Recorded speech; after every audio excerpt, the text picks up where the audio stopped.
A very stylish girl. How do I look?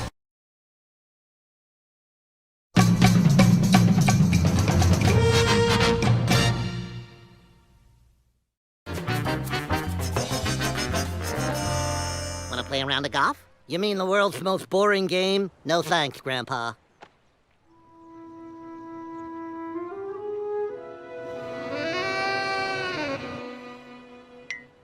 Want to play a round of golf? I thought you said it was boring. Boring? It's not boring. It's the sport of kings. That's tennis.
What's up, everybody? Yo, man, we're back. Yo, we're about to hit the skins again, and hit the fucking course and swing on them. I can't wait. Yo, welcome to another session of Target SBR.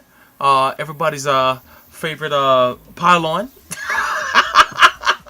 My name is Sobro Ryu. I'm with Shinjuku Station Podcasting and the Fighters Ready stream and youtube.com/Shinjuku Station. Maybe you're watching on one of those channels right now. If you are, thank you very much for watching. We've been going a long time, man. Since like 2013, man. So what's up, man? Hopefully my voice is coming through. Shout out to everybody who's here watching live, or if you're watching the run back, thank you very much for doing either. If you like what you see here today and you haven't subscribed to the channel before, feel free to do so, man. You would be supporting us. You'd be helping us towards our goal of getting a stream deck. So thank you very much if you guys contribute, whether by subscribing on Twitch or donating to our PayPal.me at SoberRyu.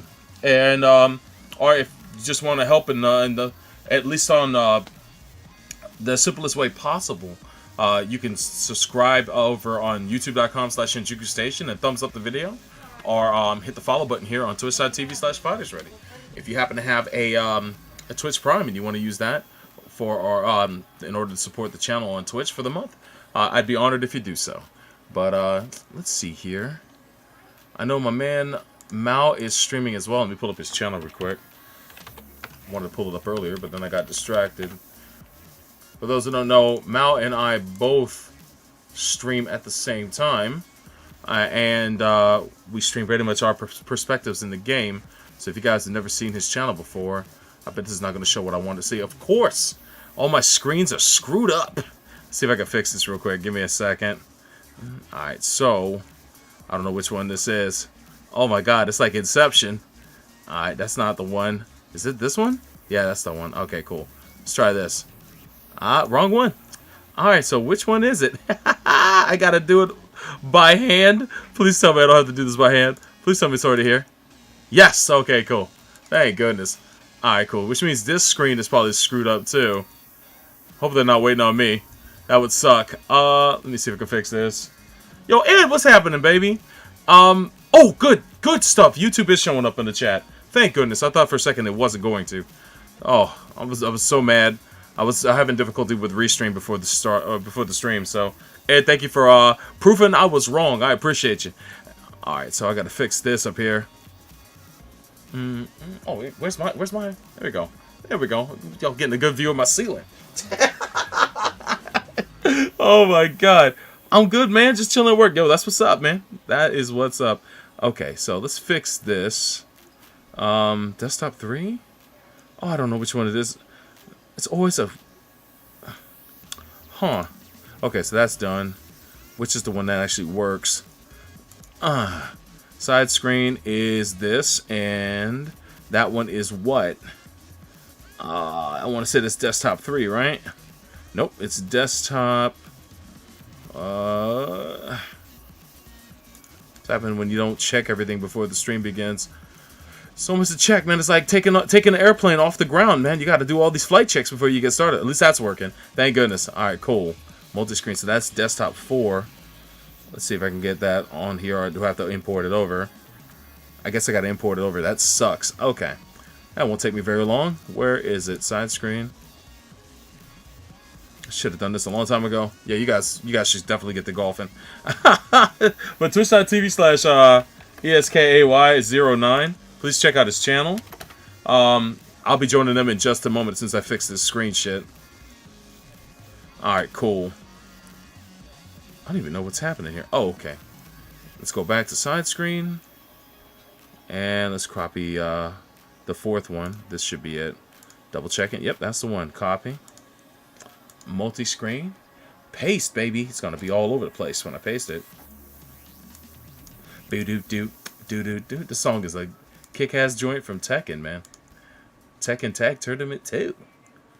Did I have it on shuffle? I should, so. Alright, cool. So now I need to unlock this.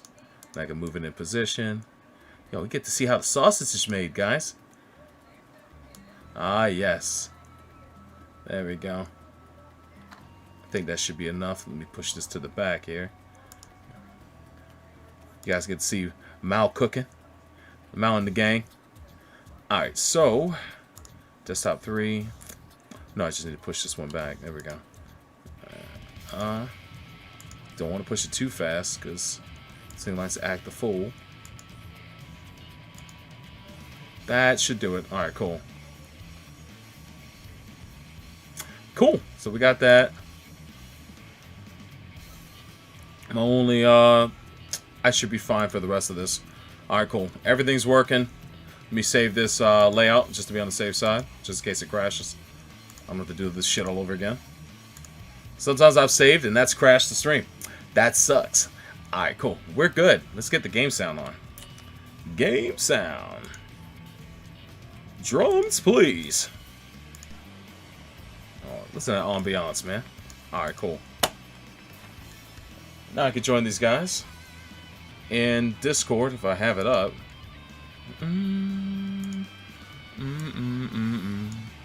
Hold on, do you have stereo? Yeah, it sounds like I have stereo. Stereo, man. Ed says I don't hear any music if you're playing any. I got some music right now.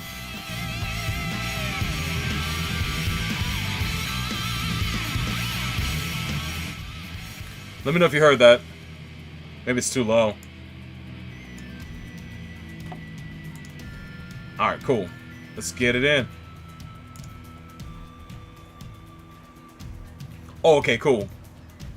Hello? Oh, I think I got y'all muted. Sorry if that's the case. Oh, yeah, look at that. Hello? Hey, there you go. Hey, what's up, fellas? Alright. Nothing much. He finally came out of the Guilty Gear cave. I haven't had the chance to play all fucking week, but I will be playing tonight after this. Nice. So, at least for a little bit. I'll probably join you. Alright, cool. I picked it up on PC today. Do you make a private room in that, or are you just going to the? It's a lobby. Huh? Yazi, aim to the left a little bit more. Probably just spare us the trouble and go to the park. Because the private rooms are super difficult to use. Oh, unless people want to spectate, then I'll make a private room. Alright, cool. So you guys, anybody's waiting for a game?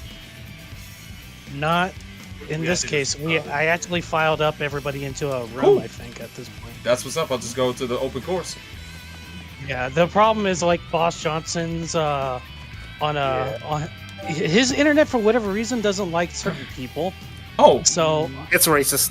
oh It's man, racist. Yeah. word. yeah, His internet doesn't support critical theory. That was a good one, buddy. That was a good Woo! one. Yo, that's what's up.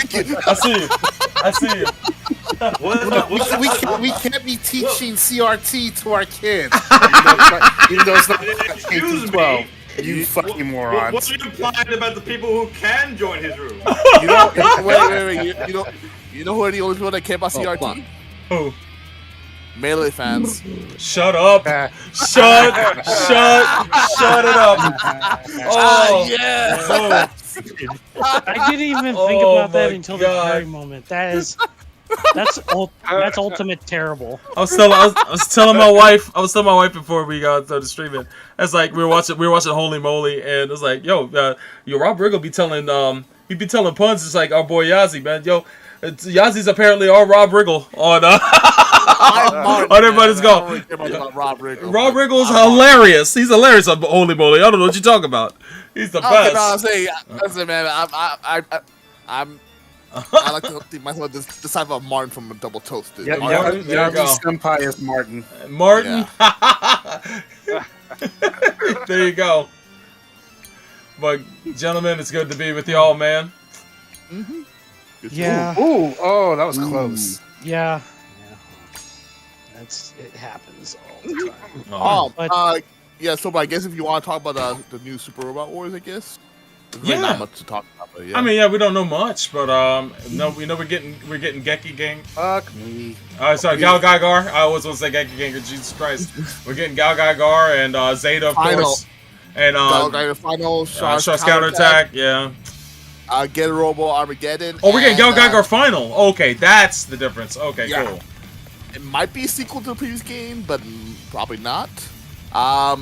They did confirm Combattler V and yeah, like I said, Get a Robo Armageddon and the Code Geass movie, Lelouch of Resurrection.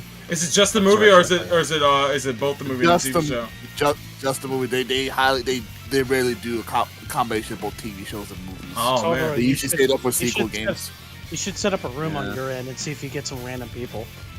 All right, that's fine. I can just golf. Oh, you know, on this. I can fish in the meantime, so get some fish. By in the there. way, shout outs to So, Robin. do you have all the rooms or all the courses? Not all of them. I have most of them though. If you could, I'm watching your stream right now. Could you boot up the game, the options menu? Sure. I could probably go down to online open course selection. Online or open course selection. Oh, in okay. the, Online open course selection screen. Fucking hard. Got 3, 4, 5, 6. Scroll down. The only one I'm missing is 10. Yeah, 10 is the only one I don't have. Go to Imperial Garden Inn.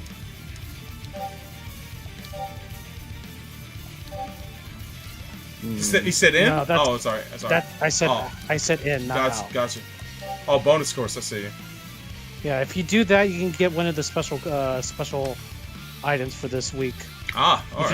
If you do one of the the 9 course, just so you can show that off to everybody, you can get a special item the next time you played. Okay. So that was as you're waiting for us. So Shout out to Rob. He says we need Genki Gengar. Yes, please. They I only want that. they've only made that series a fusion between two legendary shows. My goodness, the things I incidentally come up with. Go ahead. Supposedly they're hinting that there's a hint that Al Guy might be in the game again. Oh, But, dope. Yo, that's up. yeah, that's because awesome. voice actor of Daba retweeted Super Mario Bros. 30, which is a bit odd, but they Daba? might just. Yep, Daba Myro, the main character. Yep. Daba my road. Supposedly, because Al Guy has not been in Super Mario games in a very long time since like, the Man. GameCube era. But, Damn. okay, I barely made that.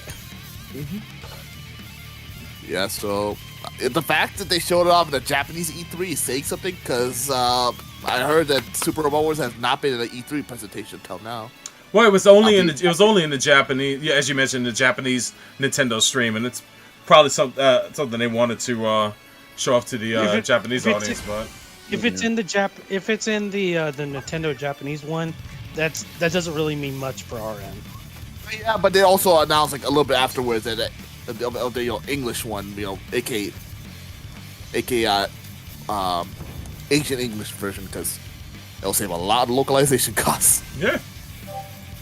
I'm looking It's par 4. looking forward to importing it. So overall, if you, in order to do all the 9 courses, you have to click on the one that says 9 course run. Oh, okay. Hang on, let me back So out. you don't do them individually; you do them all once. So. Gotcha. Ooh. Get these coins real Oh quick. God! Damn! Damn Wow! You at least Wow! saved that one. I distinctly remember this kind of shot happening to me one time on this course. Let me save this video real quick. The last 5 minutes. By the way, Rob says he was happy to see Gal Gaigar final in Stop! in the list. Stop! Oh yeah. Oh yeah, man. Long time coming. Getting crushed.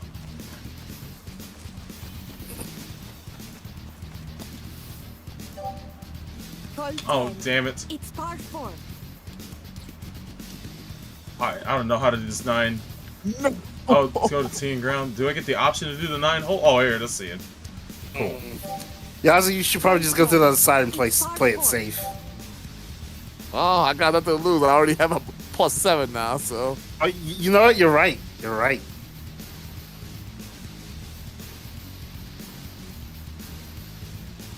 I mean, we could easily flow. It's not about money; it's about sending a message. Message. Points don't matter. Nice shot. Everything's made up in the points. Just gonna tin cup it, huh? You know, whenever somebody mentions Elgheim, I can never get over how shitty the theme song, like the name for the theme song is. Like the time for Elgheim? Oh yeah, man! Who the fuck name that? Like, at least give it a proper title. I was just saying, it's no different than Dunbine, because the song opening Dunbine is called Dunbine Attack. Is it really? Oh wow! It's time for Elgheim is much less creative than Dunbine Attack. Well, on the plus side, the second opening is titled No Reply from the Wind, so that's more regular title. It's just the first opening is kind of weird in the naming of it. But. Kind of weird.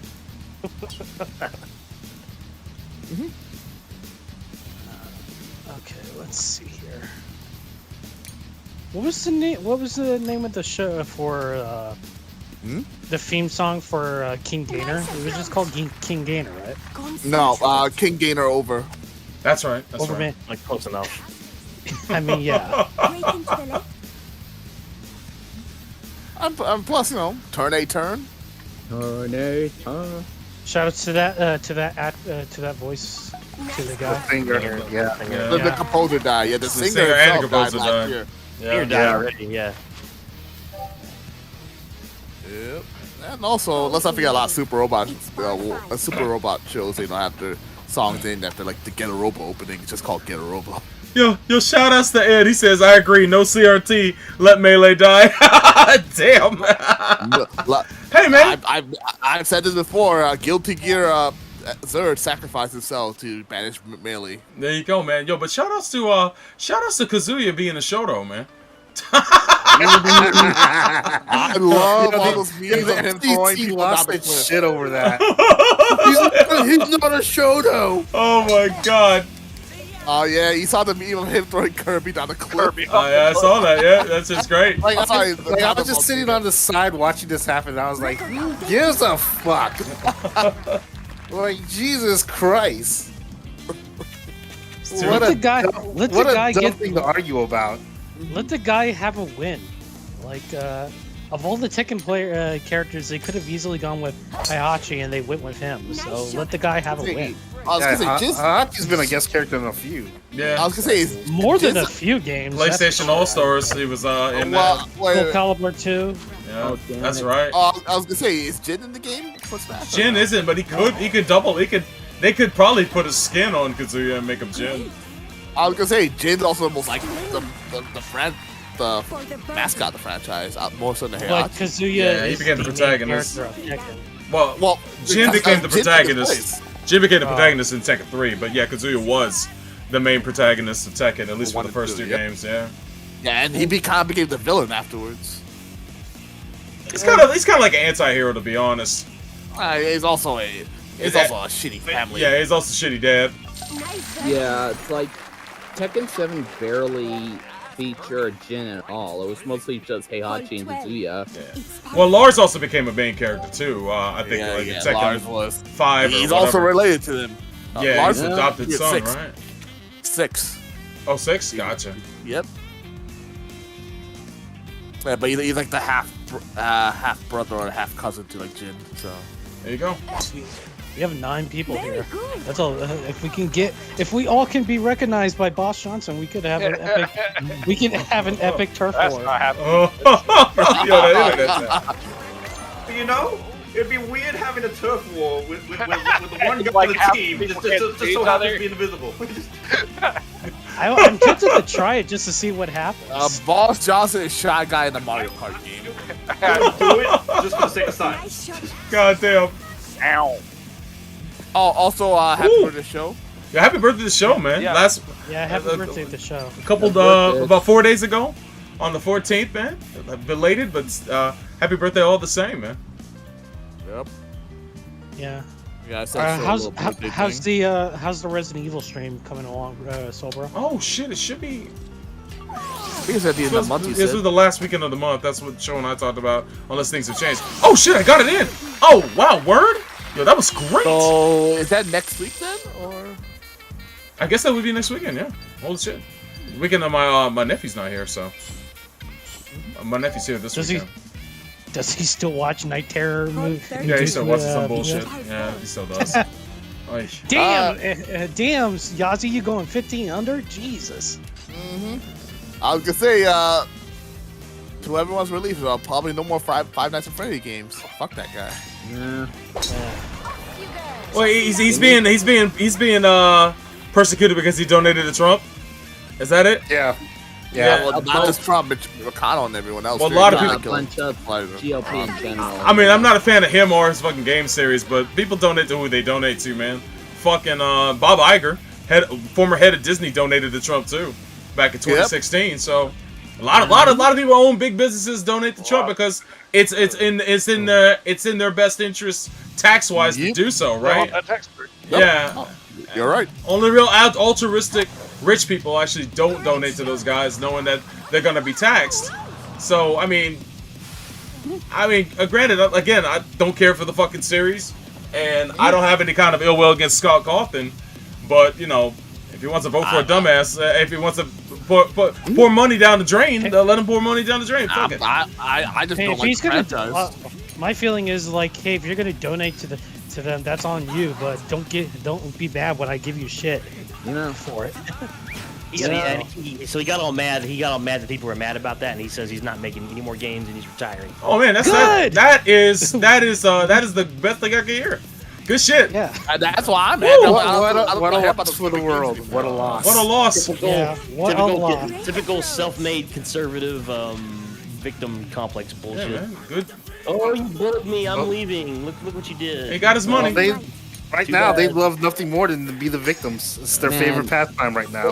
It's especially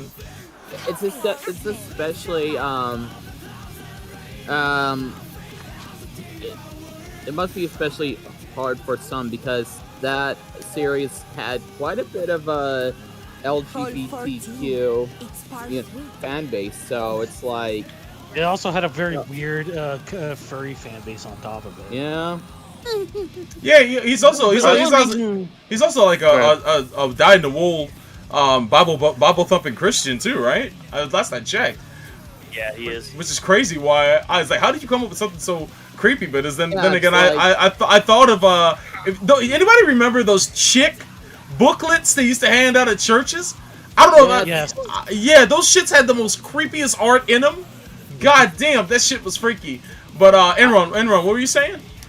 I was saying, like, the only reason why this was like Nope. If this guy were somebody who made like good, well-known, renowned games, and not like some weird, creepy shit that like has a strange, small fan base, Yeah. and everybody else Like is either Phil- like Phil Fish? Hold on a second, and everybody else is either no, fuck this shit, or what the fuck is this weird, creepy shit? If it was somebody who made, like if this was Hideo Kojima, there would be so many people caping for this guy on the internet. There would Yeah. The only reason why everybody's like, yeah, whatever, fuck him, is because his games suck and or are weird and are unknown. If this were somebody important, like this would be a complete 180. Yeah, I think so. Yeah. But he did make quite a cultural impact. So much so they make. Well, I don't know if they're still making it. They're supposed to be making a movie based on the game. So I guess we'll see if that happens. But I think there's supposed to be another game that's actually based on Five Nights at Freddy's, unless it got canceled. I know there's a ton of fun games. I know they had this one game that they were planning. I wonder if it's still going to be a thing. If it's Plus, not, it'll it's not just be like all the other games, weird ass shit. It was supposed to be a 3-dimensional like escape room type of shit. Yeah. I mean, I bought like one Five Nights at Freddy's for $1 on the App Store on Apple, and I still regret buying it. I just can't stand even hearing about those games. I was like, this is like I'm sure I hate of all the creepypasta as itself. it looks I'm like. sure as a fan, Eric is the only one that cares. Well, I don't know how invested Eric is. I mean, Eric liked the game, but I don't know if he was a big fan of the person. But yo, shout outs to Grant. Grant is coming in soon. I'll finally have someone to play with. So I'm looking forward to it. Yo, shout outs to let me see here. I thought someone Real quick. Go for it. Rob says in the chat, show ranted about SBR watching a LP of the stream before. Show wasn't pleased. Well, I'm not sure what that refers to. What, of the game? Of what? Resident Evil? I think it was when you guys were talking about Resident Evil, yeah. Oh, I didn't know I wasn't supposed to see anything about it. He wanted you to have a fresh reaction, I guess what it was. Oh, but I didn't have a fresh reaction when we did the last one. But I couldn't have seen everything because I didn't watch everything having to do with the game though. Just like certain key scenes. But you know, I did see the baby, but the baby was trending like everywhere. There was no way, I could miss that. That shit was on Twitter and Facebook and memed to death. So it's like, yeah, not as much as a vampire lady. I was about to say this is like the one game that came out this year that nobody can be like in a fresh take on over a month later after the game came out, because this game has been everywhere. Yeah. Minus me, because I haven't watched anything of the game. There you go. Right. So. But that's my choice. But everyone has been spreading the shit everywhere. So if it means anything, show, I haven't seen anything of Resident Evil 8, so there's that. There So if I watch you play it, I'll be all I'm new sure for me. Show will clarify once they do play it. Yeah, I don't know everything that happens in the game. I don't know what happens with the ventriloquist girl. I don't know what happens with what else? Do I dare to be bold? Vampire lady? Do I dare to be fucking bold? Who you dare? No, vampire. The only reason I say I definitely say you shouldn't go for it because it just started raining and that's gonna nerf the distance of your shot right now. Yeah, the wind direction just changed. God damn it! Go for it. I got nothing to lose. Those who dare win. So there you go. Yeah, but we're not British, so it can't be working. Dare to believe you can't survive. So it's probably a good idea to put some more oomph into your shot if it's raining. Yes, because it's going to nerf the distance how far you go. Okay. So go ahead. I was just saying, like, if it's raining and you got a clean plane in front of you, like, you would press down on up on the D-pad because that means it'll give it a lot of top spin and it'll roll on the ground more. Yo, real quick, shout outs to Grant. He says, LOL, Enron tried to go Royal Air Force on him. Yo, the RAF. Yo, that's what's up. Yeah, that's what. It's the SAS. It's the SAS. Oh, it's SAS. That's what's up. Yeah, who dares wins. Oh, you saw that shot? Yeah, Master Pete, baby.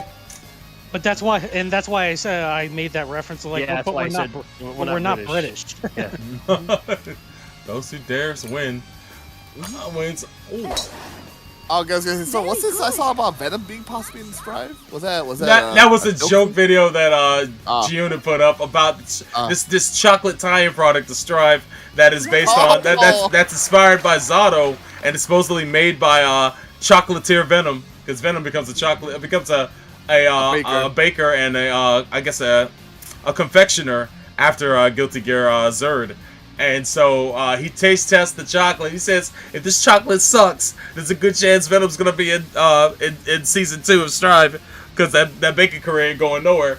And he bites into that chocolate and he says, yo, I've spent $50 on this. This sucks. Yakitate Venom. Real quick, Rob said, he was referring to RE when he was talking about show. Also, on a happier note, if anyone wants to see pics and vids from a Day 1 convention, check his Twitter. Oh shit, Day 1? Day 1 convention? Let me see here.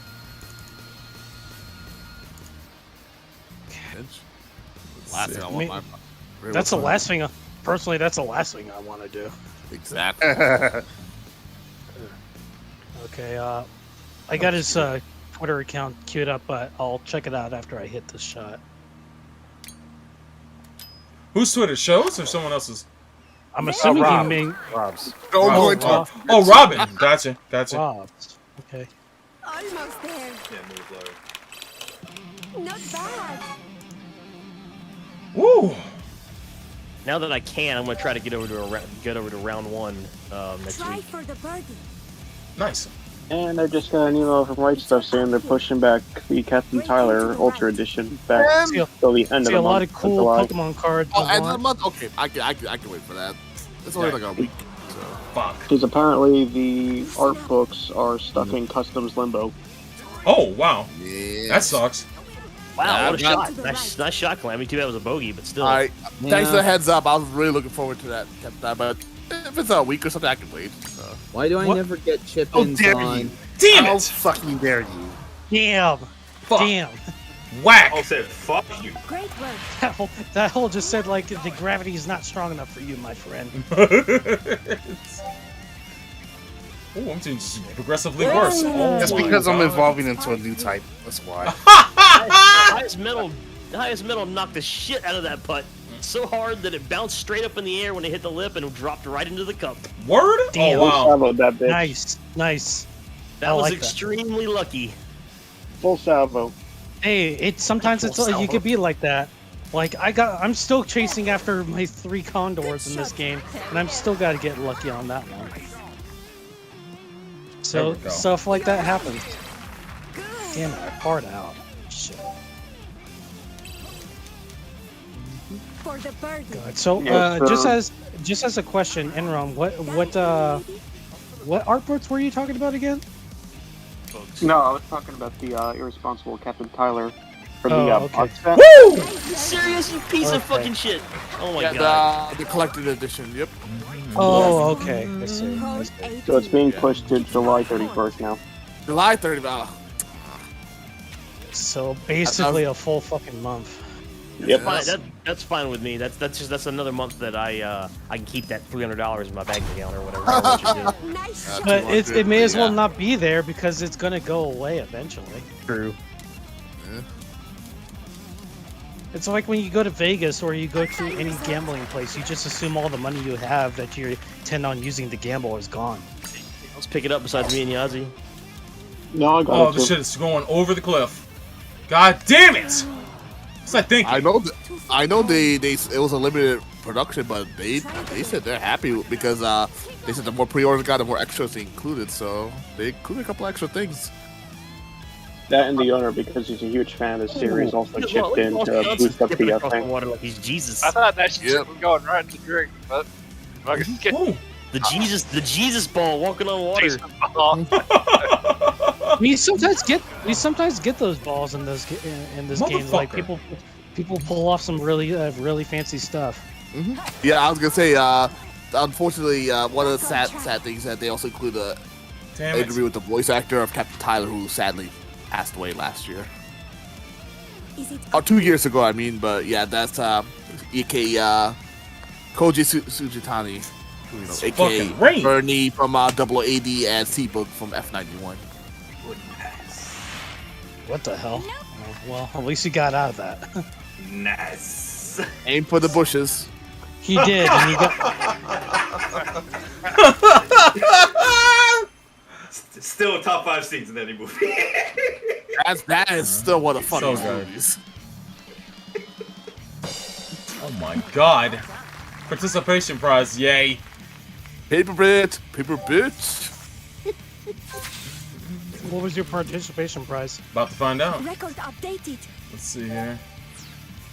I had a Sand Viper ball. No, I used the Sand Viper ball to fix my face. Okay, good. I don't know if I got anything. I didn't see I got anything. I got 3. You will get one in 24 hours time when the game updates. Oh, okay, fair. And it'll show up in your notifications. Oh, that's how I get so much stuff. Like I just do all the daily stuff, and like anything that you don't get ends up in the store next month. So cool. No, land. Do not go to water. So if that's the case, then yeah. So if Grant wants to join, like he can start playing. He can play you now. Okay, That's was cool. better than I thought.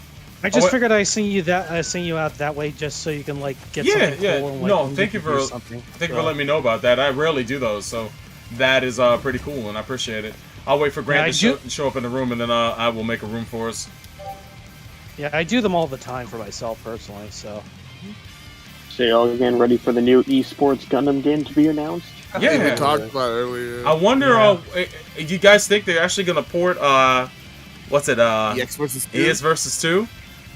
That's likely. That's what I'm kind of thinking. Maybe. Like, I don't think they'd make a brand new game for this. No, what's the netcode situation gonna be like? Trash? Like, they already got burned on the last new console-only game they did. Yeah. Well, to be fair, that was when EX vs 2 was the main team was working on that. Well, the B team worked on Gundam Versus.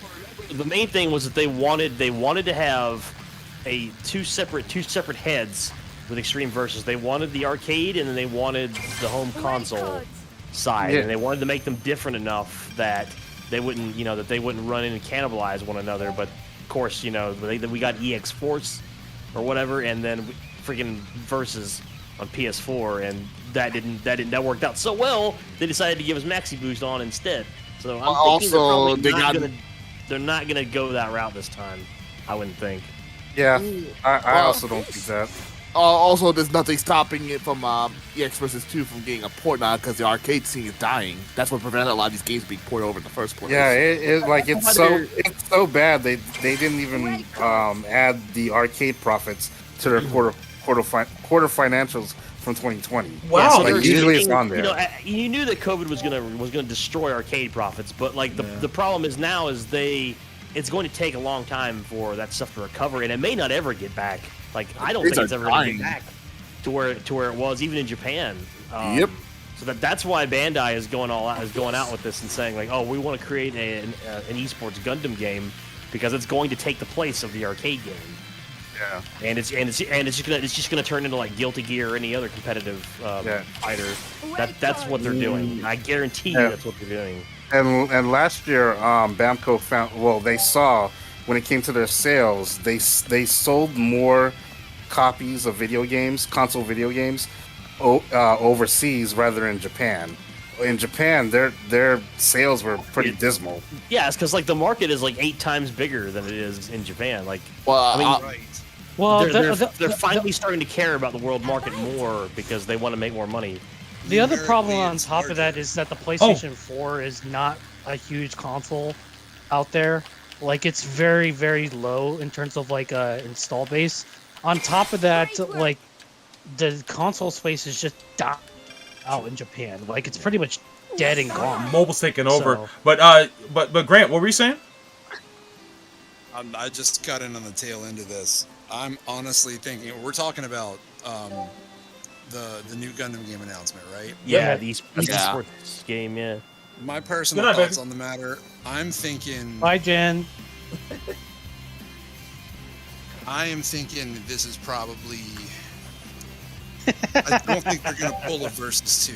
I really don't think they're going to pull that. I think, if anything, they don't want to cannibalize their arcade profits. Historically, they've always staggered out their arcade versions to their home ports on a ratio of about 3 years. Right. Mm-hmm. So I was not expecting any follow-up to Mbon before, let's say, 2022, 2023, really.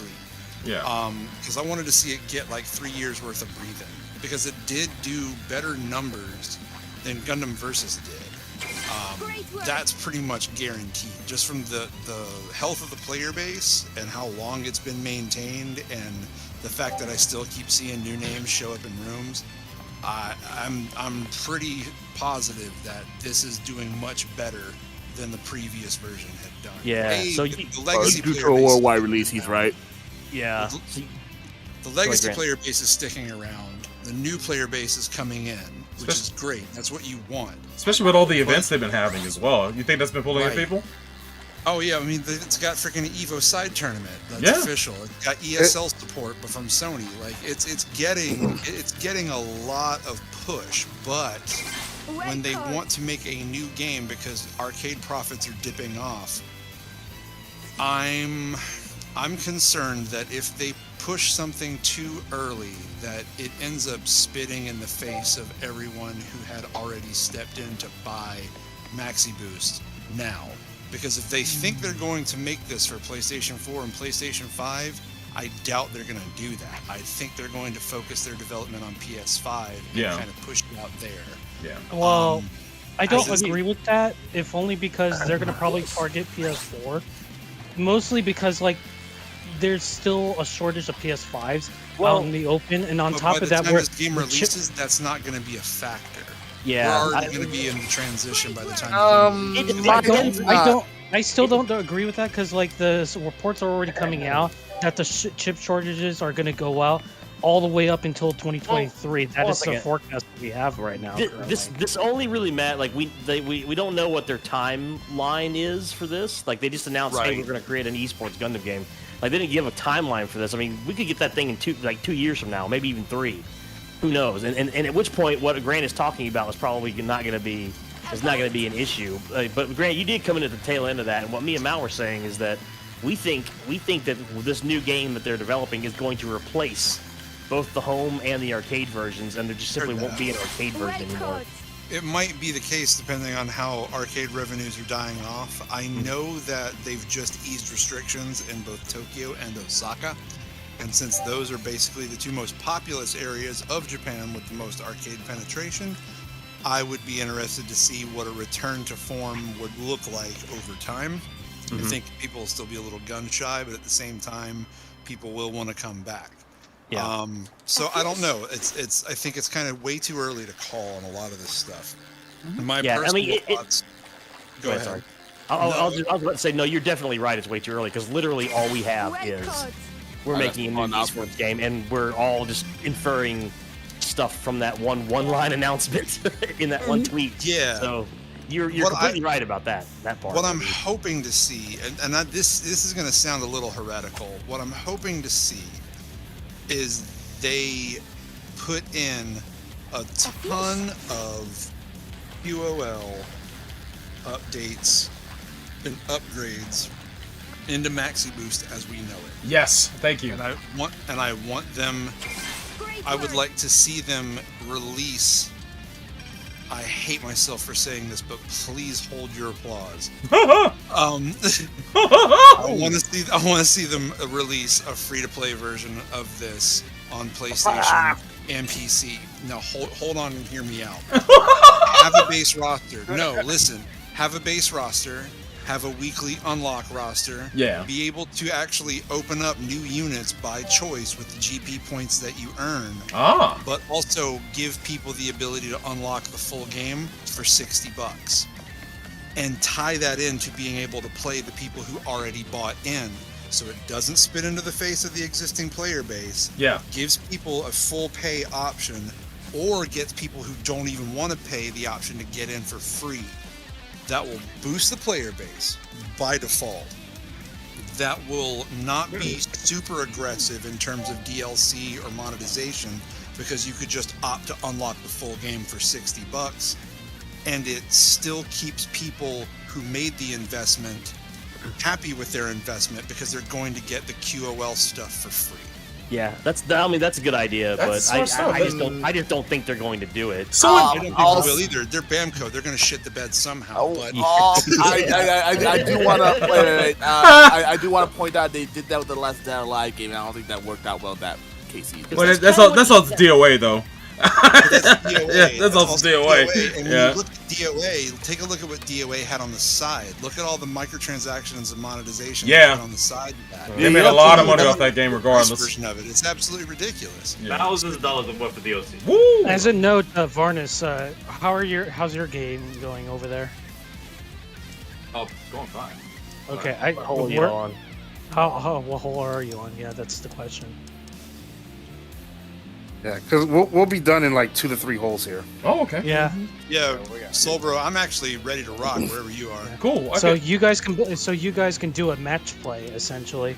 Yeah, we'll do a 3-hole game real quick, and get some. No, do match play because that's designed for 2 players. Match play? Okay, cool. That works. Yeah. That works. All right, cool. Watch us go back and forth for like a full 18.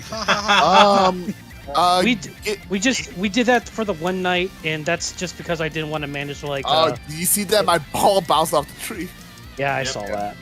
All right. Yeah, but going back to the esports versus thing, like I just think it's going to be a brand new game that's going to replace the arcade version, because if they truly want to make this esports, they need to have it just be a console version that they can pick up and take anywhere in the world.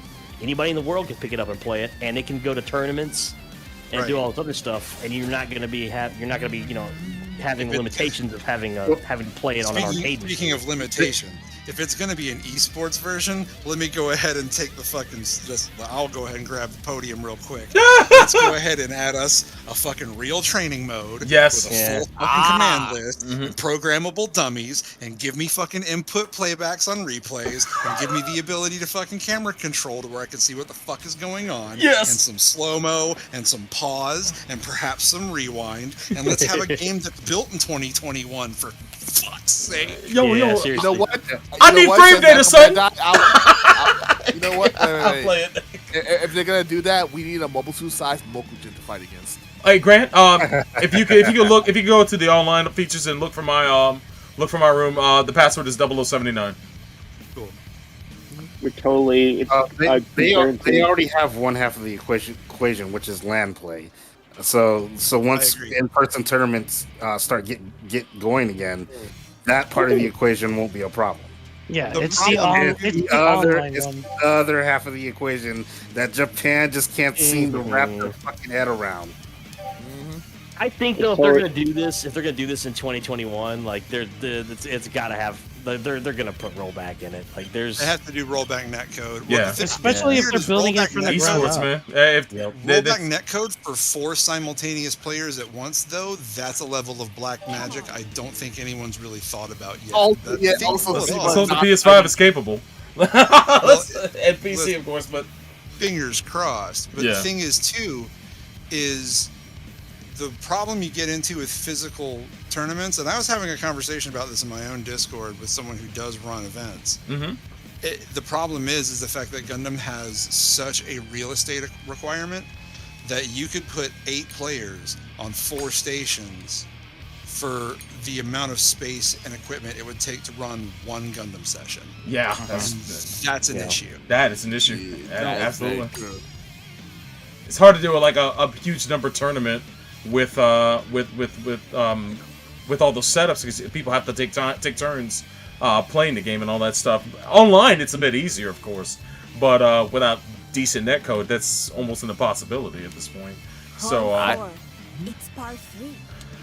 I'm just saying it right now. It's definitely going to be Endless Duel HD edition with rollback. I mean, I ain't gonna lie to you. At least as a fighter. I'm gonna show up to the next CEO being like, "When's Advance Wars?" Yo, Dude, I'm so excited though. You were about that. That's so awesome. Advance Wars tournaments would be lit as fuck. Oh, it would, bro. Fucking Fog of War, 30-day limit. freaking ban Kanbei, ban Hachi, ban Colin. You know what? Treat it like a StarCraft tournament or Dota. I'm just gonna go in with fucking what's his face. God, I'm gonna just go in with Colin and just go in with money. Yeah, fuck you, dude. there's a special power in that game, just for everybody knows. There's of in money, the second dude. game the power of money. Jesus So- Christ. Yep. Bezos him to death. You know what? Fuck it. Have some bunch of the shittiest, most toxic League of Legends players that make them play the game. Oof.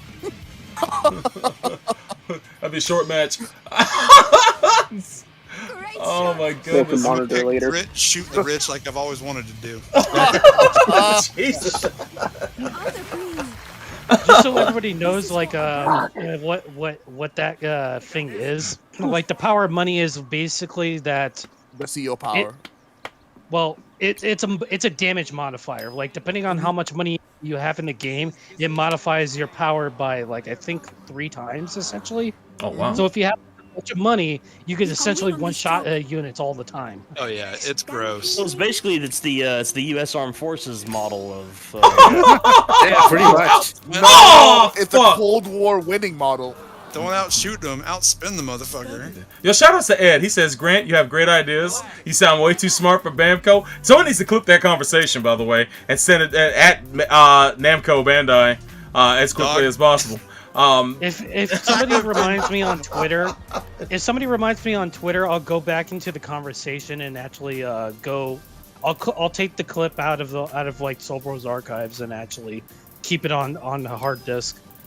That's and what's send up. it to Bamco. Yeah. You can post it up on Twitter and add them on there and see if maybe in 2 years we actually get some of the shit that was suggested, man. They were smart. They listened. Bamco, y'all just need to go ahead and hire me. Y'all have known this for at least the past 4 I know, years. right? Yeah, fucking no Just question. hire me. Just hire me. On other Gundam game development, they're announcing a new Breaker game, but it's a likely chance it might be a mobile game too. So. Oh yeah, that just sounds like, you know, the usual BS. Yep. It's a moneymaker, easy moneymaker. Yeah, well that's the thing. Like, Was it's it a new freaking- Breaker game or an anime project they announced? I thought it was an anime project. All three. All three. Yeah, Game as yeah. well.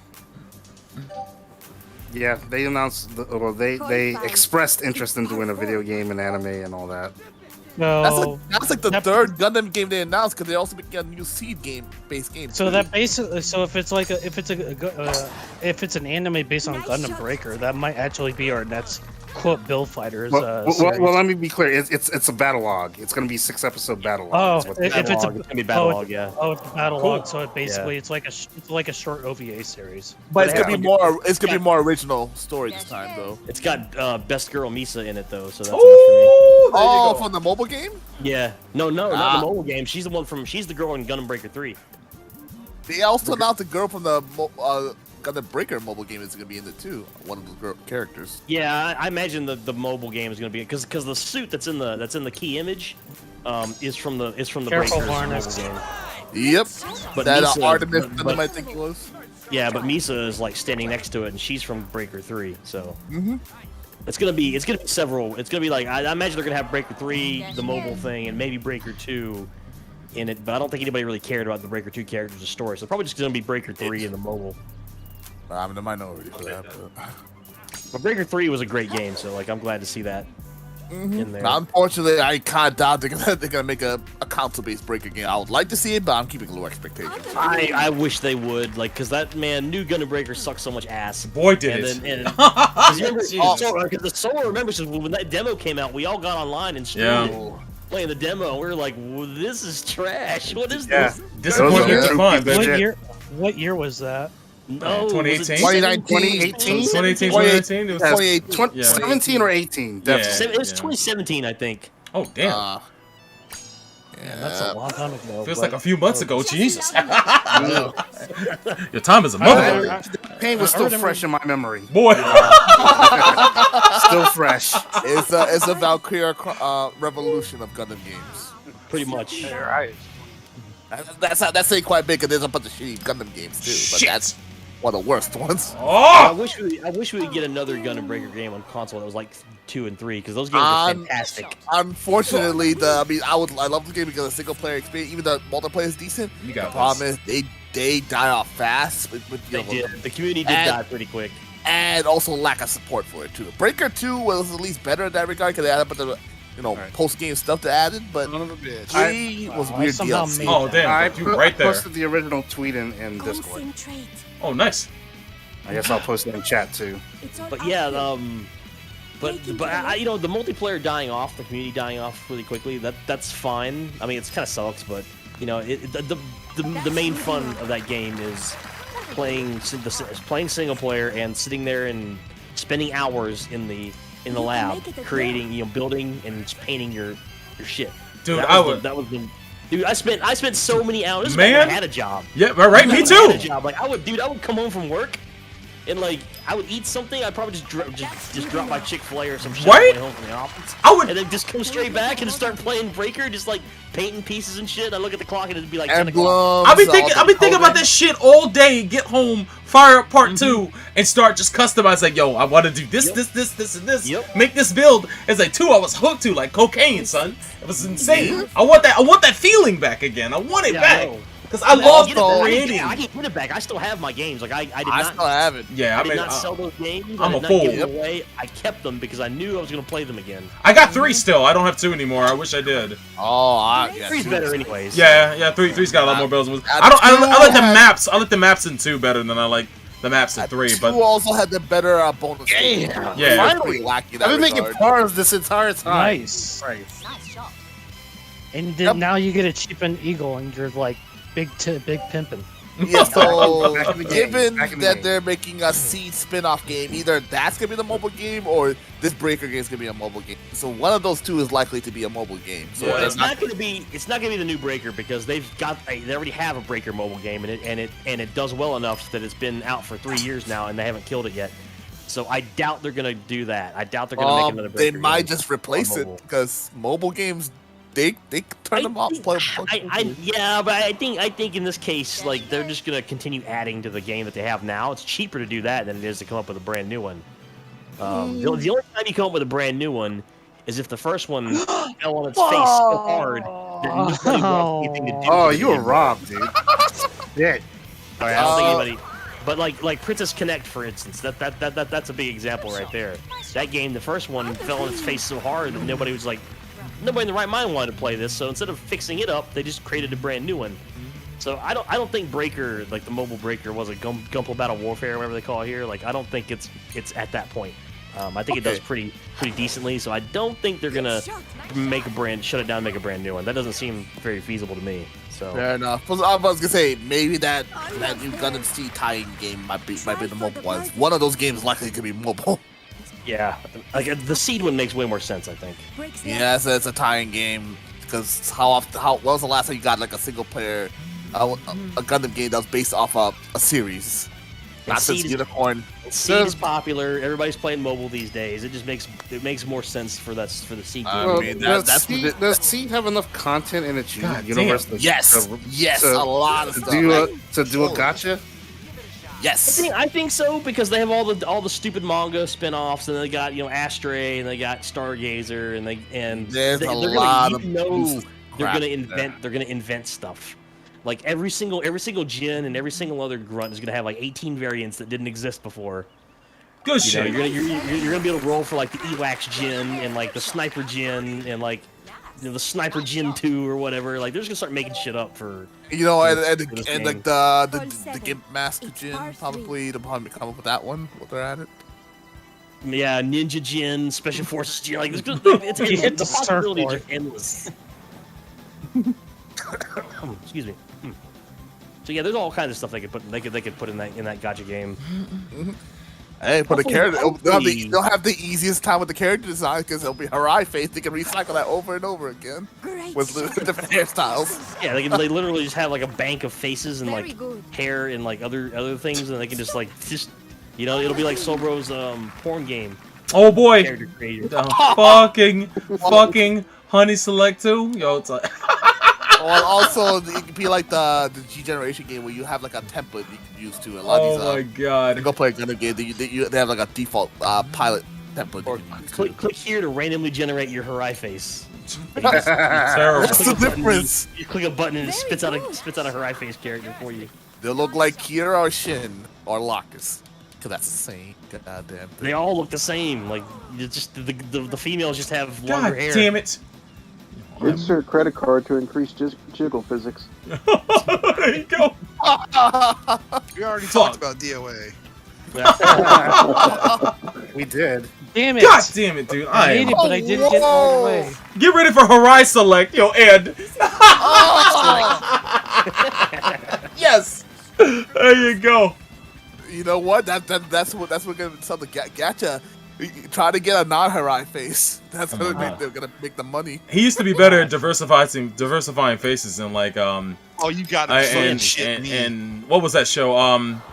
Fucking Don't say Revice? No, not Revice. The one with the people getting the alien invasion. Fafnir, thank you. Yeah, Fafnir. Dude, Fafnir was around the same time as Seed. Fafnir. Yeah, Fafnir was around the same time as Seed. Yeah, he's right. Was it? But they all look the same in Fafnir. At least the first. Sure? Yeah, they do. Yeah, Like all the characters in Fafnir look like Oseron. Oh, Yes. I gotta go back and look, man. I haven't seen it since I first watched it.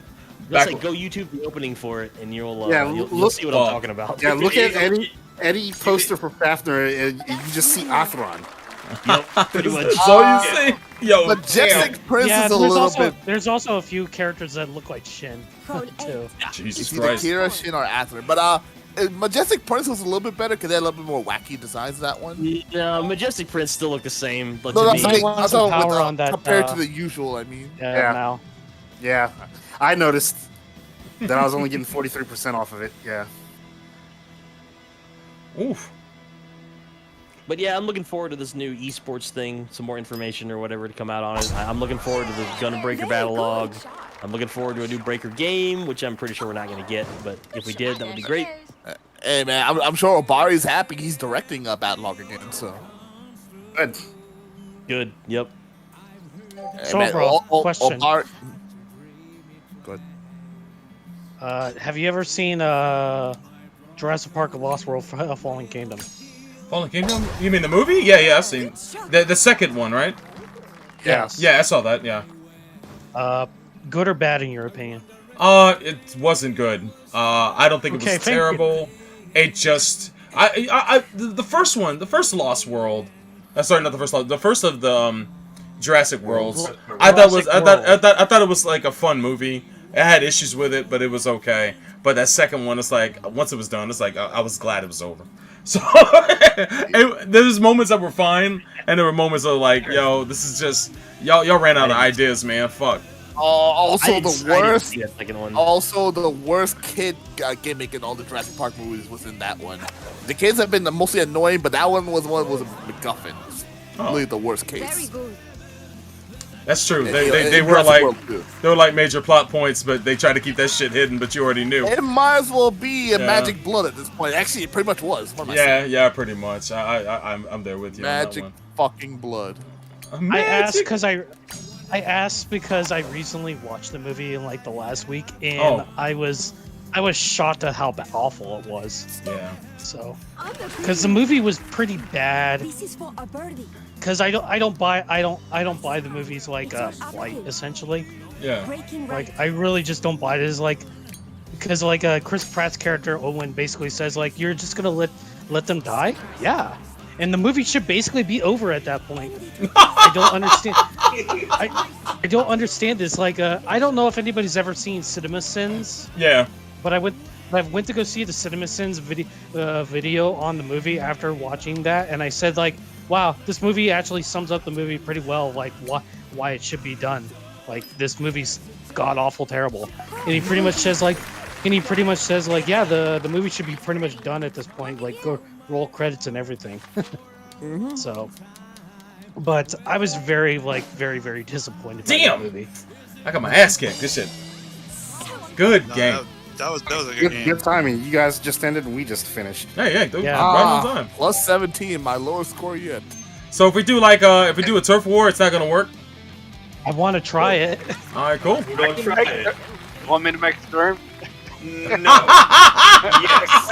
I mean, yes. You make the room. Oh my god, that'd be so loud. I guess you guys are done on your end too.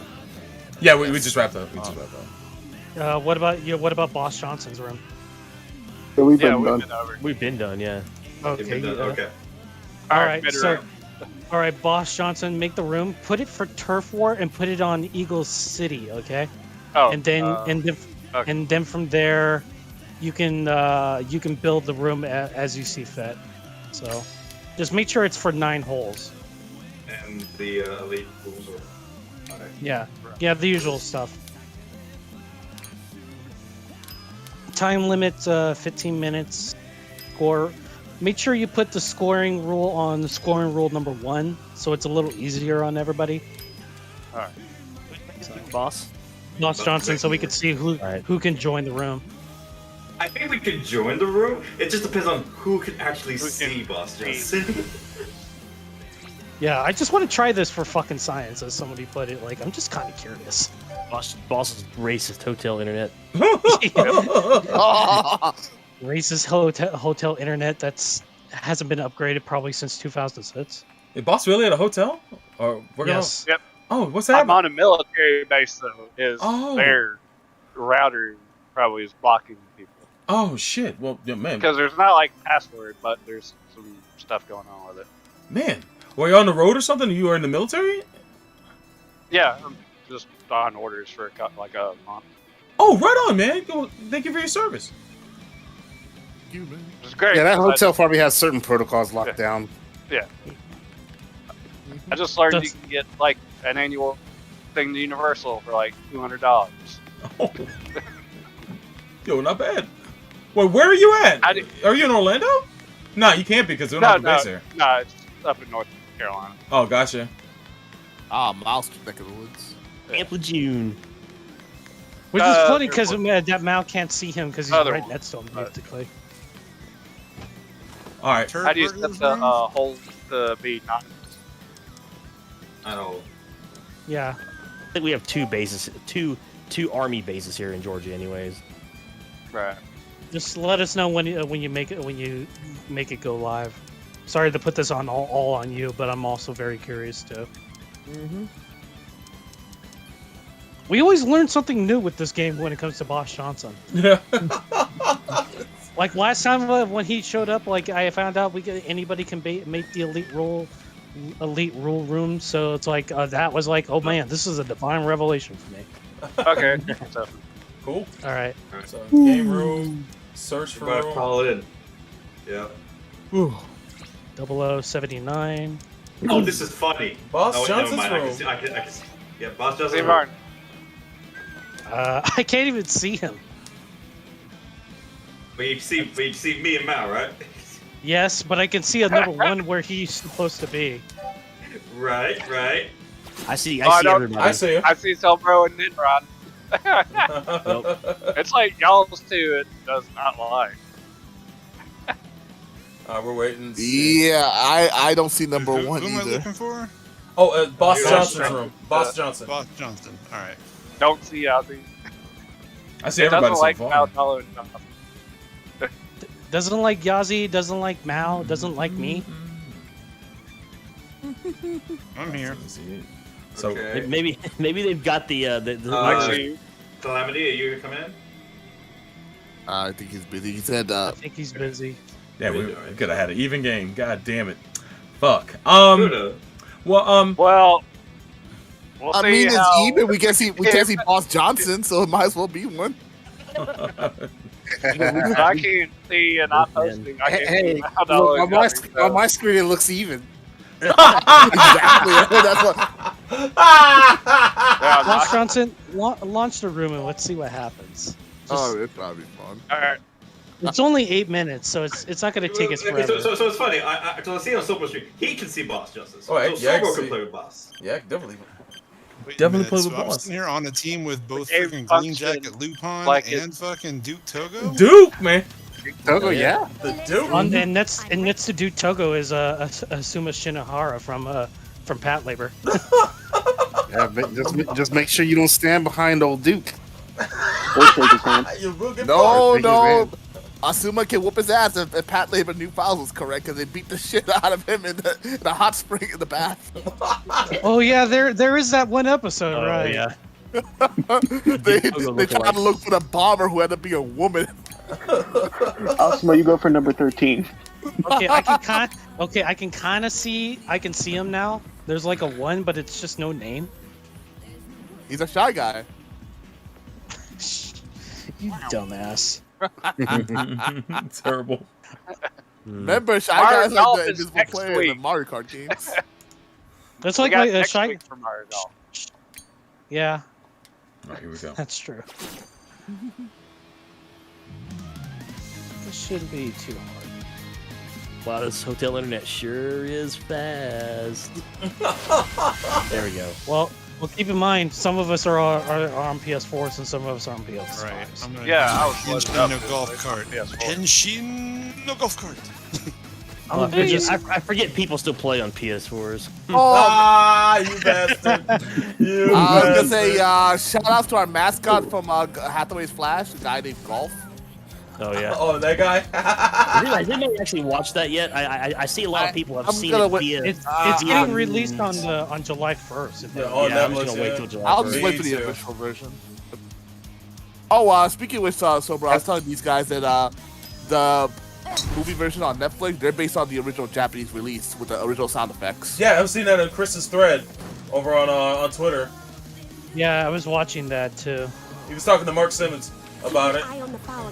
Yep, and Thomas Novel as well. Oh yeah, Thomas Novel. That's right. That's right. Mm-hmm. Unfortunately, I was telling these guys that it doesn't come with a dub from the TV show, aka the Black Tri-Stars. Yeah, a lot of people prefer the audio. Sorry, not the audio, but the music, where it's placed in the original audio. So that's pretty cool. They put that on there on Netflix, and it's awesome that we're getting Hathaway in just a few weeks, man. That's our next episode of Gundam is us reviewing Hathaway's Flash. So, good shit. Looking forward to that. I think you guys could also review Invisible in the future if you want to. I think that's worth talking about. Yeah. You guys should be required to read the novel first before. Well, Chris and Neo are going to be reading the book before the movie. I won't have time. I got like a million things I got to work on. I mean, of course they just want to read the ending to get some satisfaction before they go to sleep. Well, they're only gonna read the first book. They're only gonna read up to what the movie covers. So that's basically. Is the book actually available? I never knew this. Yeah, it's fan translated. Yeah, it's fan translated, but they got the hands on a copy, so they're gonna be reading that, leading into the movie review. So I got enough to do. Motherfucker, I run the boards. Producer. God I am the board. That shit takes so much time, just prepping for the show. Like, I don't think Chris and Neo realize how much prep that takes. It takes a lot of prep, at least 2 hours going into the stream. They just show up and talk. Yeah, they got it easy, which is great. I'm glad. I don't want them to have to think about it.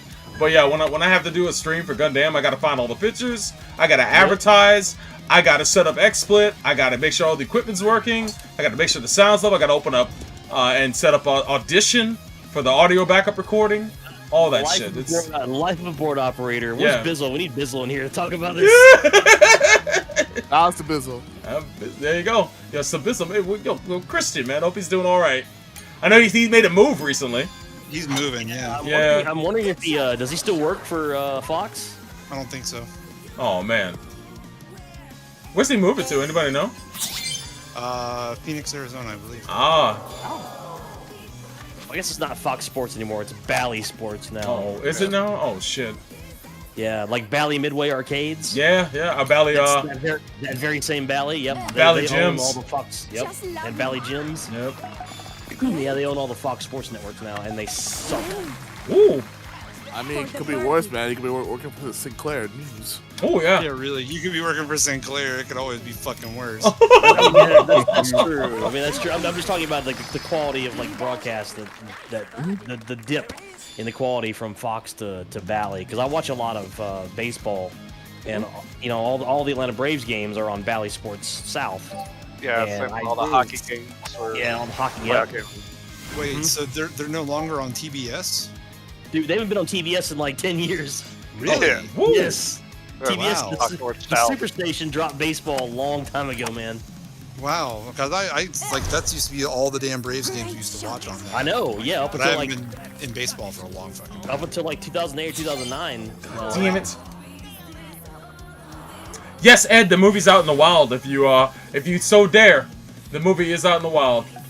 I think it's because a bunch of people have been getting physical copies of Hathaway. Yeah, that's what I've been seeing on Twitter. They sold them at the screenings. Yeah, they sold Blu-rays. Yeah. Did they? Oh shit! Yeah, they rip in Blu-rays the minute they get home. It's probably on Tokyo Tosho then. Holy shit! Oh, I 100% guarantee you it's on all the methods. Oh my god! Yeah, I didn't even realize that. I had no idea. I've seen it. I mean, I've seen it on the method. Nor deny that I have seen. Sir, I don't need you to confirm or deny anything. I have the links, like, saying right on my fucking screen. I was gonna say, I don't need to know if Hathaway really pulls it out or not. I don't care. Oh, he's gonna survive. They're not executing him, man. Considering he does. I'm gonna go with Jolly Bees afterwards. Plausible deniability. Jolly Bee's actually in the anime. Yes. There. Yeah. It's the Pizza Hut effect from Code Geass and Dark the Black. Product placement. I don't really care about product placement in anime. Wait! I forgot. Megazone 23 had a lot of it too. I did. Actual McDonald's. Do you remember Love had it? Didn't they have Budweiser missile? Budweiser missile. Here's a gag. Oh man, I wish I was sponsored by Budweiser. That'd be the shit. No, it was that scene with the micro missiles that when they Hikaru launches them into the bloody flagship. There's like a 2 second, not even like a 0.2 second. It's just a single frame. It's a single frame. Where there's a Coke can micro missile. There's a Budweiser can micro missile. It was an Asahi Dry can micro missile. I'm surprised you didn't know this, Soul Bro, and you don't know the exact time code for it. As big of a macro. Well, first off, I've seen the Budweiser missile in that movie. I was told it was the Easter egg, but I wasn't sure if it was sponsored or not. I didn't realize there was other brands in there though. Oh yeah.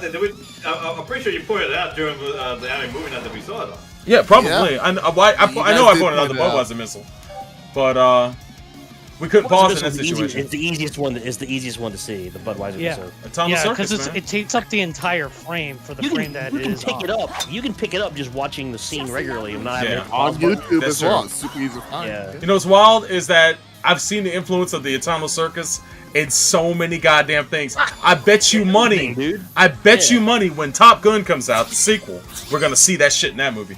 Hands down. I'm gonna just put that on the table right the fuck now. I don't know about that because all of our like modern warplanes don't launch 15 missiles at once. They carry like 6 at most, and they launch these right. But you know what they're up against in that movie, right?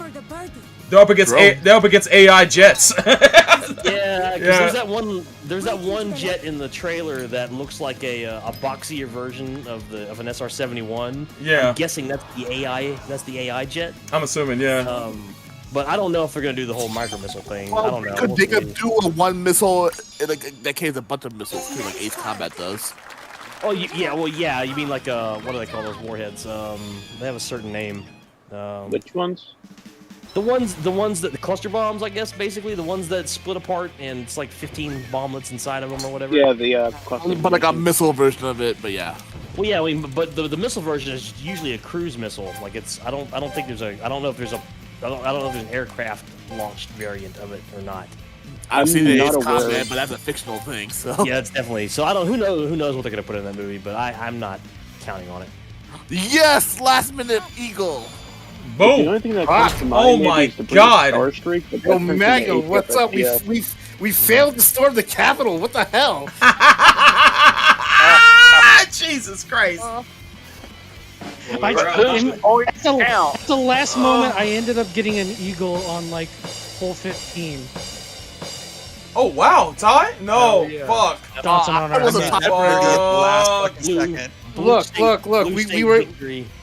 Look, we were just touring, okay? It was just a tour. It was just a tour group, okay? We were just visiting. We were just visiting. We just wanted to shake. The vice president's hand. False flag.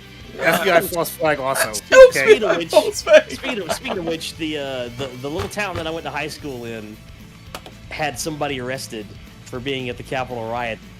Oh. That little town that I lived in for 6 years in middle school and high school. Yeah. Was never in the news for decades, and then in 2021, it's been in there twice. Oh wow, that's so ridiculous. What a thing to be known for. Once for COVID shenanigans, and now for storming the Capitol. Next it'll be for like fucking a turkey or something. It's time to be put on the map. Just the turkey. Well, I mean, where else are you gonna go? Lots of places if you're Florida, man. What? Where is this in Florida? No, it's in Georgia. I was about to say, like, Florida man will find a way to one up it. But I was about to say Florida, they're gonna fuck a gator. It'd be like a gator orgy or some shit like that. Florida doesn't count though. Like, oh, dude, weird shit goes on in Florida like 15 times a day. Like, also, the reason why we hear this is Tuesday shit. Well, here's the thing: the reason why we hear about Florida so much, there's a law in Florida that makes everything public record. That's why people find out about that shit all the time. That's the real reason for Florida, man. All these depressing ass stories, but. My favorite one is the guy owner of a reptile shop swinging a lizard at an employee. I think my favorite one was just so I can bust in here. Like I was gonna host a traditional room one last time, or for everybody in here, but I was thinking like Sobro, after this whole, do you want to go transition over the Stride before it gets too late? Yeah. After this whole, I'll transition to the Stride. I haven't played it all. I haven't played it. I've been watching matches all week. But I haven't played all week, so yeah, it definitely did. So let's get a traditional going, and we all can play. Just keep him. Strive in the background. I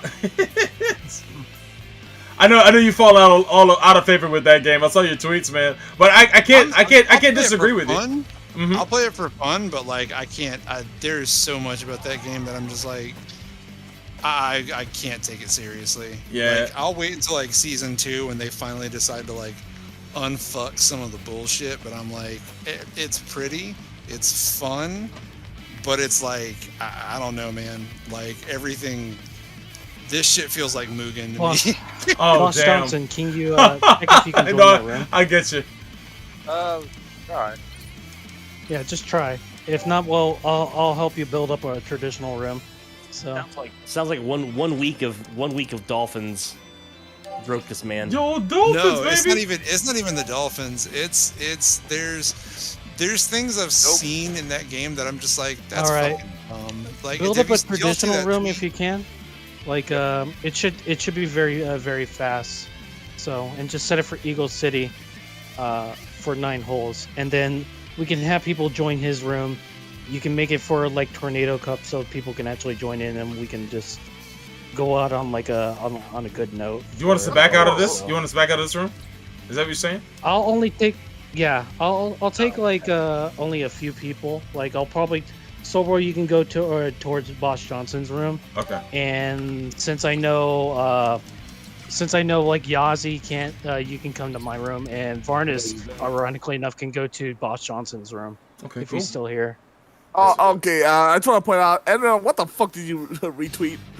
The Zaki-chan in the museum. Oh no, I just saw that on Twitter, so I tagged you with it. So I know you like Zaki-chan, so.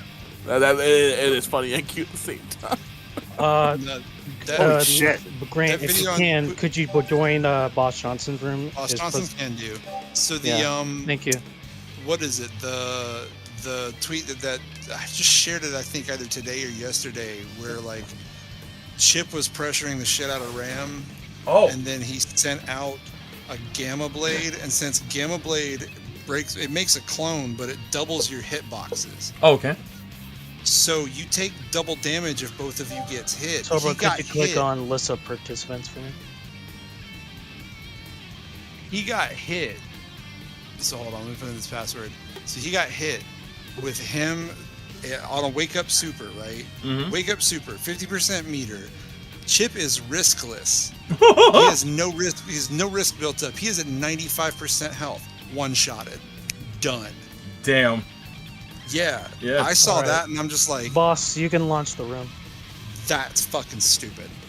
And people get killed quick, man. I think they do need to dumb down the damage a little bit. They need to tone down the damage by about 10%. That bitch down, dude. Yeah. Like that. It feels.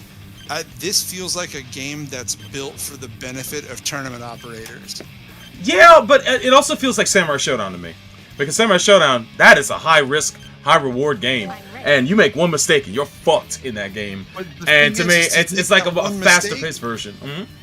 Right, to make that one mistake, there's like a method, and like you can see that shit coming if you make that mistake. Like you can, there's like a little bit of positioning and strategy where this shit right here, it's not even as much a freaking that. It's like drop a block and die.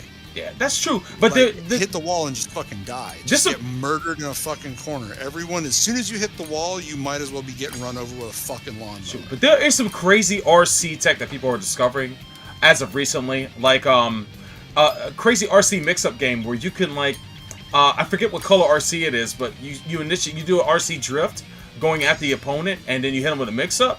I saw it on, I'm trying to remember whose channel it was, but it looked really interesting. Shit today. Mm-hmm. I saw some RC shit today where like dude pulled a fucking aerial RC to answer,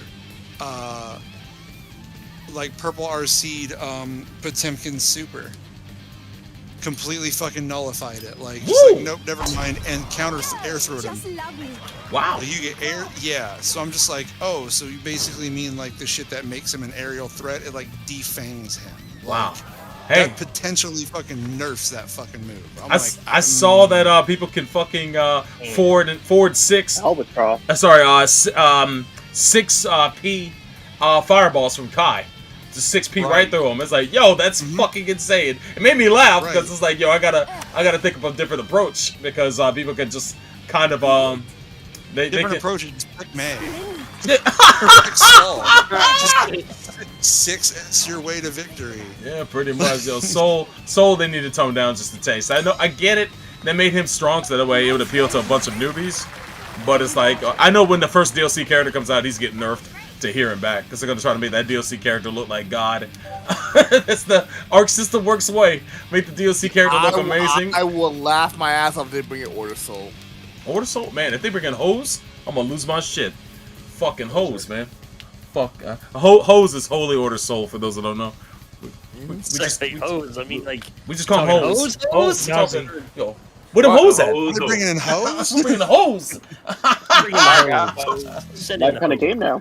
Yeah, I select the X, so it's not me. We already talked about Dead or Alive. Oh shit! Are we Ho shaming now? Hose? No. This is me calling back the Dead or Alive joke. Yo, man, Hot Girl Summer. That's right, Hot Girl Summer. Oh, somebody got 8 seconds. Only $295.99 with your Blockbuster card. Right? Yeah, it's an OnlyFans special. Oh shit! Because OnlyFans is buying it, motherfucker. I mean, that's who you think buys a DLC for Down Alive. Exactly. There you go. I'm gonna call fucking DOA OnlyFans from here on out, dog. I mean, that's what like Extreme Beach Volleyball is. And pretty much that is what Extreme Beach Volleyball is. Yo, that's what's up. God damn, that's awesome. In a I'm gonna call that nutshell. whole franchise OnlyFans, because OnlyFans buy this shit. Yo, that shit just sums Wasn't it up. The trailer for the I think it was the first brutal. DOA game, like the trailer. I don't know if it was at E3, but I remember seeing the first trailer for it. And all these, and they had these two girls like sitting around like feeding each other strawberries and shit. And I was like, Oh yeah. Yeah, I know who this game's for. Itagaki, man. I think Itagaki was still there at that time, right? I could be wrong. Yes, he was. Yeah. He left after Down Alive. Ninja Gaiden 2. Yep.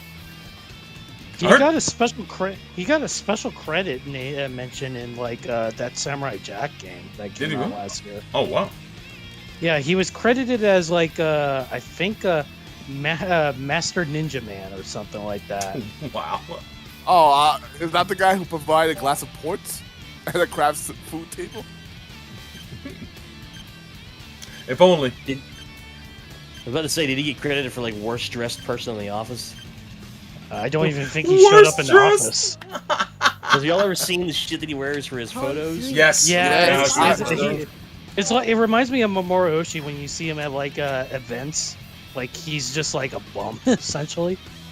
Jesus. Oh, you mean Joe? That's how Joe Budden is too. Joe Budden. Yeah, looks like a bum. Pump it up. All right, here we go. Damn, that's not a name I've heard in fucking forever. Holy shit. Let's. Ooh. Huh. Just land on that motherfucker, please. Oh my god. Ooh, bad shot. Oh, damn it. Of course. Of course I'm in this goddamn sand. It doesn't matter though because it's tornado holes. Oh yeah, true. Did they announce a new character for 15? Oh wait, they announced her last week. Right, the girl from 14. Yeah, they didn't announce anybody this week. Yeah, it's a dead week. I think they're going to be spacing out the announcements for a while because of the fact that the game's been postponed. So we'll probably get like maybe 2 characters a month as opposed to like a character a week. Save some for DLC as well. Yeah. I just want to know who the guest characters are, but we probably won't find it out till near the. Definitely not Capcom. I'm assuming that SNK and Capcom are going to have a character exchange. Towards it. And this would mark. Say it's gonna be someone from Tekken.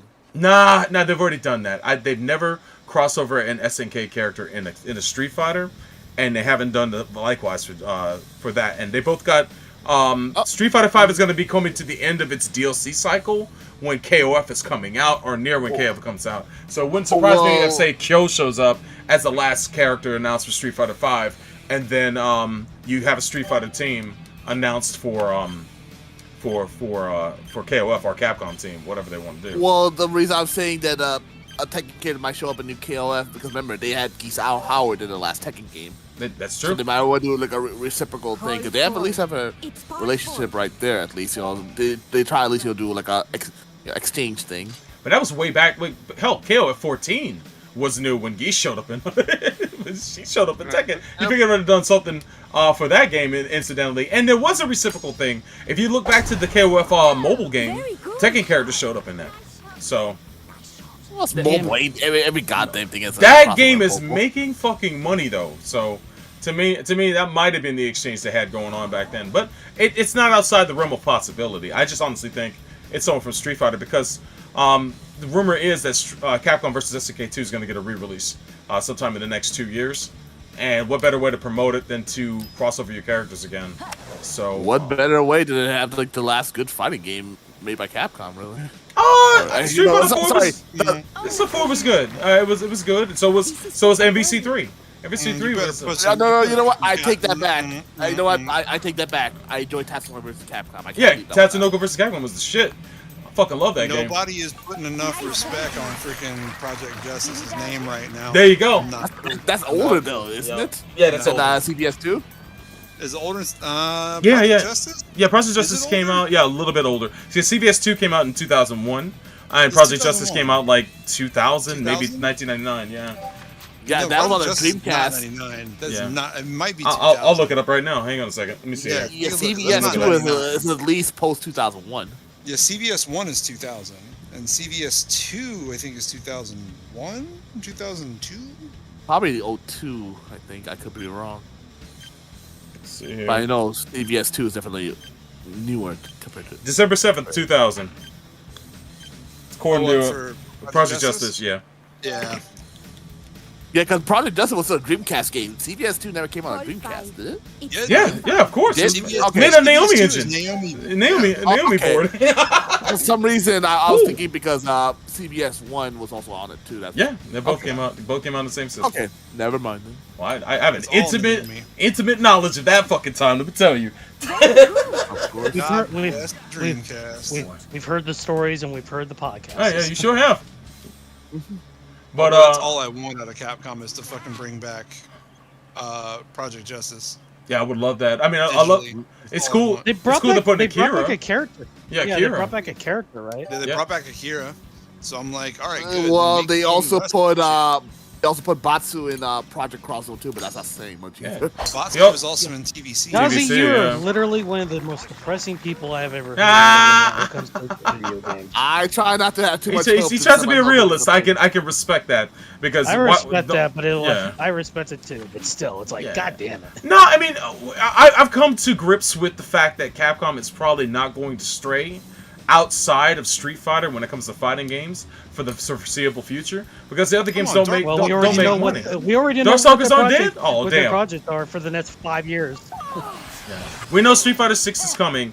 I would hope that Capcom would actually do a versus game within their own roster of characters. They could easily do like a Capcom All-Stars and make a based on the Marvel engine, and they can make a kick-ass graphic presentation for the game that would rival fucking Arc System Works if they just put some money into that. They have an incredible stable of characters. Hell, they could do what this the art project that came out recently, which is Tezuka versus Capcom. That shit was cool.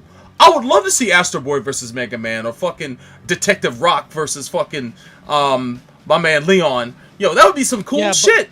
But the problem is we're trying to go for only all Capcom, because then we don't have to deal with the licenses. Sure, yeah. Of all this bullshit. Yeah. So I know, I feel you. I understand but that. the fact, that's cool. But the fact that they collaborated already, it means that they have at least some kind of connection. And full Capcom versus. Just give me a Capcom versus all the way through and through. Bring back people like Jin Saotome. Bring back people like fucking Hayato from Star Gladiator. Dude, give me Trojan. A couple of these dudes.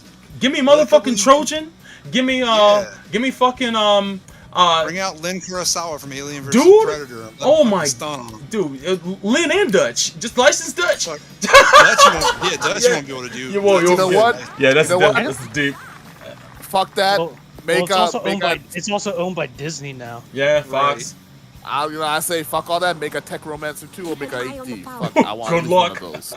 I'll never I'm swinging for the fences. I would love that. I was listening to the soundtrack of that this morning. Actually, it's funny you bring that up. Yo, you know the fucking my favorite song in that game is the menu music. That shit to me. Yeah.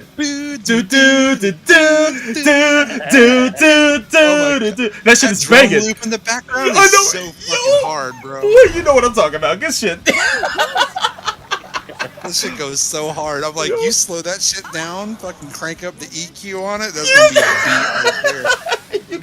You can definitely flip the shit out of that dude for real. I'm kind of surprised. Hot girl summer right there, boy. Hell yeah, I was gonna say, I'm kind of surprised they have not put a Power Stone character in a fighting game. Any of the crossovers either. Because nobody cares about. Because Capcom don't care about Power Stone. Albatross, baby. There was that leak though. That Capcom leak where the hackers broke in. They pulled some information about a reboot the Power Stone. So that might actually be on the horizon unless they cancel the project. That shit right there. If they would have announced that at E3, I would have shit a brick. Forgot about that. Yeah. There's also that Resident Evil Hank game that's supposed to be made. Yeah, that's right. That's supposed to be on the table featuring Hank from King of the Hill. If only I wish I put money down for that motherfucker right there. I mean, the propane tanks in Resident Evil, so why not? Well, to be real, we don't even know what that is. I only cares about that because it's like, what the fuck is that game? I only care about that because whenever the jump scares happen, you get to hear them go, There's something wrong with that goddamn zombie. Yo, if only, man, and you get Mike Judge to come in there. Yo, that's what's up. Yo, let's go, Mike. Oh no! Team up with Dale. Dale be Boomhauer is the Barry character. Dang on, Master of Unlocking. Power DLC. You know what would be the perfect DLC for that one fucking what's it back for that it's a Left 4 Dead that Left 4 Dead spiritual sequel that's coming out. Fucking King of the Hill pack. That would be the shit. No. That'd be great. Have Boomhauer as a narrator. Yo, Boomhauer as the narrator. Yo, man, No, it's gotta be Dale. It's gotta be Dale because he's got like the purse. Yeah, because that's what makes it good. Pocket sand. Pocket sand. My God. Dale has to be Wesker though. Like, no, he'll get his ass kicked, man. Come on, he's a wimp. He's got pocket cries sand, like a little girl. I didn't realize that was the last hole. So did you guys enjoy getting beat by the Albatross? Yes, I enjoyed it. At the very last moment, you get an Albatross, and I'm like, "Fuck!" That's amazing. You feeling good about that Albatross on a course where we had Tornado Hole? All I know is that you guys had tornadoes. Is that what you need? Is that what you need to win in this game? You guys had tornadoes level 2, and I see you all down there at -10.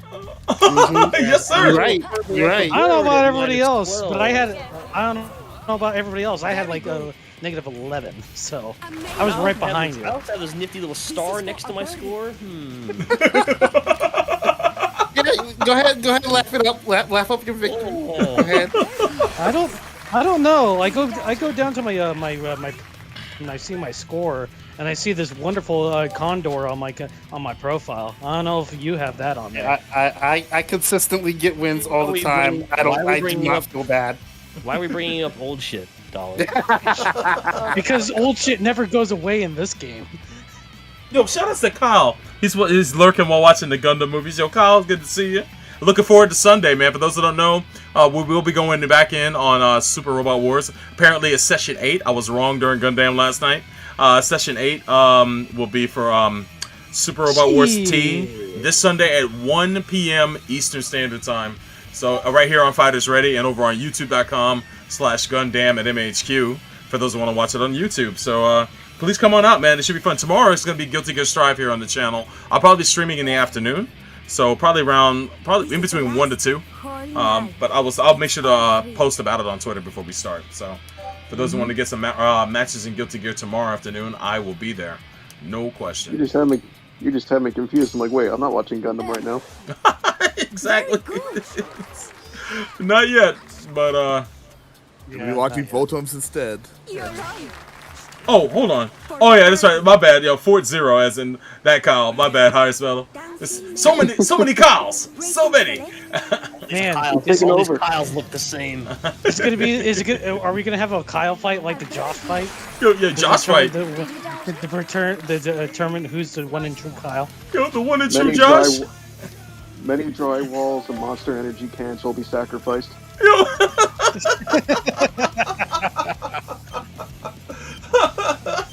Yo, Varnish stole that victory, boy. Last second. No, look at you, man. Good shit.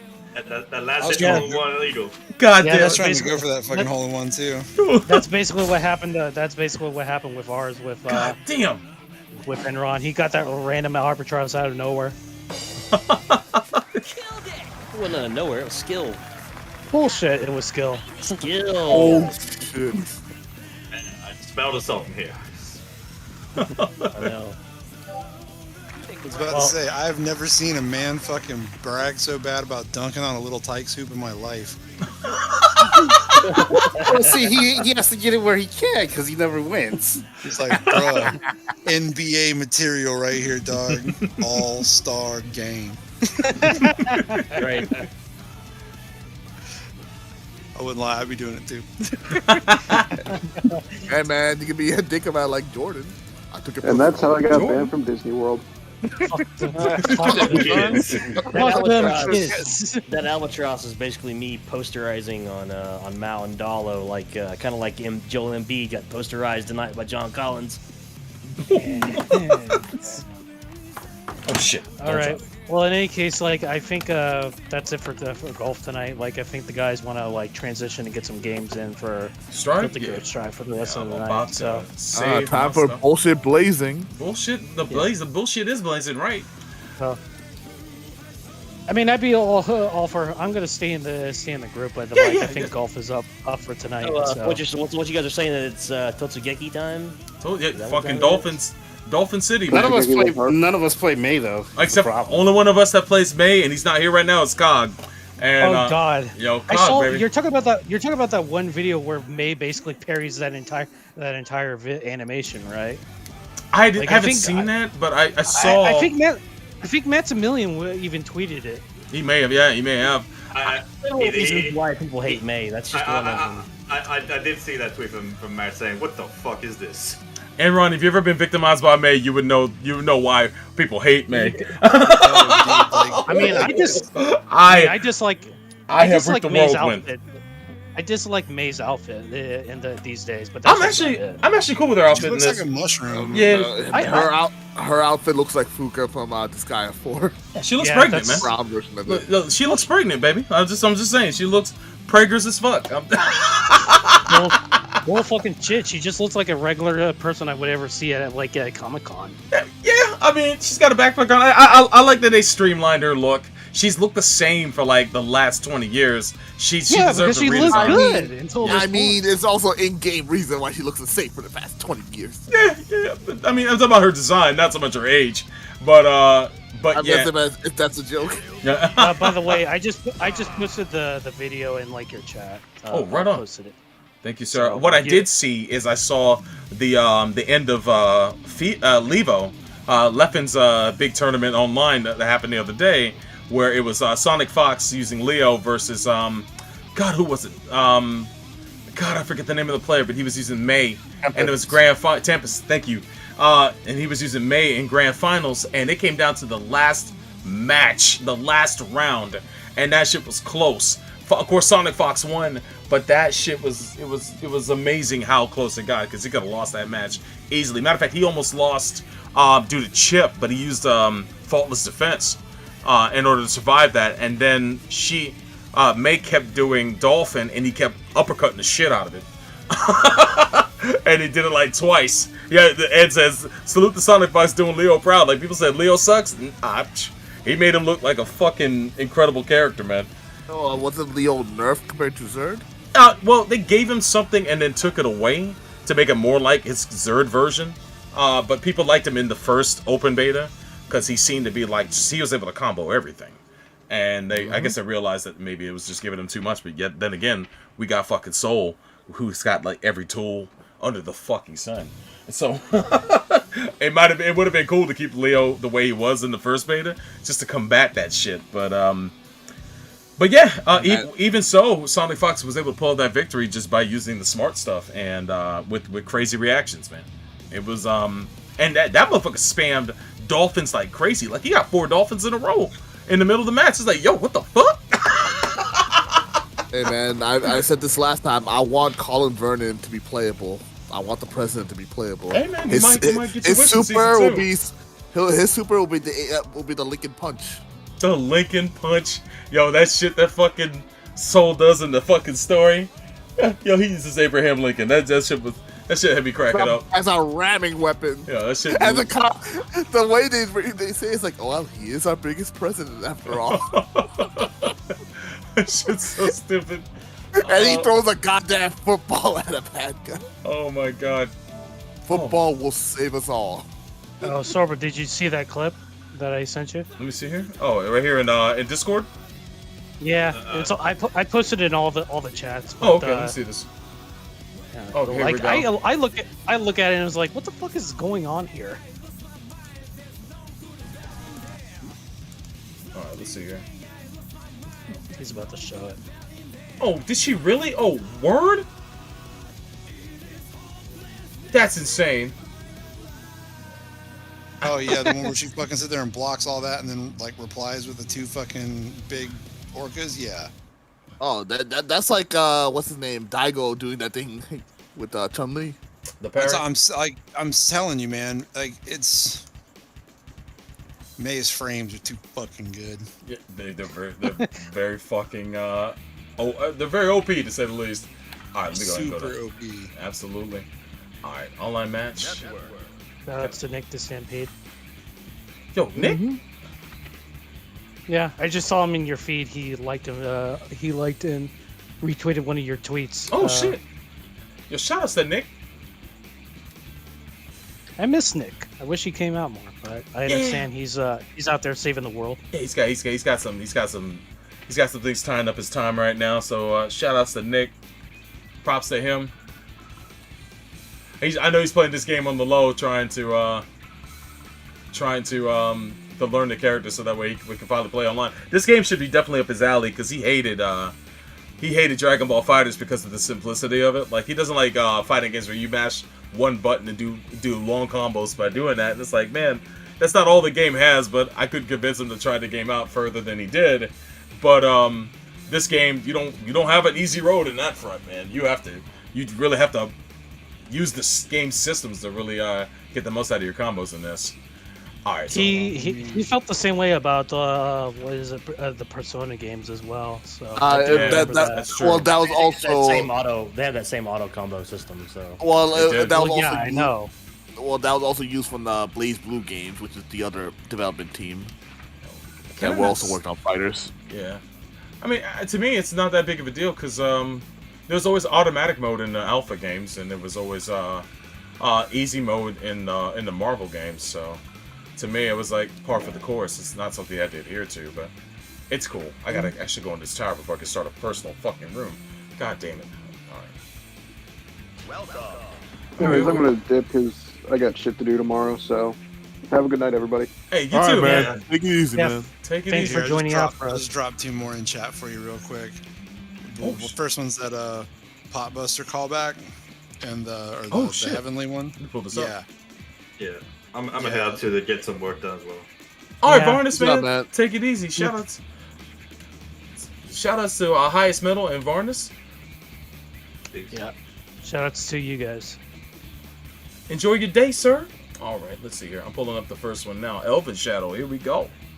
Okay, what's this?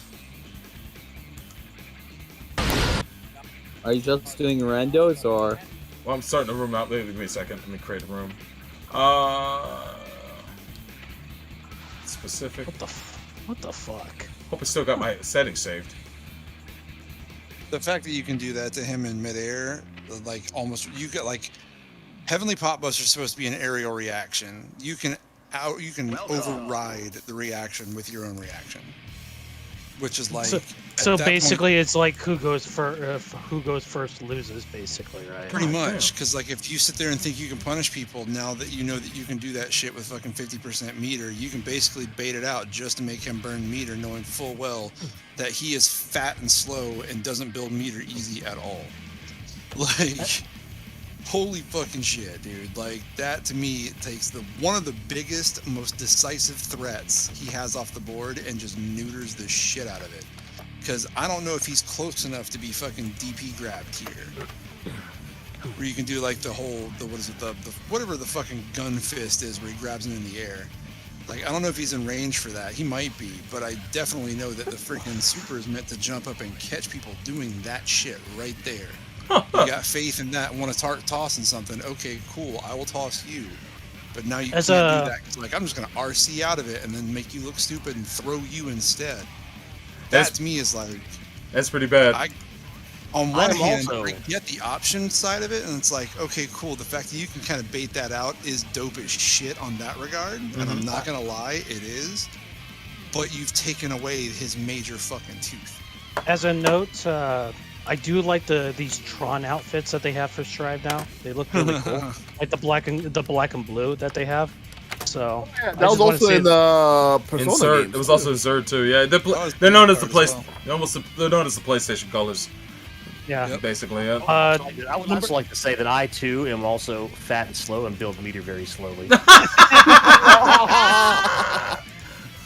all.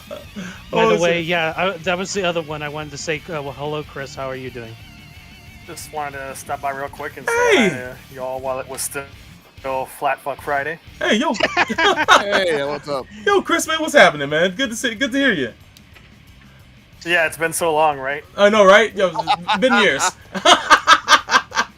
By the way, room's open for anybody who wants to come in. The room title is in the chat and whatnot. But is that the first time you ever saw that, Chris? That Flat Fuck Friday meme? It's often. I've seen you post it many times before. I've only posted it, I think, like a total of 3 times. It's just this time around, I just posted it everywhere. Well, he also brings it up often too. So, man, did you enjoy the Gundam movies on Netflix? Did you just watch the first one? Didn't watch any of it. I just was curious if the subtitles were wrong because the description of the third movie said Duchy of Zeon, and I thought, oh god, here we go again. And then I just wanted to see what the subtitle said, which was in fact the correct stuff of Principality, but then I stumbled upon the fact that it was the original audio track. It's like, oh, I was not expecting this to happen. As far as, do they have the English dub on Netflix? Oh no, that dub is forbidden. That dub is not to be heard by anybody at any time. It is banned from existence. That's the British dub, right? Right. And what That's the sucked? Gundam. Get in the Gundam. Gundam. Right. Hell yeah. Right. And with So, all like- of the fake Star Trek technology added in for no reason at all. It had And Steve Bloom Xeon's- as Char. As Steve Char, Bloom yeah. as Char. It's nuts. And Roboton Invaders. Roboton Invaders. God, it's been ages since I've seen the what was the name of that company? It was Anime Village. That was right, Anime Village. That was the first Bandai's first stab at anime localization. Yep. My God. I still have Well, all they my outsourced it. Anime Village VHSs as well, so here somewhere. Those clamshell cases. They outsourced it, Yep. huh? Man, that explains They everything. outsourced that dub, and they didn't have much quality control over it, and it fucking shows. It wasn't also 90s era dub, which is also very rough. Yeah, but the same time they did the dub of 0080 with David Hayter David and Hayter. all these people, and that was a great dub. Oh, that this was was just the like 90s? I thought it was like the early 2000s. that was a late 90s. Nope. Yeah, AnimeVillage.com was when I was like a sophomore in college, dude. Was- that was like 97. Woo! Was that Wow. was that also around the time? Was that also around the time when they did like what's it called? 0083 too. Wasn't that around that same time as well? Yeah, they did. They dubbed Yeah, all 0083. those around the same time, and those were dubbed like before Wing came out in America. So Yeah, because I late just So the original OG AnimeVillage.com titles were 0083, 0080 I want to say and MSG. 0080, and then also Yeah. Espiflone, Vision of MSG. Espiflone, Mobile Suit Gundam, Clamp School Detectives. Yo, And Clamp? there's one. Yeah, then there's one more. Mankind knew that. Fuck, I can't remember what it was. Wow. Those were the first titles. That was like 1997. I distinctly remember a trailer that was made for 0083 that actually had Steve Bloom like actually narrating like the whole thing of like 0083. He narrated a lot of the Bandai trailers at the time. Yeah. I just distinctly remember that because that was on Journey to Japuro years later on the PS2. Yeah. So He was also he also did one of the voices for Rise from the Ashes as well. And of course was randomly Al's dad in 0080. That's right. Holy shit. just random. I completely forgot about that. It's a very small part. Like he's literally in like the first and last episodes, I think, only. Yeah, that I'm sounds rewatching it about right. right now. I just bought the Blu-ray. Yeah, I'm proud to own the Blu-ray 0080 myself too. Oh! Shout out- I thought shout about out- it. Yeah, I couldn't pass that up. Fuck. Shout out to Bernie's Lament. Yeah. Oh god. I love that. As far as a Gundam series is concerned, I think that's probably the perfect one to show someone. Be like low investment, very high return, double bonus teams. That's true. It's a Also, self-contained standalone story. Yeah, it's a self-contained story for certain. It's a self-contained story, and it ties into other stuff, but it's not like Well, completely true, it's except a for boom just that. pocket story. It's a war in the pocket. It's And it's fucking got the best character designs and it's got best girl. So. Yeah. There you go. Some of the best variant designs in UC as well. I mean, the only thing that really ties but it not over. the best soundtrack. Oh no, not by far. No. Not by Not- far.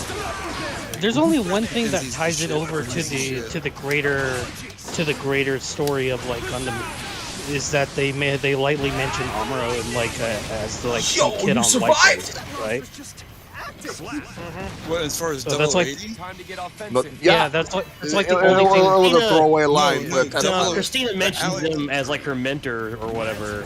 Like In 080? yeah, when they're talking about the Alex, which you get out of it, they talk about who it's meant for and everything. Yeah, Yeah, it was like an offhand comment. There's like an offhand comment that literally said like, yeah, it's the Gundam's meant for like some kid on white base. Yeah, he's meant for some hotshot on the white base. Yeah, that's like the only So why comment. is something like it's going to some new type on the white base? No, they started talking about the new type shit after that. So you got to be a new type to pilot this shit. I just watched that episode like today.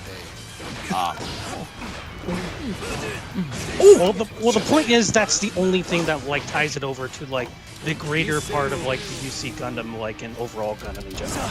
Outside of that, it is like a self-contained story. Yeah, it's its own beast, and it's got such beautiful animation because it's an OVA and it's real high budget. And the first Gundam OVA. Bro, the Camphor, like, dog, like, as far as enemy mobile suits is concerned, the Camphor is such a fucking... Well, also, Hygog is still the best looking Aqua mobile suit in the UC. Yes. Shout out to the camper, amazing. Nah, man, it's the Juwagu. The Juwagu is really the best. Oh god. The Act guy is also... Everybody loves the Juwagu. No, the Act guy. And the Zogok. Oh, Zogok. Everybody loves the Zogok, right?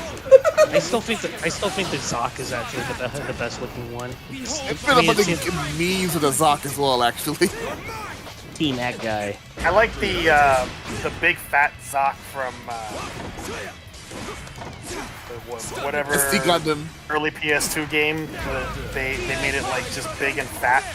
Oh, Jerry Jaburo. Yeah. Yep.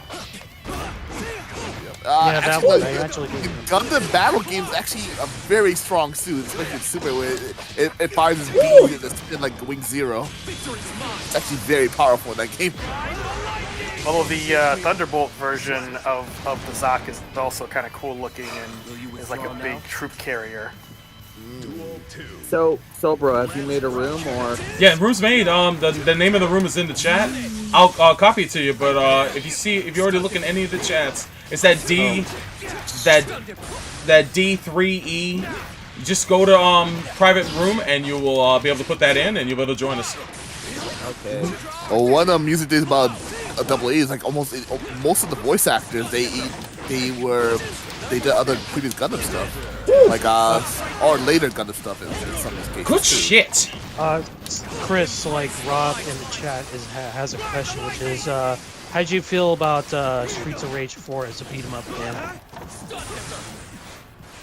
I didn't finish playing through it because I have such a huge backlog, but I did like what I played so far, and it seemed more accessible with a less steep difficulty curve than River City Girls had. Oh yeah, true. Yep.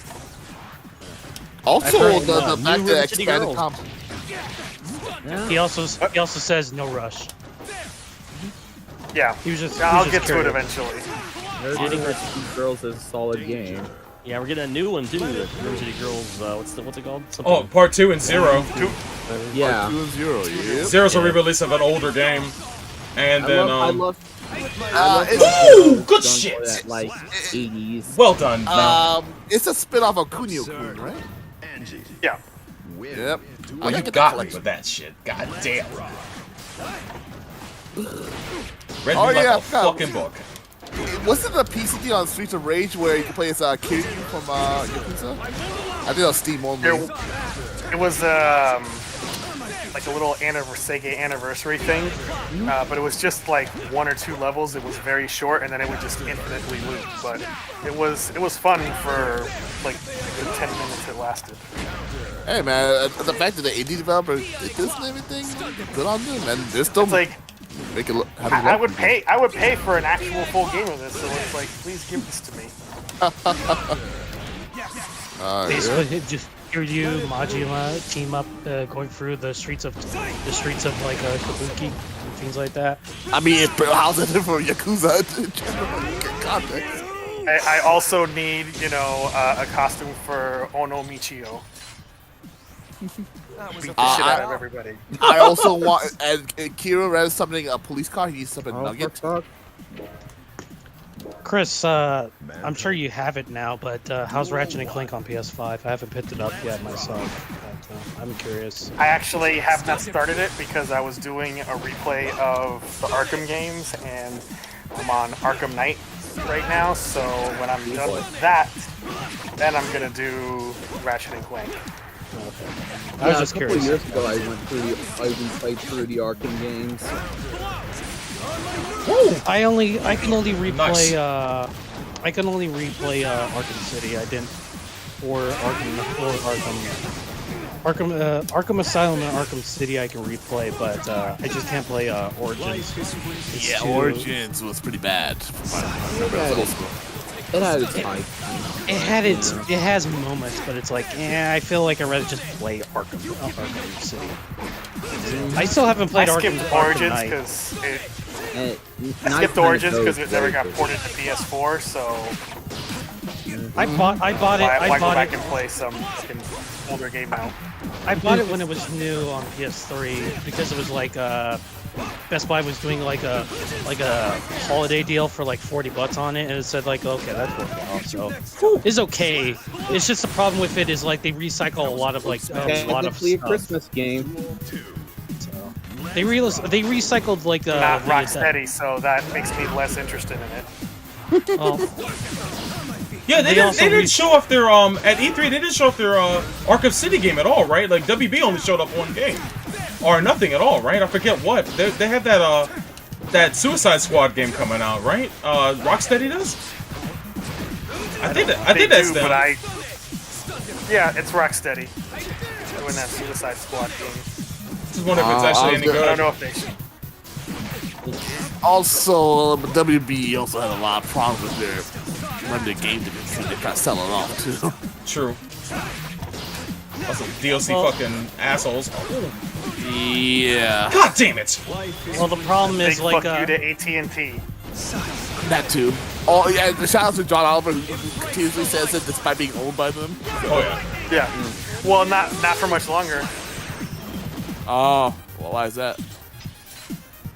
They're selling off Warner Media just 3 years after having bought Discovery. Yeah, that's true. Well, spinning it off and combining it with Discovery. So, $80 billion wasted for nothing, and they're taking a $40 billion haircut on trying to be an entertainment company. Yeah, they failed miserably on that shit. Yeah, that's cool, man. I got Discovery Plus, and I got HBO Go. So they want to combine them both. I'm already. Surely no one could have foreseen that giant evil telecom wanting to be an entertainment and multimedia company wouldn't work out. Like, who would have thought? Who would have thought? Oh, then maybe 2.0, huh? Come on. That is a cursed name. Yeah. Well, regardless, we'll see. Like I don't know how like WB's is gonna go forward currently right now. Like NetherRealm still hasn't revealed their new game, and they're kind of due. They're still building something, and that Harry Potter game is like delayed all the way out to like 2022. So. Oh! They announced another Lord of the Rings game to do too. I think WB owns the rights to that. Yeah. Where the fuck is Good answer, Mal. Good shit. Oh, where the fuck is my Grand Blue Fantasy relink? God damn it! It's stuck in development hell. I was making the joke on Twitter earlier, or on Discord earlier today, that the goddamn Grand Blue Fantasy like mobile game is gonna get service shut down before relink comes out. It'll be the new Elden Ring of development. I mean, it kind of okay, that might be true, but it still doesn't top Beyond Good and Evil 2. Like, because that Beyond Good and Evil 2 is beyond anything, is the new Duke Nukem Forever now. Like, it's beyond saving. I think it always was beyond release. I think Ubisoft is beyond saving. Yeah. I agree there. Well, the shovelware, good shit. Not even shovelware. Like shovelware, again, like the allegations that are coming out. Like, oh yeah. I feel like I bring this up. Like I brought this up for the last 3 weeks. Like every time. Fuck. There's a reason. Weinstein of the gaming industry. I don't know. I mean, it's true though. I guess it is, yes. There was I never made that comparison. But yeah, there was a report about how they admitted that all these things happened, but of course, to no one's shock, in all the months since then, they haven't made any changes at all, and no executives have been punished. No one's been let go. Hell, Michael Ansel, like the guy who was like the godfather of Beyond Good and Evil, he just fucking left the company to go fucking snorkeling somewhere, and then 1 week later, hey, it turns out he was totally in on it too. So yep. So people are like, the entire company is like pretty much beyond safety. Yeah, like God damn it! Because everybody's in on it. Yep. Sorry and speaking of people who can go fuck themselves, David Cage and Quantic Dream. Oh yeah, is he in a lawsuit too, David Cage? Yeah, yes. He's in several lawsuits, I think. It's probably why you haven't heard anything from him lately. There should also be a lawsuit for his crimes against video games. I agree. Fuck David Cage, and that's even before all this other bullshit came out. Yep. I go all the way. The guy I've been makes shitting on him ever super since Heavy Rain. So complicated visual novels. Pretty much. But, and everybody sucks him off like he's a god. Fuck. Or used to anyway. Well, he sucks himself off. So that too. Yeah. I mean, He sucks that himself too. off like he's some auteur Hollywood fancy movie director. He also Like put with Cheater himself in a Mind. game too. He put himself in, was it Fahrenheit? Yeah, pretty much anybody who does the whole Artur act, like I just want to throw them into the sun. Those are like the most annoying people on the face of the planet. Jim Sterling has said many times, if David Cage tried to be a Hollywood writer, he'd be laughed out of the room. He probably would. This shit is so absurd. Oh, look.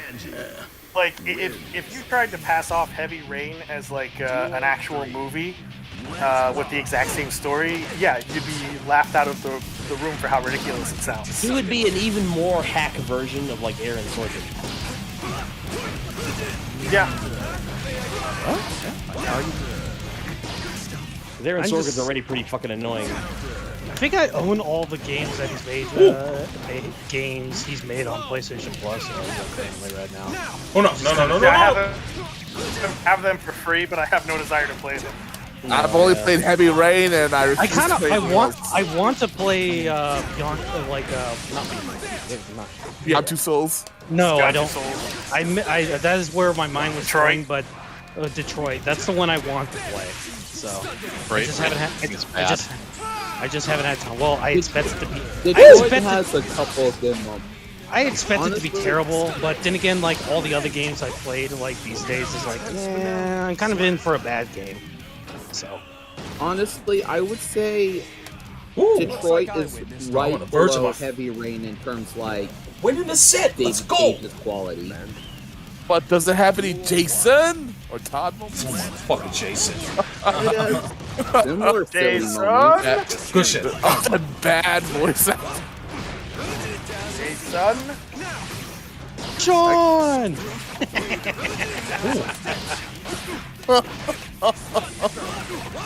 Real talk though, like fucking damn. I think it's gotten to a point like even PlayStation is like kind of like distance themselves from. It also come out. I mean, you know, somebody also been like a racist dick too, or at least sexist, or one of those two things. No, probably sexist for sure. That's just Texas, I mean- sure, yes. Okay. I don't know about everything. I don't know about the other one, but we'll see. Okay, it's one of those two. I can't remember. But... I mean, the guy was like fucking in love with Page for a while. So. Fuck. I'm sure he regrets that association. Amateurish. Yeah, I know. He probably does. You know who probably also regrets it? William Dafoe. Have you seen the interview with Beyond Two Souls? He looks so uncomfortable. He looked like Ben Affleck. That one meme. Sure, Elliot Page regrets it. Sad Affleck. Sad Affleck, yeah. This is William Dafoe. Yeah, I don't know. Maybe he saw some shit. You know what? He saw some shit and it changed him. You know what? Have Nick Cage work in a video game. I want to see how that works out against that David Cage. Oh. Was that an attempt at humor because it was Cage and Cage? Yeah, also Nick Cage is also completely unpredictable that goes out there. He's coming out with a movie called Pig, where he's chasing after a pig. Yo, nice. Yeah, that trailer just dropped too. I didn't watch it yet, but I saw it advertised on my Twitter, on my YouTube feed. It's like, really? I thought it was a joke, but it turns out no. The Nick Cage movies are not a joke. No, I'll tell you what's. I'll tell you what's not a joke. I'll tell you what's not a joke. The IRS, of which he probably still owes. Jesus Christ. Oh. Hey man, just keep making those movies, Nick. Every so often he squeezes an actual good film in there in the mix, man. Gotta do what you gotta do, man. He did Into the Spider-Verse, man. I love him to see him reprise that role. He had to make a lot of build back up his fortune and rebuy Action Comics #1. That's right. Yo, that's the goal.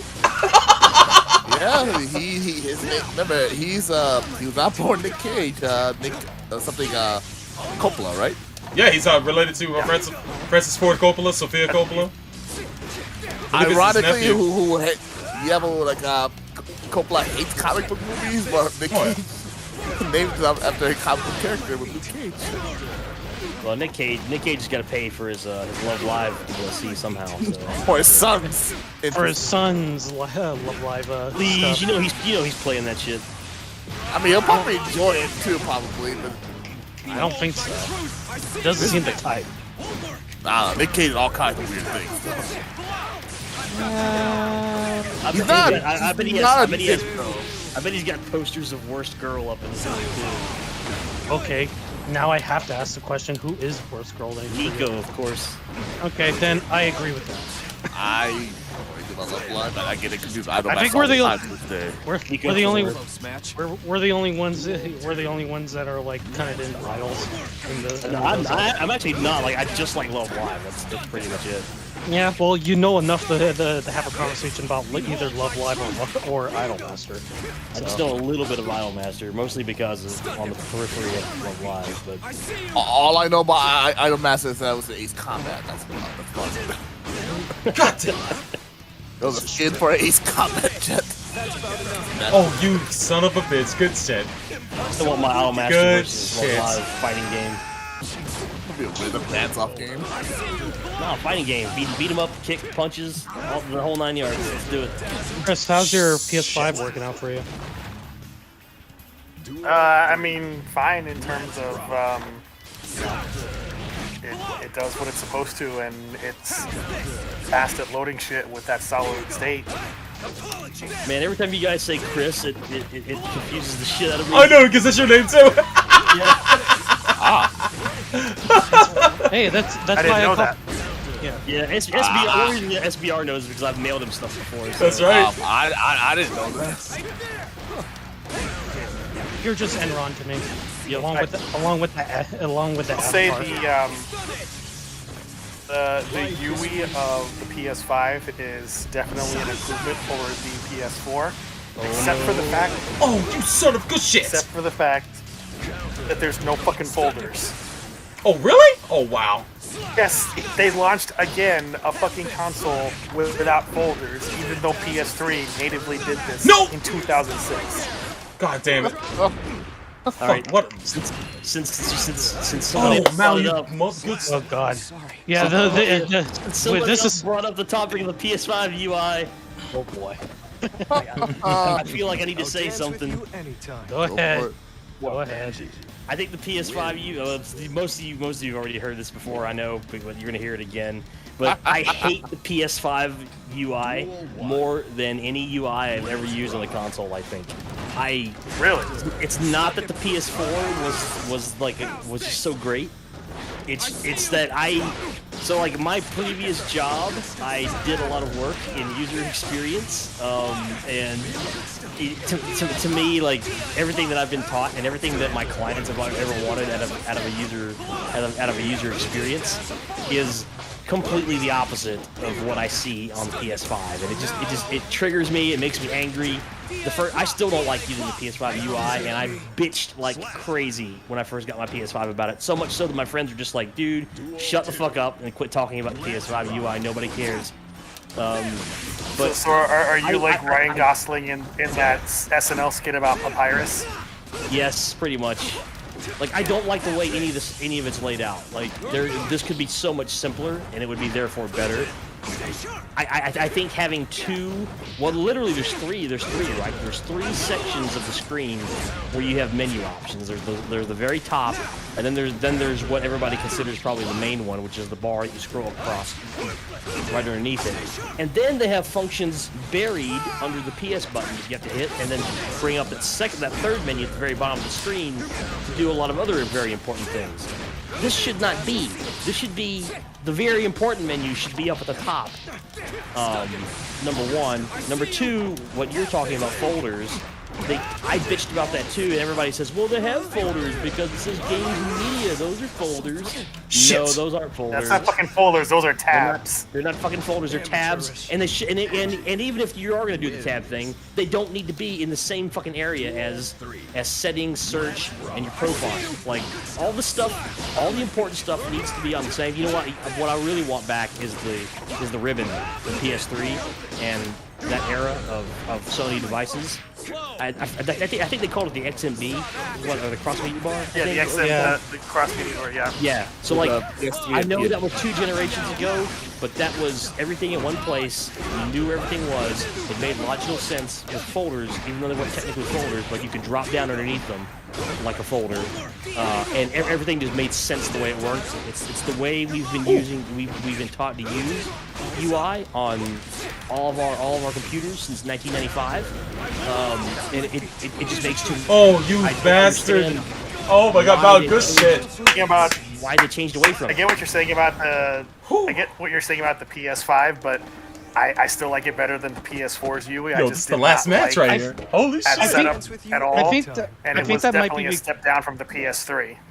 Yeah, I think that might be the case. Is that you don't mind it so much because it loads just way faster, especially when your it does. Running on especially the PlayStation Store, like just kind of is there, and you're in and you're out of it very fast. And if you go to look at trophies, you just fucking circle out of it, and bam, you're back in.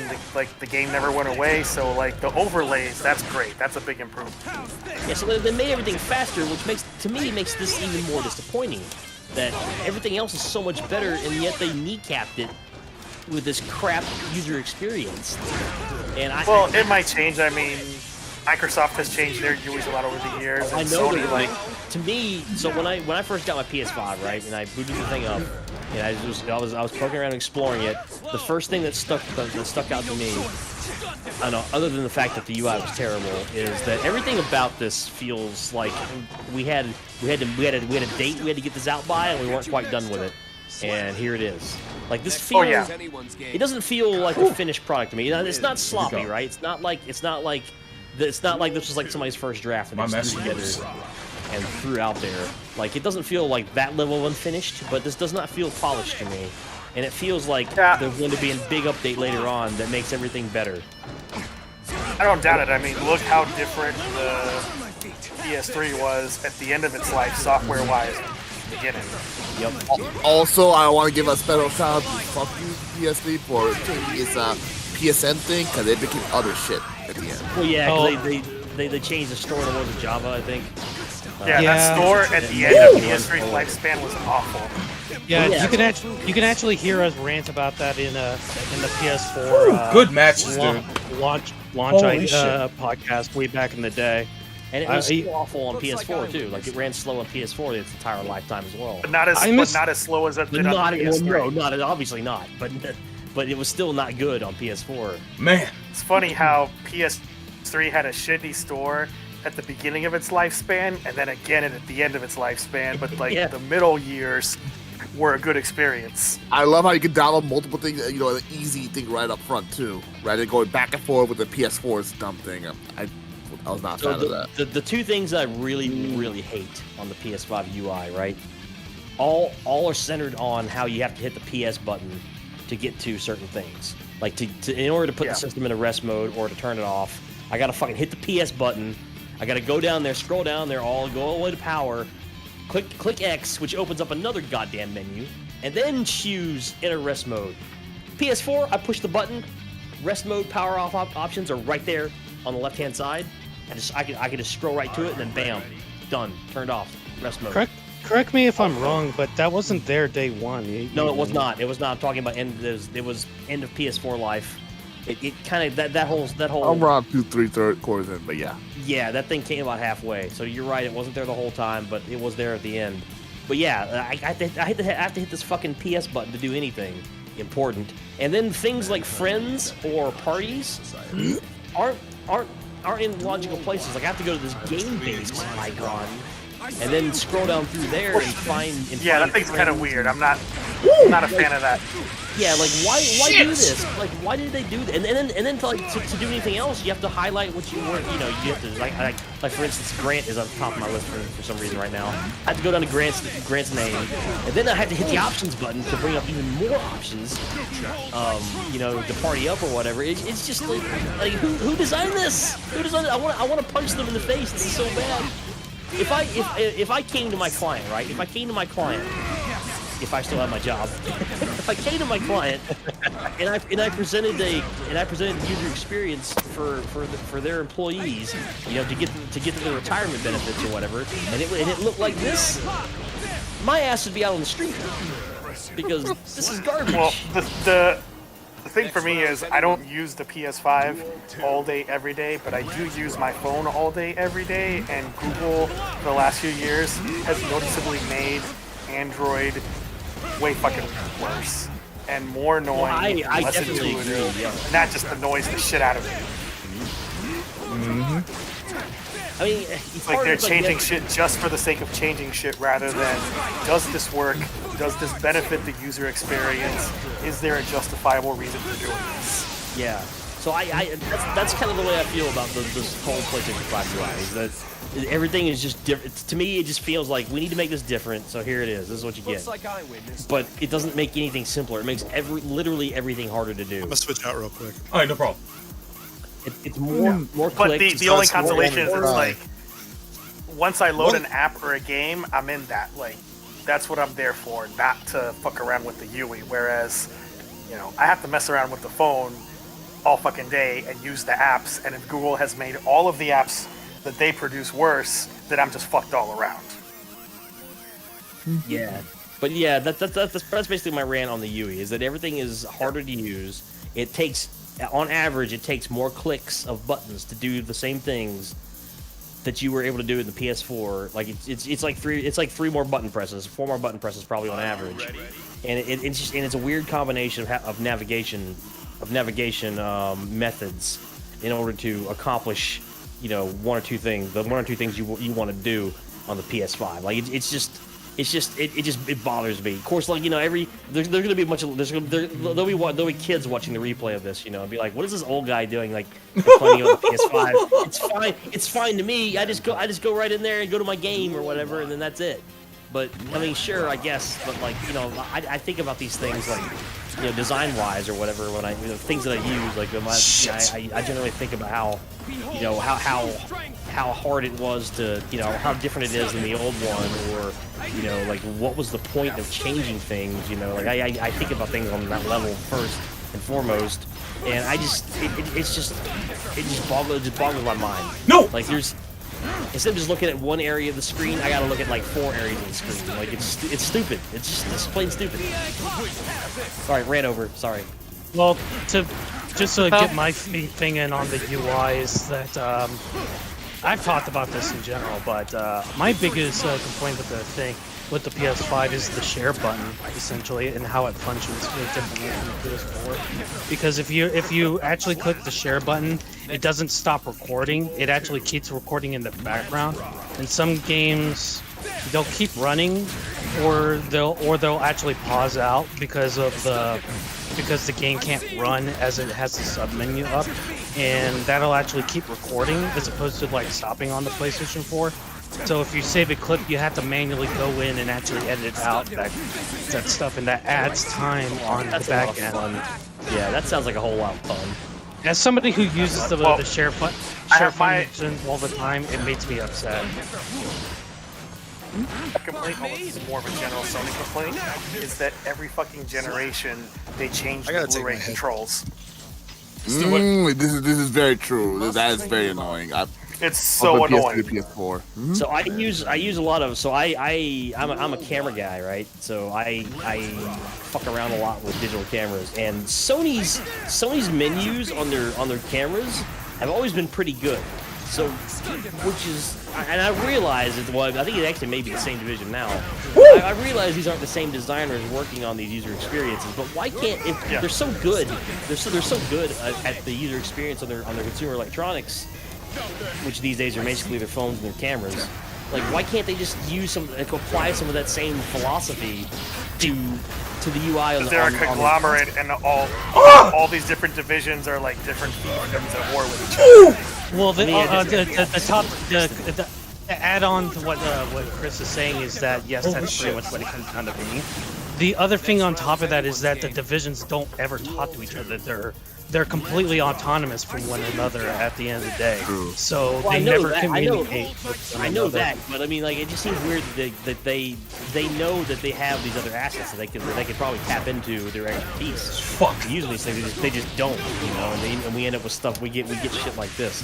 I'll say this, like, as somebody who actually owns an Xbox Series X as well, I much prefer the user interface on the Xbox Series X. Although I'm not in love with it either. Like, it annoys me. Oh, you got me, son. Good shit. Fuck. And it's so much better than the PS5 UI. And like the Xbox One has a much better UIs than the PS5. Jesus Christ. And the PS4 is way better than the UI. So, in the UI department. And it just disappoints me that the PlayStation 5 is so godly. Except for in the design department, and that applies to the physical design of the console as well. Fuck. I am not happy with the way it looks. The physical design is hideous, and I have it horizontally, and it's so fucking ugly. And the fact that it's not even flush against the surface, and you got to put the stand on it just to have it sit up. It's like, who the fuck designed? Like, what is the purpose of this? I distinctly remember, like, when I found out you got a PS5, I went directly to you and said, like, dude, you have to remember that thing is heavy as fuck and huge as shit. So you might want to watch. It's like I don't understand. It's like this is definitely a case where form was the motivating factor and not function. And it's just it also just looks even stupider and bigger because I have it on the shelf next to the PS3 Super Slim, being so compact and much nicer looking. It just makes this look dumber. I have mine vertical because I have no room otherwise on the dresser that it sits on. It sits on top of the same dresser about 48-inch TV does. So like I have to have it horizontally, otherwise I can't fit it. And you know what? The Xbox Series X, like it's guilty of that too. Because like if you lay that sucker down horizontally, it should have faultless defense. So huge. So for big, me, but at least it's a shape, right? Sorry, man. I had to. I'm not trying to interrupt. Sorry. It is a definable shape. Like I had to throw my headset off because the UI talk was so deep I couldn't concentrate. It's not me telling y'all to shut up. Like, Jesus Christ, I couldn't fucking even think. Yeah, I'm sorry. No, man. Don't be. It took me a while. It took me years to get used to it. So it's so bad you're bringing that up, but I'm like, God damn, I was actually able to play. It's just like he's talking about the common sense aspect. He's like, God damn it. Yo, I'm not watching the stream. I'm just on Discord, so it's like all good. I have no idea how the gameplay is it's going cool. for you all. It's so it's funny hearing your reactions. No context. I mean, it also doesn't help the fact that we have like a bunch of people who have PS5 here, and this is like one of the few times we're able to talk about it. I know you can talk shop. Might actually be the understand what we're talking about. I'll tell you this right now, though. I'll say another thing that sucks about the PS5: the remote, the media remote for the PS5. Yes, I have it too. I hate it so much. Don't like it. I hate it. Yep. I like the PS4 one so much better. Like, why couldn't this just be like a white version of that? The only reason I use my PS5 media remote is because of the battery. Because this controller, if I use this thing as my if I'm sitting on Crunchyroll and I'm watching like 3 hours of anime. Like, this battery is going to die in the DualShock. Like, the battery in the DualShock is asshole. And that's the only reason why I use the Oh, that's weird. Did you read about the DualSense controller update? Actually, no, I did not, but I have updated the controller, so maybe Same that here. There was an issue that they just fixed where the battery indicator was coming on too soon of having low battery. Oh, really? Oh, well, that makes sense. And now it's supposed to be more accurate. Great, at least they fixed it. But yeah, that remote can fuck right off into the sun. I hate that thing. I don't like the way it feels in my hand. It feels cheap. It feels cheap and chintzy. And it slips out of my hand all the time because the way they designed the stupid thing. Yeah, it's Like, too smooth. It looks like a damn phaser rather than a remote. Yeah, you pick it up, and then like if you let go of pressure in your hand just a little bit, that remote's gonna go squirting out of your hand because it does that to me all the time. I put it down on the side table, and sometimes it just slips right off. Yeah, it just slides off because of the way the back is designed. Like, who thought this? Yet again, more Sony design problems. Like I don't know. Well, that's the problem with there is that it's not just design; it's also aesthetic design. Because like, yeah, they chose. It's like they wanted an aesthetic to match the console. Which is a terrible aesthetic in the first place. Well, rounded designs, unfortunately, these days are actually considered like trendy and stuff like that. So, unfortunately, it's been proven like rounded designs have actually led to like better sales and things like that. So, it's actually more appealing. But I'll tell you this right now, doesn't make it good. I bought the D brand like black wings for the PlayStation 5, and I've slapped those suckers on here, and this thing looks so much better. Getting rid of the white, but it's still ugly. What if I chip in? I wish they would give it a goddamn controller without all the extras. No! Or it feels like at least have better battery life. Well, that's folks, never it's gonna been fun, but I have an early morning, so I have to tap out. Chris, man, thanks for coming in, man. It was a rare treat, man. Guys. Brother, I'll talk to you later. Anytime, guys. It's fun. Take care, guys. You too, man. But as a thing, like that's never going to happen. Just due to the fact like all those features have to be in there. And then to be fair, I actually want them there. After playing like games like Returnal, I actually want all those features in there because they matter to me. Because they do actually matter. They actually do add to the experience. So. Speaking of the controllers, those new DualSense colors are out now. Yeah, but they're from my understanding, they're all sold out. Well, I just got a shipping notification for mine. God damn it! I'm definitely getting mine. Yeah, I couldn't get one. Like, I wanted to get the black one. Yeah, that's the one I got, was the black one. I wonder, when I read that there's a red one, there's a red and black one, I thought, oh sweet, you wouldn't want a red and black controller, right? But it's not really red, even though it says Cosmic Red. It looks like it's more hot neon pink. No, I think it's more like a maroon, really. Or burgundy is what I like to say. But yeah, I prefer the black one just because it's like, well, that's kind of like the PlayStation colors. Yeah, so now that I have my black D-brand shell on here and a black controller, like if I can just somehow get a black charging station, like everything will match and it'll look better. And here, I got the perfect solution for you. I'm just acting as go Home Depot and get some plastic or whatever. Oh, no, you don't even need that. Just get a Sharpie. That's gonna take a lot of Sharpie. It's still cheaper. I'm kidding. I'm just messing. But yeah, like I want the black one or even the red one. I need to get another one eventually. But the problem is they're completely sold out on Amazon. God damn it! I know, right? All it is like that same thing over, and then when it doesn't go, just going for the throw, and I'm like, no, break it, and it didn't fucking come out. Yeah, it's so hard to break throws in this game. You can see them coming. You can see them coming, but it's still the 2 frames. They don't give you no time, dude. No time at all. God damn. Open that window up, please. More bullshit that Grant's angry about. Yo, that was funny though. I fucking love that shit. I knew exactly. I knew he went off mic as soon as after that first match. It's like, yo, I know Grant took off his headphones. I knew it. It's cool. Like it took me like years to get used to that, but it's cool because doing these streams since like 2013. Oh shit. It's pretty much a party line every time, so it doesn't bother me at all. I'm totally fine with it. It's just like yeah. When you're not playing, I understand. I understand. I need it now. Like, oh shit, I can't pay attention to nothing right now. Whew. No, Barney said just be like that. I knew that was gonna bore some people. Never not feel free to have a conversation on this. That's why this happens. And especially considering like those people who are probably still wanting to get a PS5. These are things that they have to look for and just kind of know about. Yeah, so, nobody can believe not buying a PS5 because of the UI. Nobody, not even me. Well, no, but like it's still good to know, you know. Because like when I got my PS5 that night, I spent like an hour just kind of learning like the UI and just kind of going over everything and customizing things so that it will work for me before I started playing a game. Because I felt like, well, I got to do this at least once, and then I'll never have to pay attention to it ever again. My first hour or two with this thing, trying to set it up, was extremely painful, and I was extremely mad because I couldn't find anything. I was like, where the fuck is this thing at? Why is it not here where it's supposed to be? And that was part of my rant. I was just like, this stuff everywhere. It doesn't really make sense. And all these sub menus and well, that accomplished nothing. Holy shit! Yeah, that sounds about right for Enron. That accomplished nothing. No. We activated both our supers at the same time, and they just went up and they went no directions. It's like, wow. Yeah, that's I funny. know.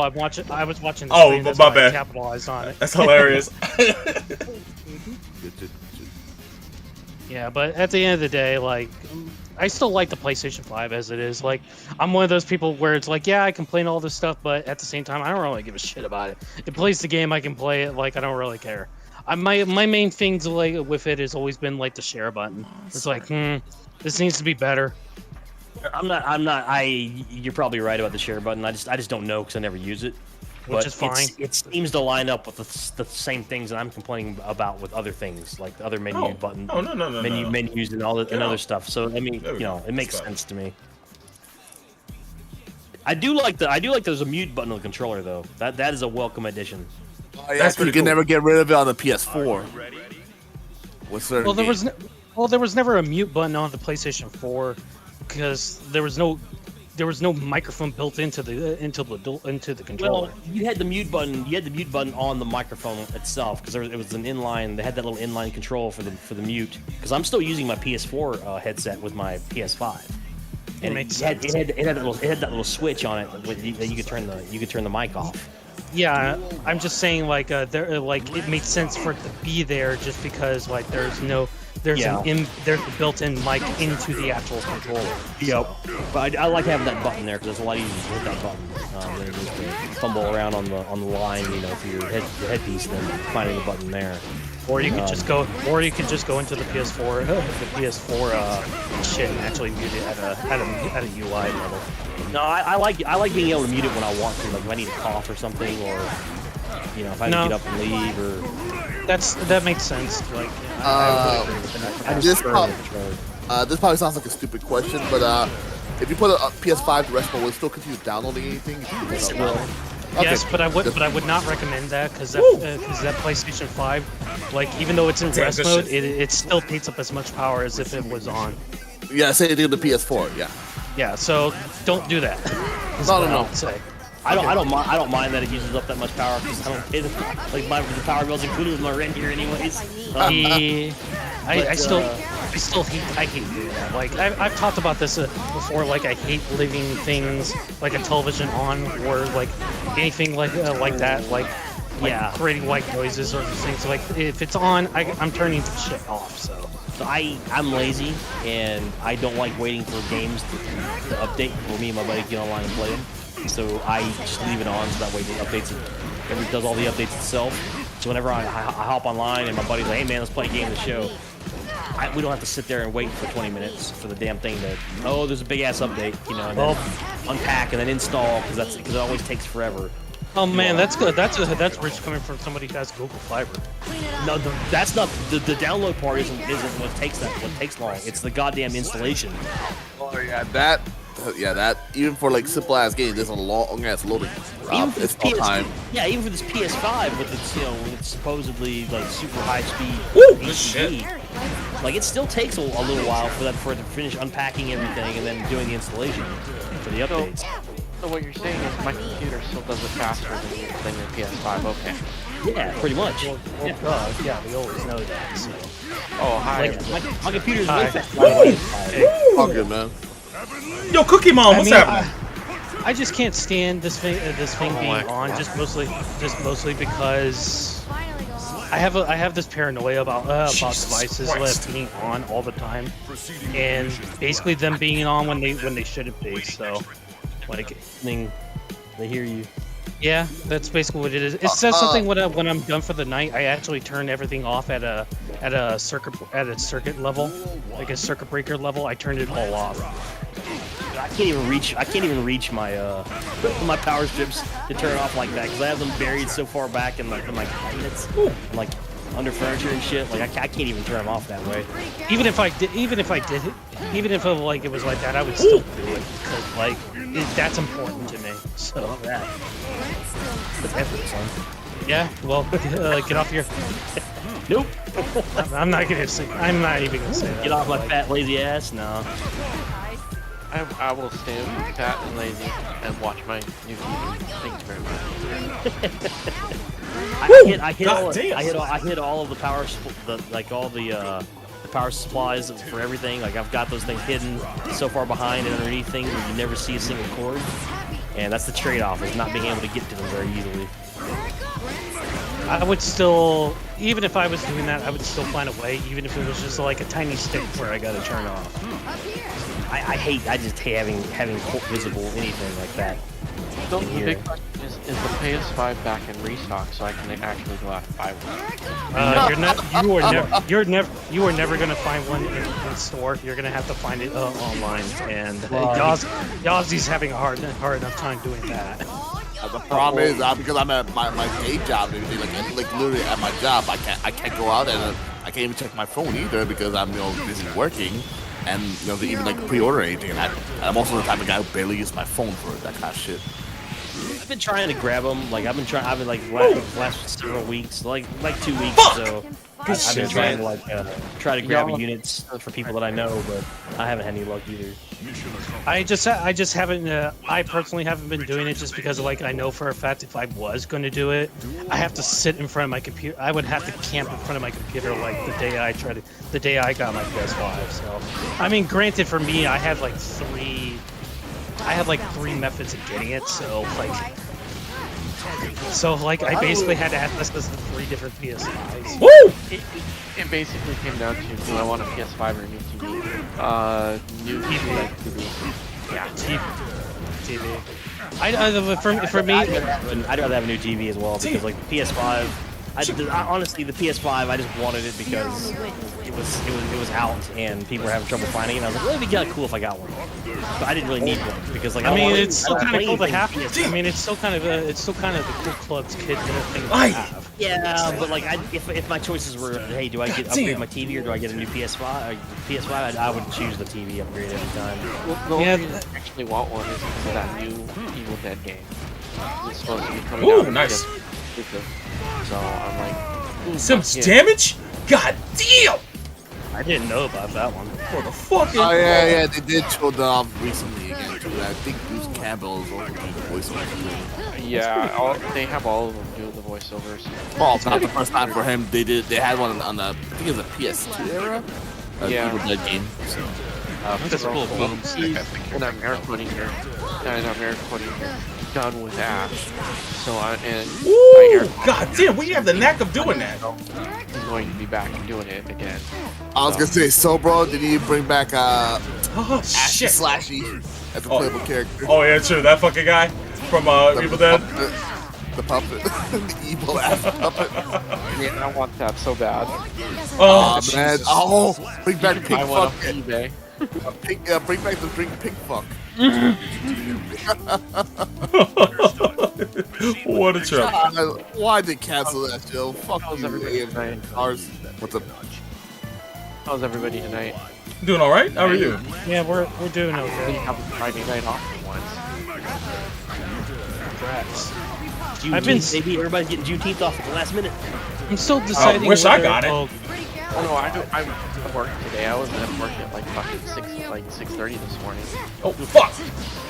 I have Monday off as a floating holiday for Juneteenth. Lucky. My job's gonna get it. One day I'll get a fucking Martin Luther King day off, or even Juneteenth off. I never had those days off in my life.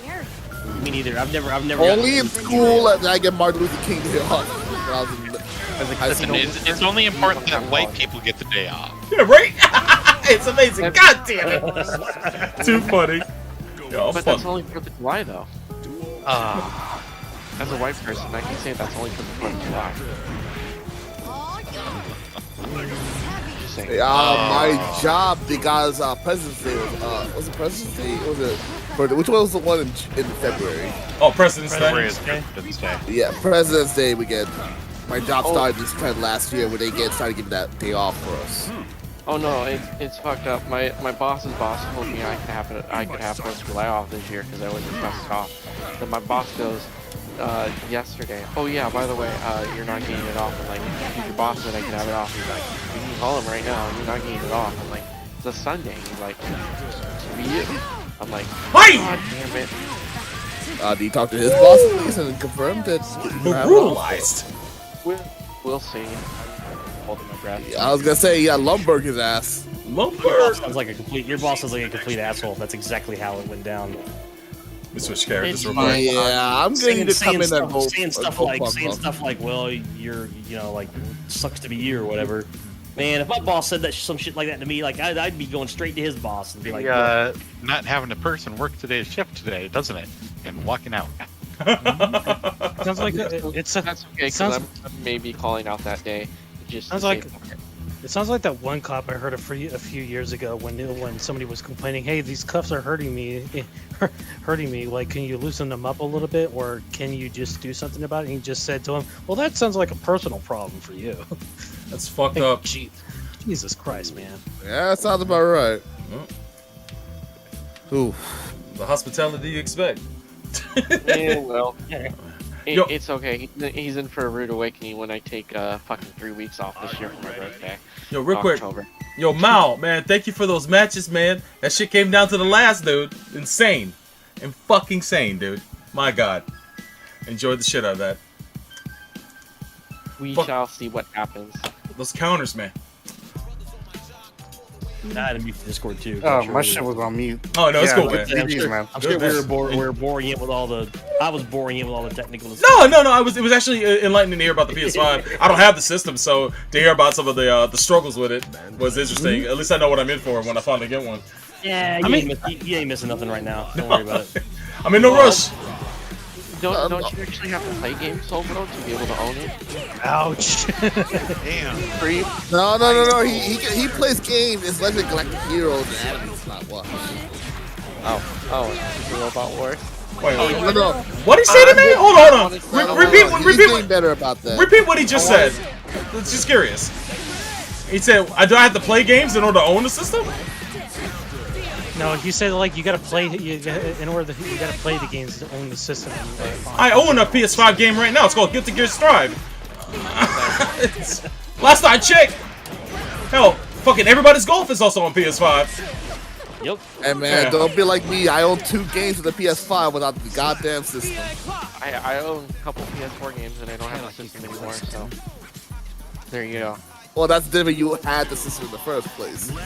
I think I had Metal Gear Solid 4 for 6 months before I had a PS3. That sounds about right. Yeah, I got Persona 4 Golden about 3 months before I got a Vita. I wanted to say here publicly first after the Twitter comment about Halfway. If we can see him die. Yikes! Yo, you aced me out. They confirmed they pretty much confirmed they're gonna change the ending. So. Okay, then there's no reason for me to watch it. Yep. I will pass. Get ready for several new chapters in the UC universe, all featuring Hathaway. The several chapters between Hathaway and Unicorn. Great. I'm rewriting Unicorn again. Great. I'll give Hathaway this much. There's a lot less new type bullshit in that than the Wait, they got in Unicorn that's narrative. So none of that kind of bullshit's gonna happen in Hathaway's Flash. They gotta expand. They gotta expand UC somehow, right? What do you expect them to do? Animate Crossbone? Man, I expect season 3 of fucking G-Gundam. That's what I expect. Sorry for the first thing.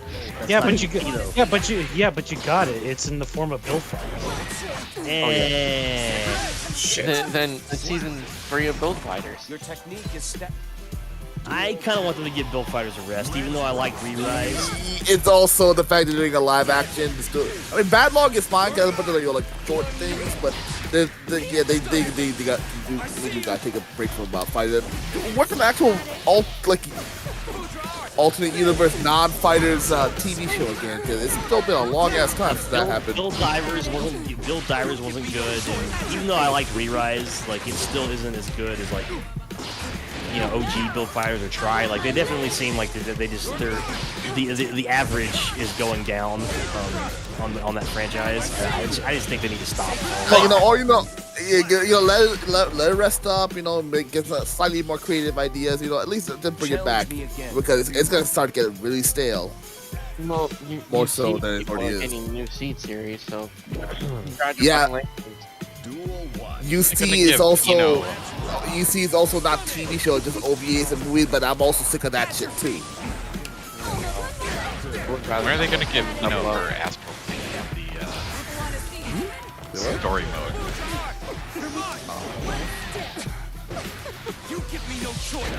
They'd rather have it more than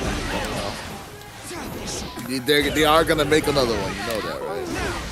They better. They're always. They always say that, and I haven't seen shit come out. Well, mind you, but this is years ago. They take a long ass time for a lot of these things. That sequel with Grab, apparently, whatever it's called. So apparently it's still in development. They just got a bunch of other shit they're working on right now. Finally getting some more Overlord, so there you go. Yeah. Overlord. Of course. I posit that we do not. No, we do not need it. I think it's like overrated, boring crap. 2 and 3 were so bad that I don't want to see more. Better than Sword Art Online. Anything burns freaking. Nah, Overlord is actually more boring than a lot of other things, actually. I think they're equally terrible. They pretty much are, yeah. It's bad enough that it's to a point of I don't want any more. I don't want one or the other anymore. Just happy I'm getting my season 2 Fuck! Well, we're finally getting season 2? 14 years afterwards. About time. I haven't caught up with any anime since the Vic scandal. Fucked it up again. That's still an ongoing thing, so I don't know what you mean by since the Vic scandal. Well, there you go. I haven't watched anything current in a really long time. Oh. Yeah, season 2. They don't know. I mean, the only thing we've seen is just some bits of animation. So they're definitely working on it, and it looks more like the novel art than it does season 1, which is fine with me. I don't really care about that. Fuck! But I mean, as long as it's the same cast and the same people working on it, should be good. I ain't worried. Well, you see what they're doing with voice the cast, whatever the Fate franchise, so they're rewriting that. So. But Overlord is one of those things that deserve better, I think. Not that it was a super amazing novel series or anything, but I feel like from people that I know that read the novels, they're like, yeah, dude, the anime is a total letdown. Novels are also pretty boring too. I don't know anything about novels. I attempted to read it. I'm like, all I know is that I saw some Overlord 2, and I hit the eject button Overlord 2 because I was like, man, this is a favor. This is so dumb and so boring. I was like, We're definitely not getting more DVDs for a while, right? Fuck! Are you kidding me? It's gonna happen at this point. I think they're working on something. They're working on something. And if not that, you'll get some weird spin-off or something like they did with the Victory Heroes. I just watched the Dragon Ball Z movie the other day. Which one? Time to go dip some cookies. Talk to you later. The newest one. The Broly one. It was on YouTube of all places in English. With the ads, I'm guessing? Nope. No ads. Oh. So it's a light Methods Network thing?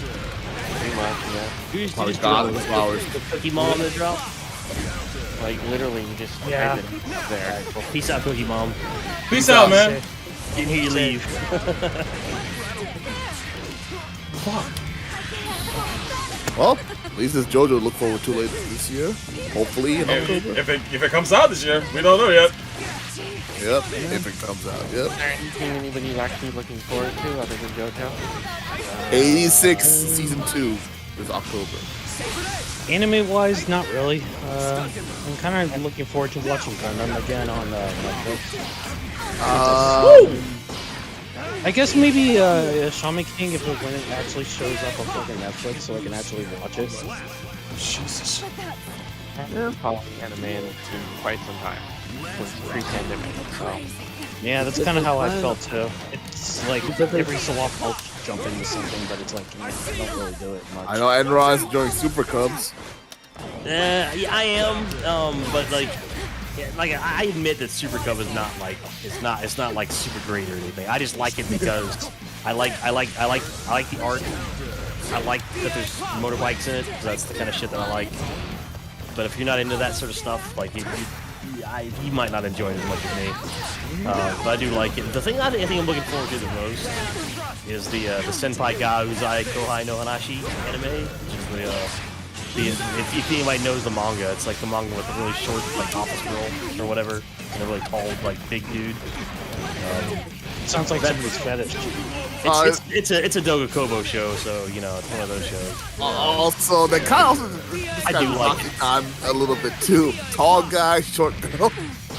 Yeah, if it's not like Uzaki-chan though. It's like it's probably more like working or like serving at service, probably than anything else. Oh, I'm looking forward to that.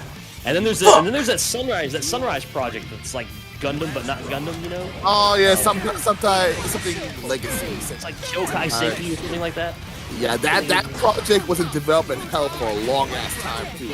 That's supposedly the fall, so I'm kind of looking forward to that as well. Yeah, that anime was announced like early 2010s or like 2009.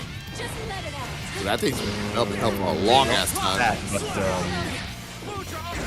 I noticed it like last year. Oh, and there's also, spoiler alert if anybody hasn't seen Dynazenon yet. But at the end of Dynazenon, they confirmed a third installment of the Gridman universe. Oh yeah, I was telling you the guy that might come out in 2023 because that'll be the 30th anniversary of the franchise. Son of a bitch. Yeah, I mean, who knows when it's coming out? But they made the announcement already, so there's definitely going to be like at least a third part. Nobody knows if it's going to be like a movie or an OVA or another season, but there's definitely going to be more Gridman universe coming. I guess it does. It seems like it makes a lot of money, so. Oh, it's definitely popular. It's a lot of people talk about it all the time too. It's more than Back Arrow. Yeah, I kind of gave up on that now. Oh, isn't Komi-san coming out this year too? Maybe. It is. I know Get a Robles is coming out next month, but that's made by an animation studio.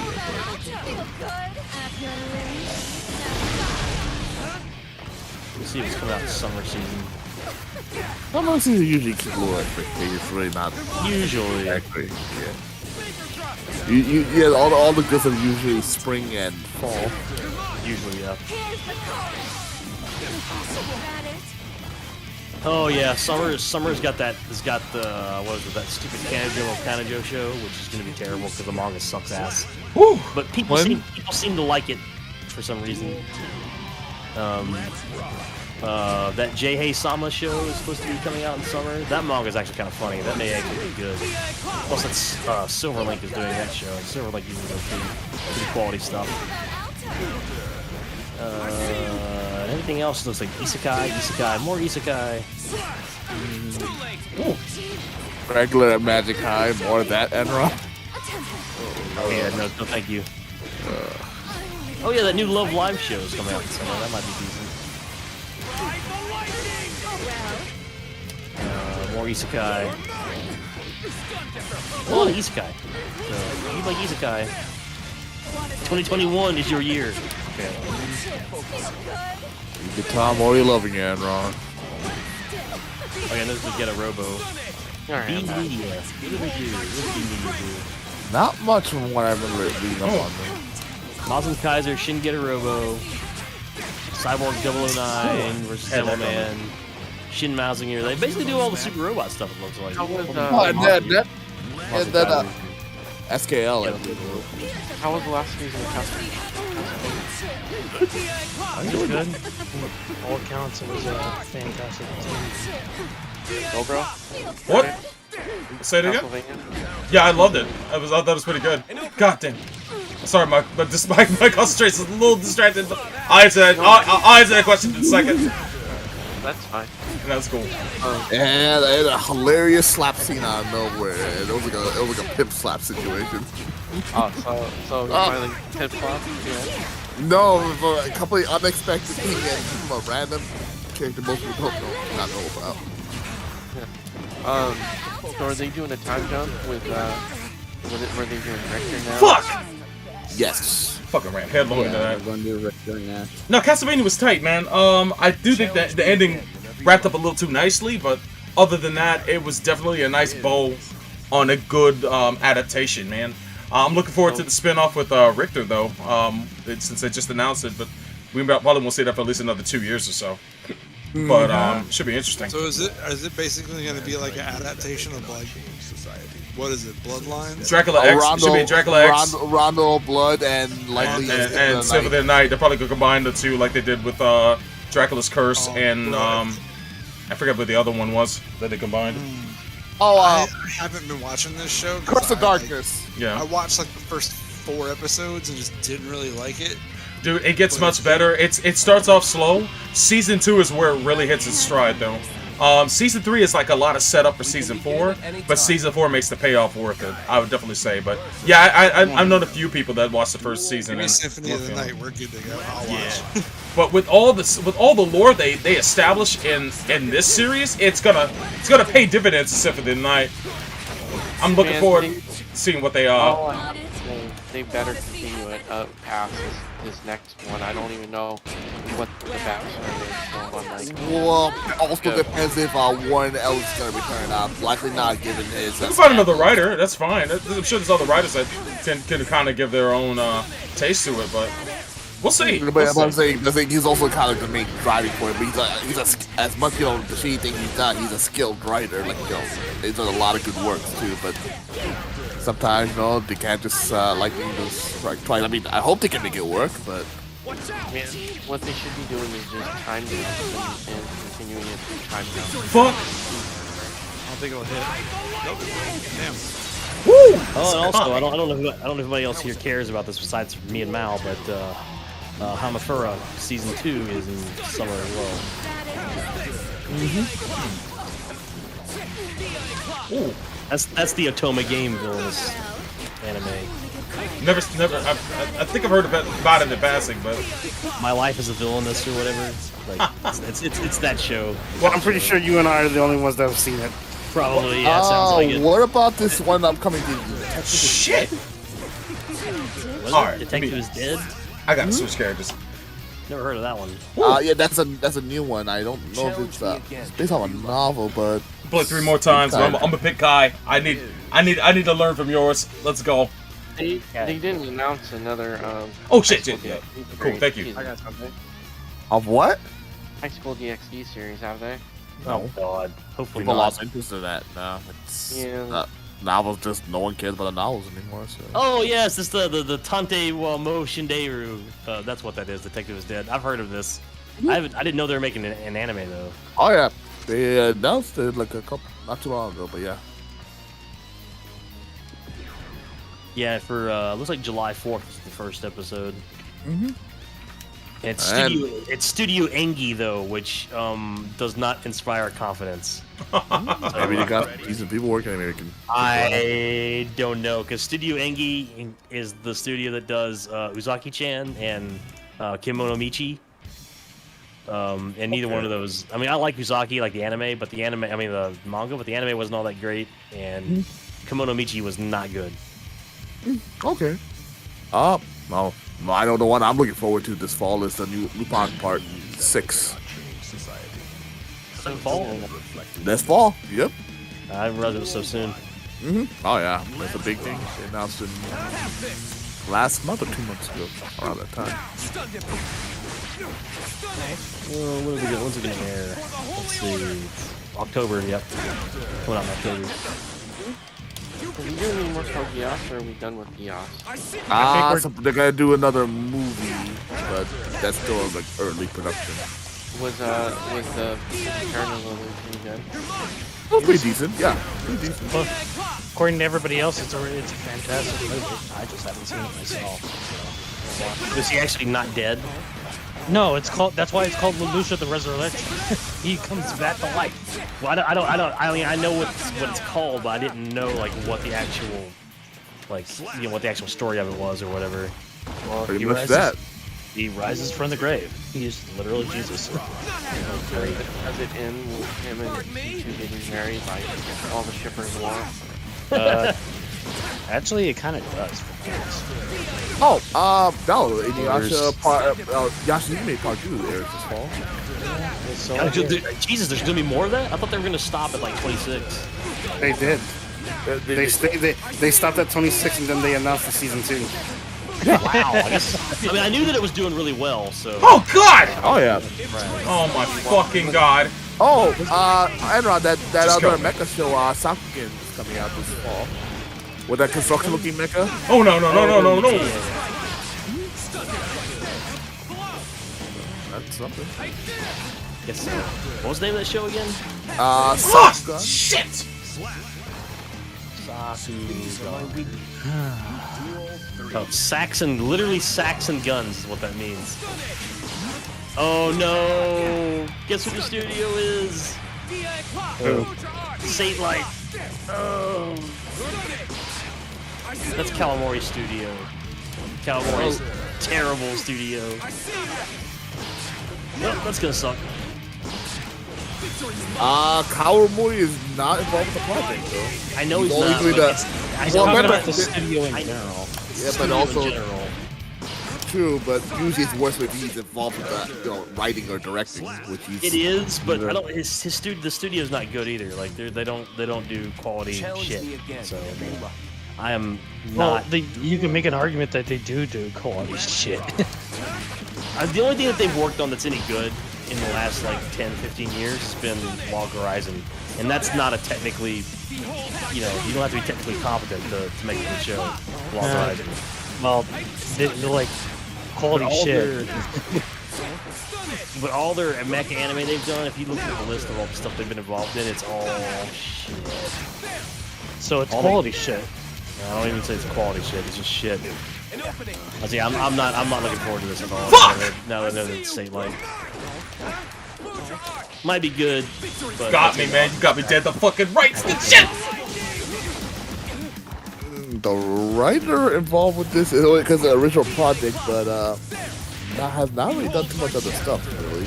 Some storyboard and chess match shit. Good shit. Directing episodes, stuff like that, but Yo, the fucking Queen's Gambit, son. Let's go.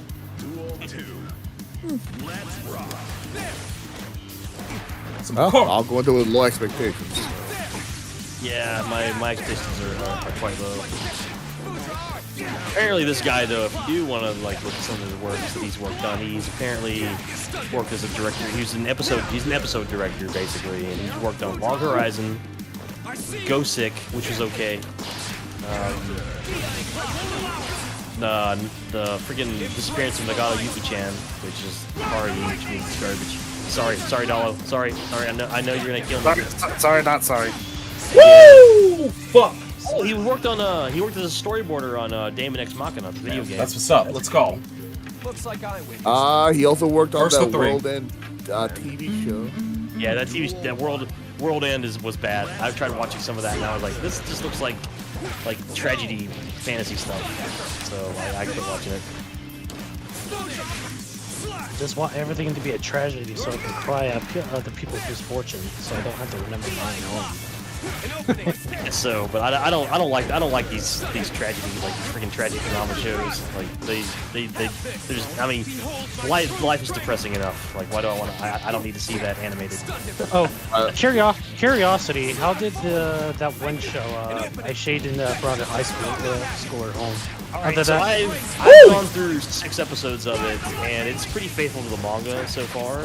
But I looked and saw what the episodes, not like summaries, were for that series, and it looks like they literally just tried to speedrun the entire novel series within the confines of the anime season.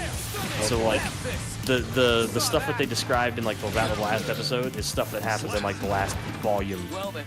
and I just don't see how that's going to turn out well. So like I kind of like I'll pick it back up. Yeah, That sucks. Yeah, I was enjoying that. I'll pick it back up because maybe they've done it in a way where it's like it's not, you know, where the stuff that they cut out. It's not a mess. It's not a mess. It's basically, yeah, so it won't be a mess, but like it seems like that's what they're doing, and I'm like I don't know how this is. I'll watch it, but well, if you do, let me know because I haven't watched the series yet, but I've been wanting to just because I like that series. As weird as the premise is, it's actually kind of heartwarming. Is what I like that's why I like Good it. so far. Like I stopped on episode 7, and I like it so far. I'm reading the manga right now, really. I read the manga too. Like I started reading the manga before the show came out. And at first Manga's I was still going? Yeah. It's Yeah. still going on. Oh yeah, it's still going. Novels are still going on too. Although they say that it looks like the novels are wrapping up. Okay. But the manga is definitely still going, and that's what I started on. And I you know, at first it was kind of sketchy, you know, because I was like, oh yeah, salary, 28-year-old dude and like some 17-year-old girl, like I can see where this is going. And it totally didn't go there. So I got a question to ask for anybody who's caught up on this. I don't think anybody here is, but I heard there was a major death in JoJo Leon this week. I don't read the manga for that. Yeah, I'm not caught up to that point, but just want to know if anybody here read it. I saw somebody mentioning it in a Discord, but like they spoiler tagged it, if I'm not mistaken. So Cool. I didn't see it. If it's a Rocky, it's probably a dog involved. Probably. You know the only dog to survive? You know who that was? Police. Koichi's dog. Yeah, police made it. That's right. Yo, definitely Danny didn't make it. Who's the other dog? Is it Iggy? Iggy, yeah. Iggy. Yeah. I'm sure there's one in JoJo Leon as well. Oh yeah. In part 4 there was that the girl's dead dog. Oh yeah, that's right. But the dog was already dead to begin with. The ghost dog, yeah. Well, we also killed, I believe, by Kira, but yeah, that was her dog. Yes, that's right.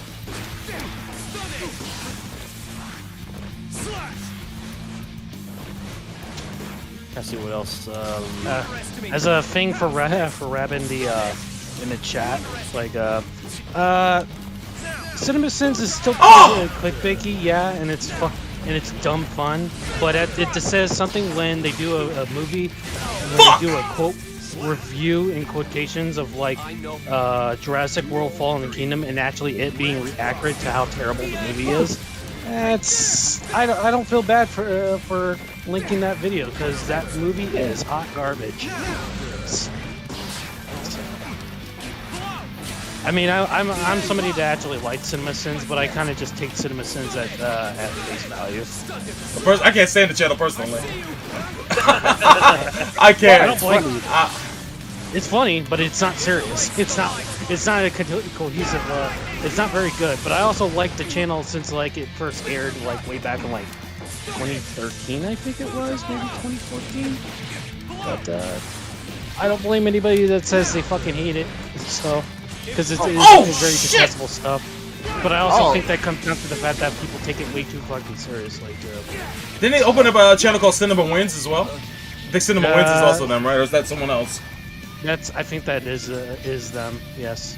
They also made one. They also have one for TV shows too. Cinema Sins for TV shows. All right, this is it. Holy shit. Oh, and I forgot about that anime. The almost Idol Master Clone Pride of Orange. Oh, know what that is. We talked about this. Did we? That was a long time ago, but like it's the Love Live looking idol show for hockey. Yep. We did talk about this because everybody was like, "What? This isn't Idols? Like I thought this was Idols." And when you first saw it, you thought it was Love Live, and it definitely looked like it. So. And I made the joke that the coach is Orange Kun. Yeah. Oh my god! This is a funny thing too. The American dream of owning a house is dead. Yeah. Yo, I need to talk to you about that, Mal. That fucking bullshit article Bloomberg put up. Yo, fuck, dude, that was just like straight up fucking propaganda. Dude, for real. Like, whoever runs the fucking op-ed Twitter for that shit basically retweeted the entire fucking article throughout, and then like people that responded to it was just calling out its bullshit the entire time. Good shit. I was hoping they would.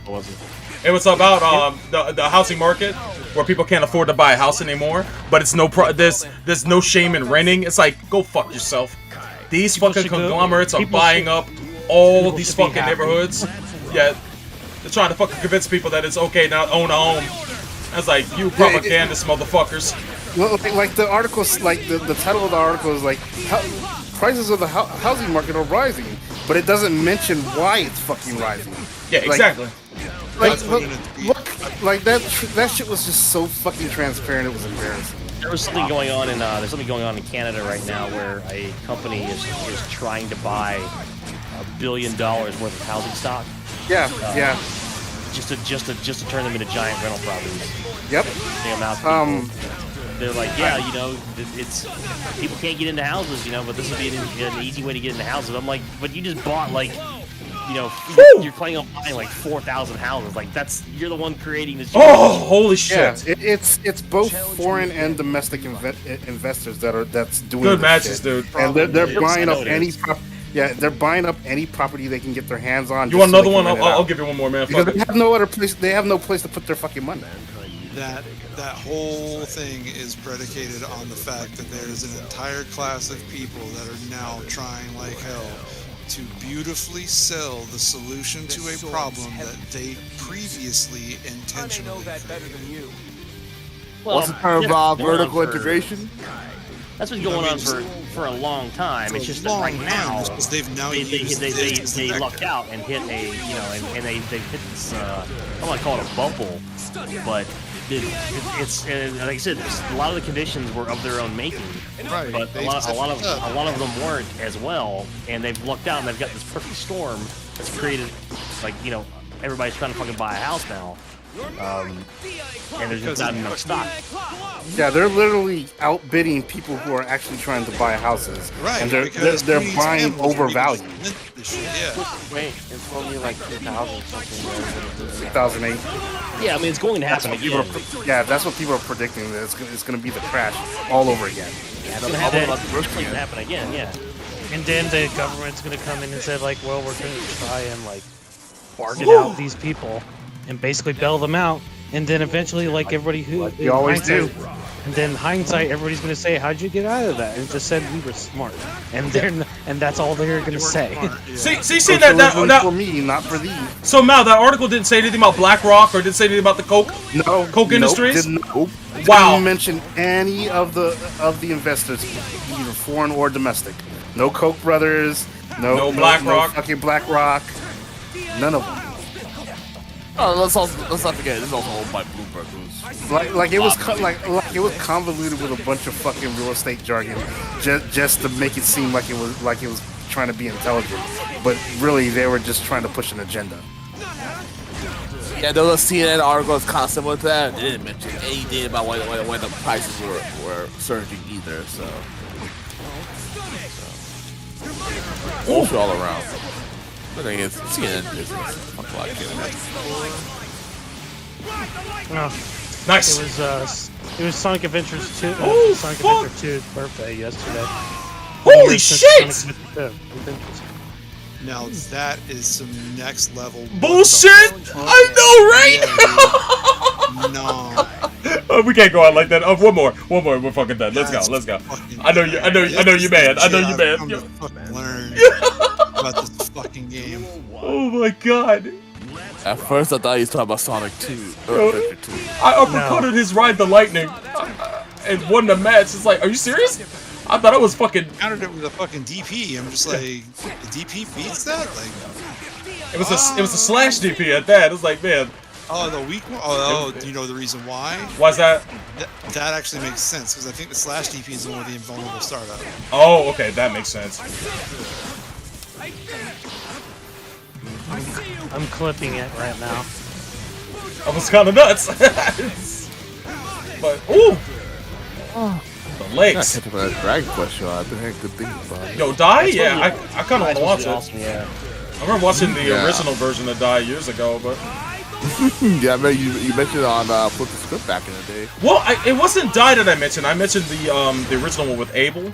The one that's based on loosely based on Dragon Quest 3. That's the one that aired in the States. We got like the first like 13 episodes, or no, maybe like the first 18 episodes or something. Oh wow, I remember that show. Yeah, man. Like, came out late 80s. Came out 89.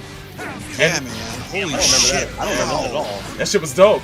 It was it's really like a 43 episode series, and you can find all of it on YouTube if you want to watch it.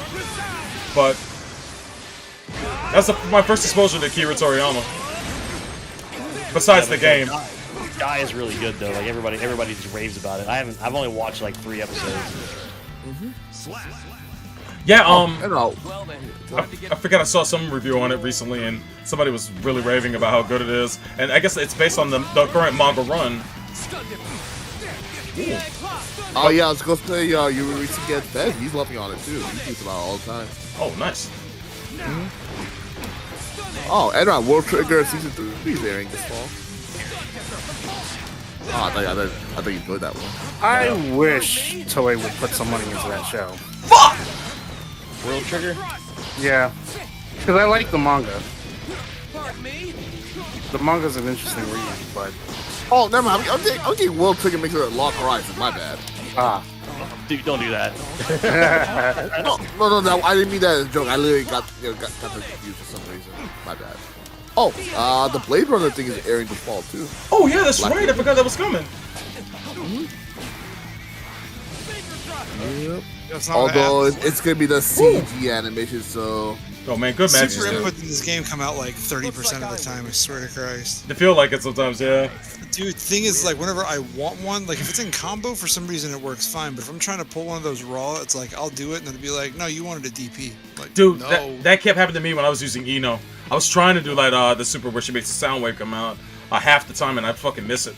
Or I miss the timing, man. And, it's fine. I've come to get used to it. I mean, it's the same story for me in, like, Zerd and other games, but I'm not sure why that is. Not any of that problem. Like, I maybe get it, like, 1 out of every 6. This, I get it, like, 2 out of every 3. Oh shit! At least when it's when it's raw, yeah, dude, it's fucking weird. Like if it's in combo, it's like it tends to be a little bit better, but nah, shit's wild. Man, yeah. Dragon Quest Die is one of those shows that Toei just throws money at, so it's definitely like it's worth watching. Hey, Grant, if you want to fight Mao, I'll watch. I'll set the spec that. Sweet. All right, I didn't even see who's up there. I'll fucking step up and play. Let me go pull this garbage truck out of here. Yo, props to everybody came out to the stream tonight, man. Damn, it's 128, man. Shit. After this set, I will. You guys play first to 5, and after that, I'm probably gonna go to bed. yeah, after that, I'm going to bed myself. Yeah. So I will definitely take a sit. I'll take a seat and watch you guys grind it out, man. Good shit. It's only 8:28. I know, right? Young. Ain't that nuts? Night's young. Okay. Hey, yeah, Detox. I'm streaming tomorrow afternoon, sometime in between 1 to 2, so Eastern. So, if anything, man, come on out, man. I'll be glad to get you in a set, man. That's what's up. Tired as fuck too. I had to wake up at like 6:30 this morning to go take my car to get a new tire put on at like 7 in the morning, and yeah, I had to wake up early. I'm dead tired right now. I'm just super sleepy. I should have gone to bed like 2 hours ago. I don't know why I didn't. I'm an idiot. You're invigorated by the conversations of the coffee. I guess so, yeah. Yo, shout out to Detox. He says I gotta prepare you for Evo. You do, man. I gotta get my fucking my Roman cancels. Get my science tight around Roman cancels, man. Because I see all that cool Roman cancel mix that's been going on, man. I want to be able to do that shit. So we'll get there, man. Anybody who hasn't registered for Evo that plans on playing this game in competition, man, it's free. Get in there, man. I registered as Anime Illuminati, Soulbro Ryu, AI Soulbro Ryu. Mal, you can change yours. You can go into settings and change yours whenever you want. So if you haven't done it yet. It's not Bluetooth flag SBR. That's right, Bluetooth flag SBR, baby. But yeah. No, Bluetooth interference, SBR. No, it's Bluetooth lag because we have Bluetooth, we have lag, and it's SBR. So we reference two of the 5 terms. There you go. No, I put it AI. Because Giuna had a video talking about, hey, you're welcome to be sponsored by us. We're not gonna give you shit. Then why should I care? Hey man, no man, it's like I want them 2 little letters. What would be the cheapest, most worthless thing to be sponsored for? I'm curious. Man, ad spray. That's functional at least. That's practical. No, it's not. Yo, it's either gonna be AI Sober Ryu or BB Sober Ryu for Bang Bus. 10 masters forever. Yo, gross. Never. Shoutouts to Boss Johnson. Goodbye. Boss man, have a good night, man. We love you. Thanks for coming out. We love you. We do also, indeed. I will not tolerate any disrespect to Rock Howard. Alright, oh, gross. God, man, Rock, that's my nemesis in that fucking, in CBS too. Hell, and even in Mark of the Wolves, man. If that's the only game I will pick Terry Bogard in. Coliseum.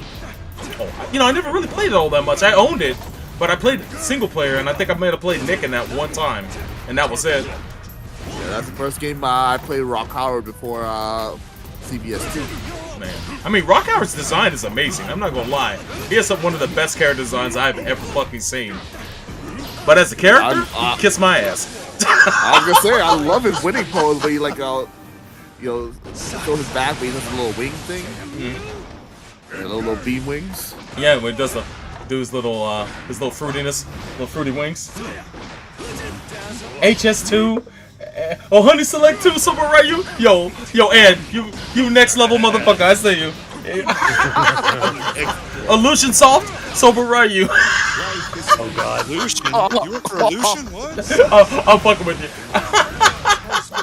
CRTV, Super Ryu. You work for Illusion? No, I don't at all.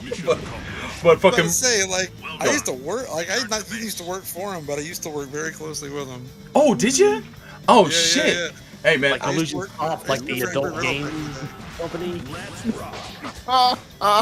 They're a controversial company, man. I've been trying to do character designs for the characters in the book I'm writing, and so I picked up one of their games to just basically make the character model so I can get an artist to draw them later.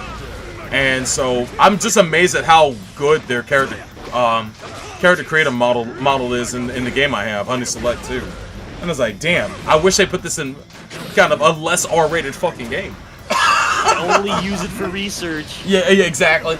I mean, bro, the other alternative you have, you can make a Soul Calibur. Yeah, Soul Calibur has a decent character creator. You know, I'm hooked. It's like Gundam, Gundam Breaker. It's the same. This scratches the same itch that Gundam Breaker does, where you get to create and customize and do all that shit. That whole feeling that I get from that, I get from when I craft characters in Honey Select as well. And it's like, man, I wish there was even a more intuitive program I could do this in, and then be able to like do other things like cell shading and stuff like that. But oh well. I was gonna say, I remember when the heyday for the last Soul Calibur game. Is that why we see you make those characters in your everybody's golf game all the time? Yeah, those are also same. Those are modeled after the characters from the novel I'm writing right now. So I remember when the Soul Calibur game came up, we were messing around the character creator. I remember they made Dave Chappelle's Samuel Jackson. That's right. So it did make that guy. I saw someone fucking fat bitches in no time. I know. I saw someone make Leonard Washington in Soul Calibur. Just someone made Leonard Washington in Soul Calibur. Soul Calibur 6. I fucking died laughing when I saw that shit. Ran across that shit on Twitter. It's like, yo, this is the best. I saw someone make Master Asia. Yeah, man, I saw that too. That's freaking fantastic. People are real creative, man. They really get into the bones of that and are able to make great things. I wish I was nearly that talented.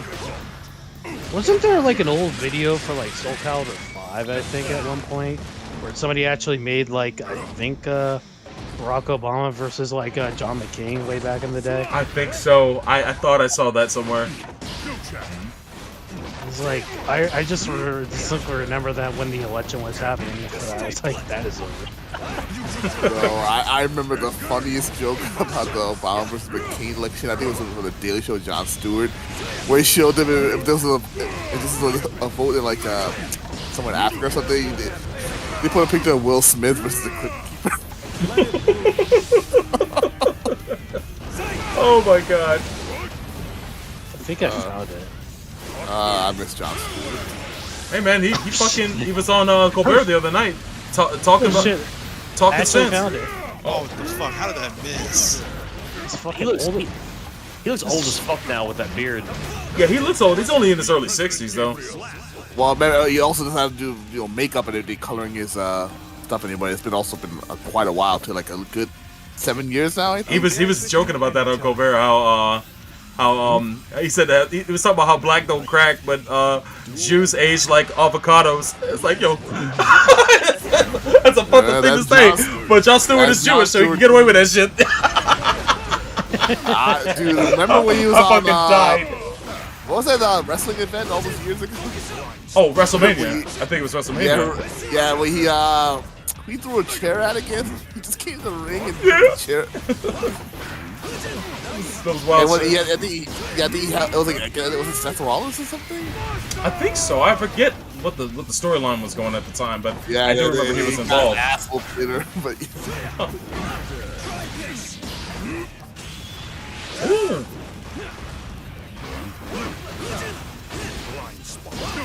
oh yeah. Speaking of which, Chris Hemsworth's gonna play Hulk Hogan in a biopic. It's one of the reasons why he's so jacked right now. He's trying to get those 22-inch pythons, man. You know, seeing him on the set of Thor, which makes sense for him to go from Thor to doing that biopic. I hope they actually portray him for real and not like it be a fluff piece about fucking Hogan. That's some bullshit. Hogan did some dirt for real.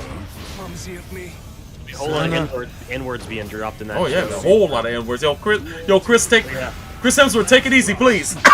I was gonna say, who are they gonna have T call out Hulk Hogan and call the N-word?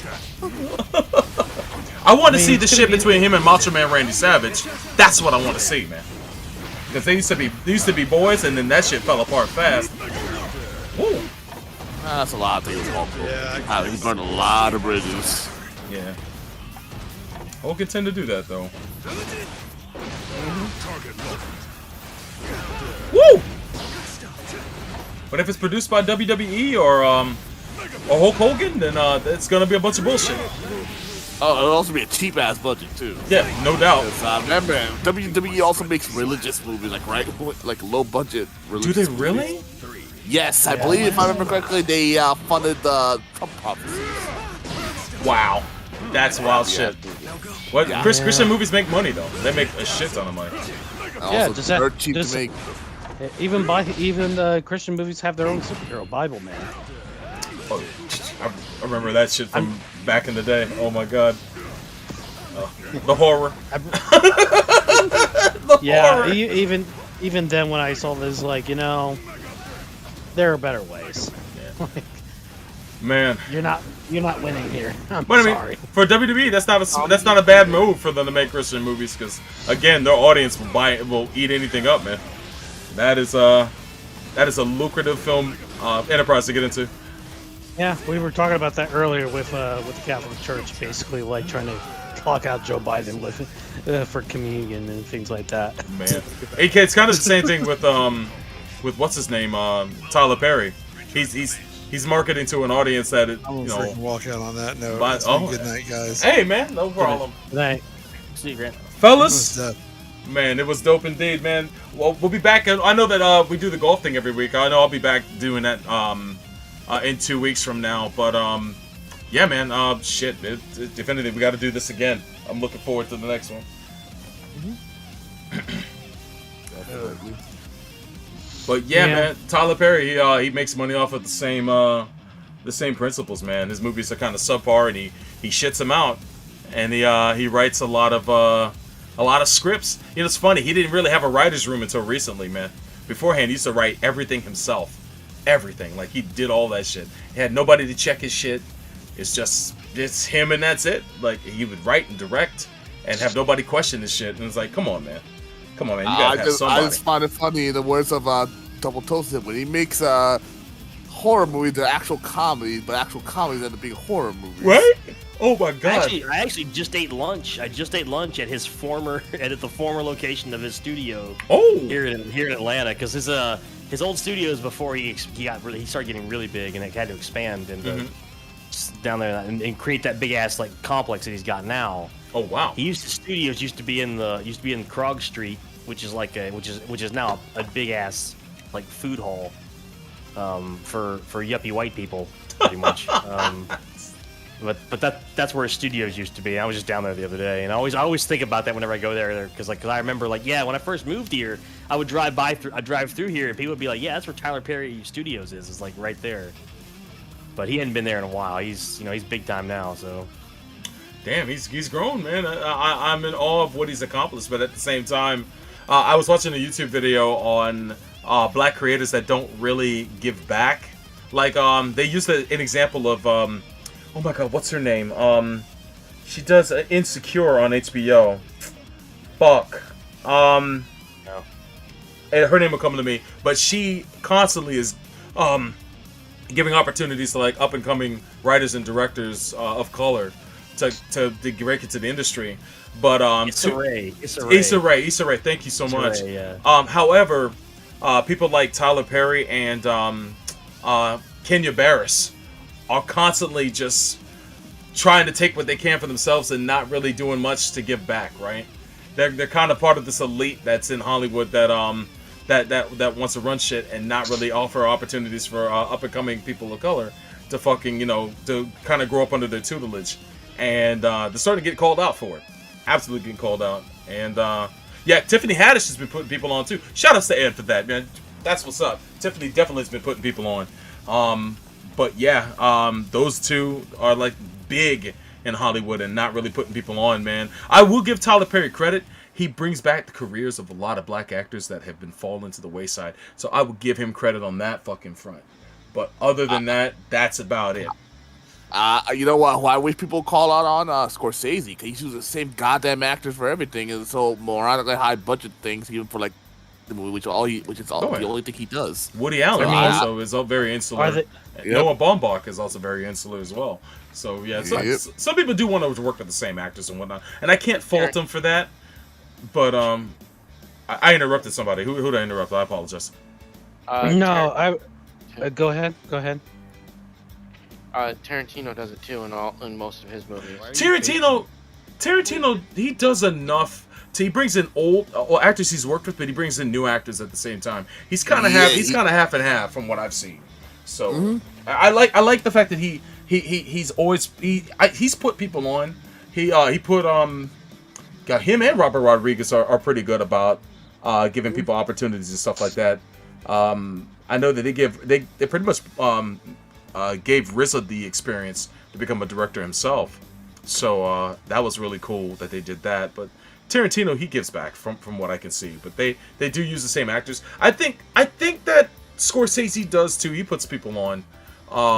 But I don't know exactly how much. About 60% of people is the same people over and over again. In his movies, so. I was gonna say like oh god, is it Danny Elfman or Daniel Day-Lewis? What? No. Why am I forgetting his name? Like who did the Batman '89? The director. Oh, you're talking about Tim Burton. Yep. Yeah, Tim Burton. He's basically he was the same way for a long time too, and still kind of is. The rare times he made movies. So. Yeah, I Tyler Perry, like here in Atlanta, anyways. Tyler Perry, like he has a lot of charitable things going on, but I don't know about, like you said, about in terms of like giving back to, like, black actors and giving them opportunities. I don't know anything about that, but I don't watch his movies. But I do know that around here, like he's always involved in charitable stuff. It's good to hear that he's at least involved in charitable affairs, so that's good. So I shouldn't demonize him because I don't know all the aspects of how he runs his company, but I just know that when it comes to like his own studio, it's pretty insular. when it comes to that shit. And maybe hear the criticism and do something about it. All I know is this: he definitely tried to destroy Aaron Magruder after Aaron Magruder called him out for a lot of shit on the Boondocks. Woo! Yep, boy, all of it, which was true.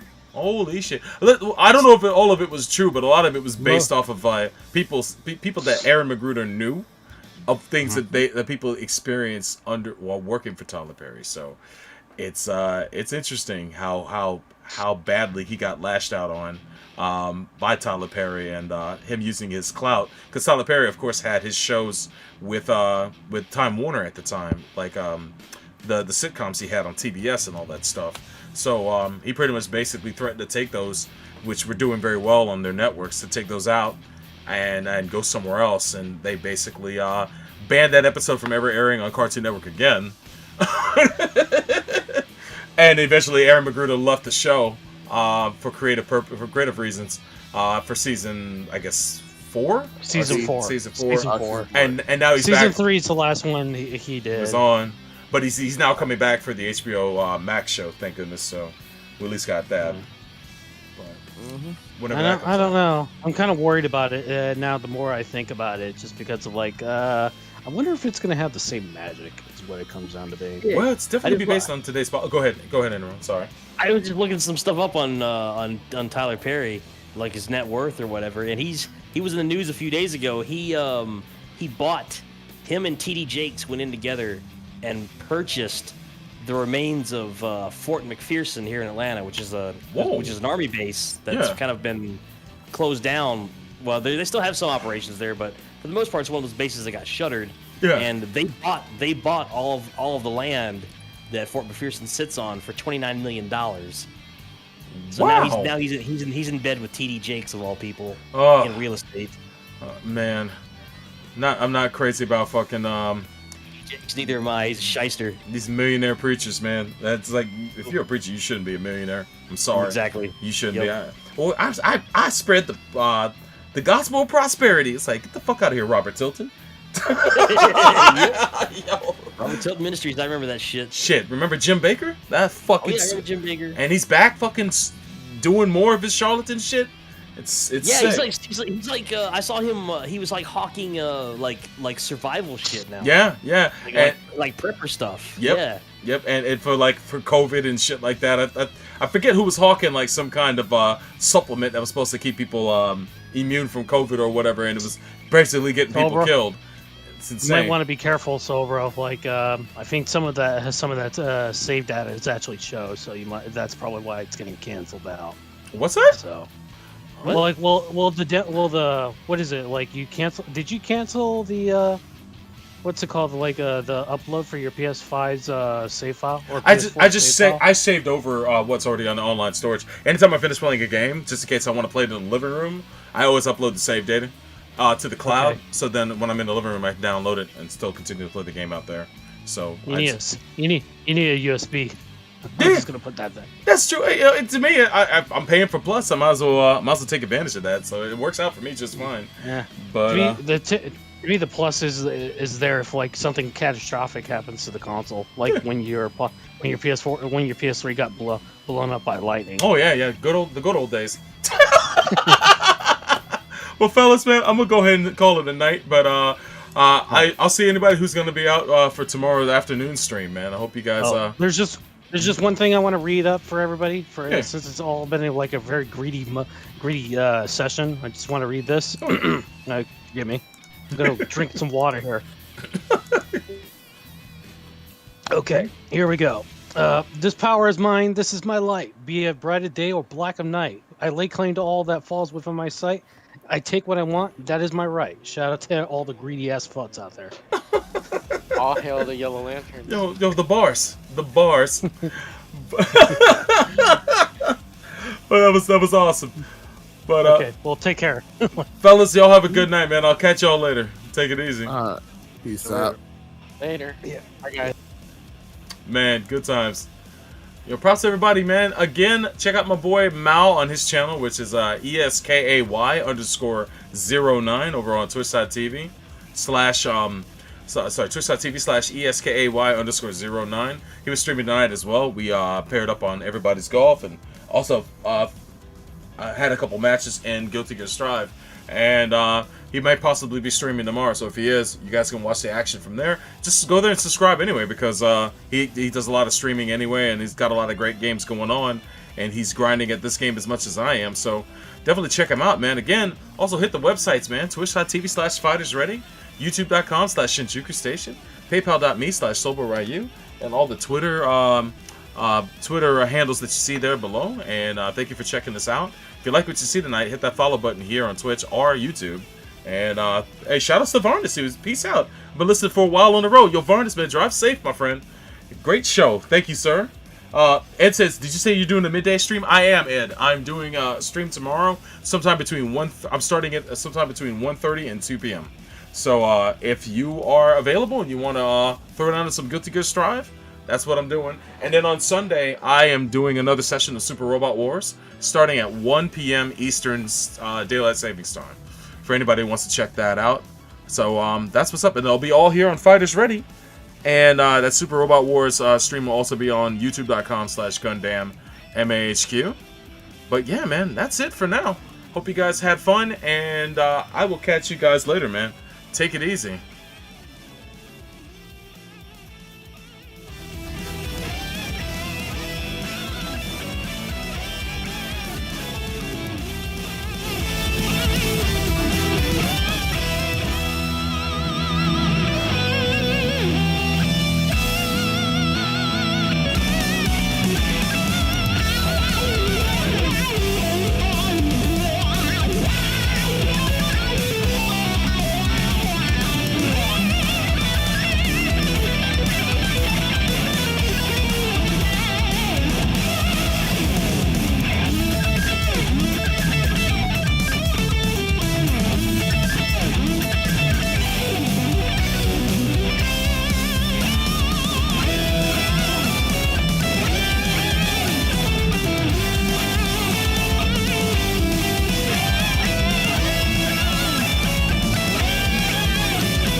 So it's been a lot of fun, but, well, I guess that's all.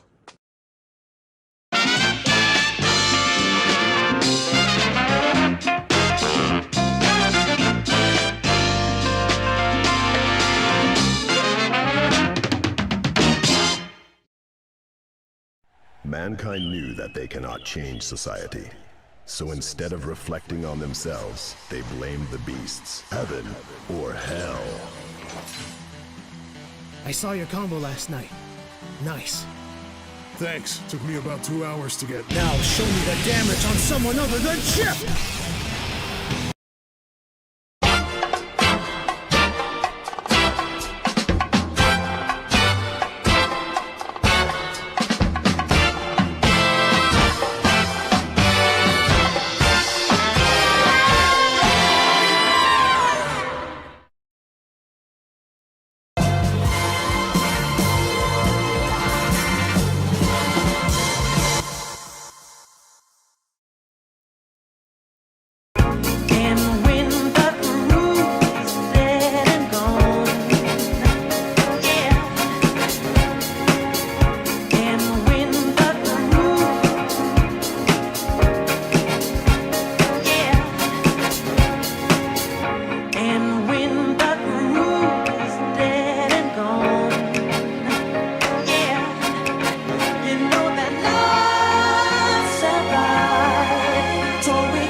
Again, I'd like to thank Wally.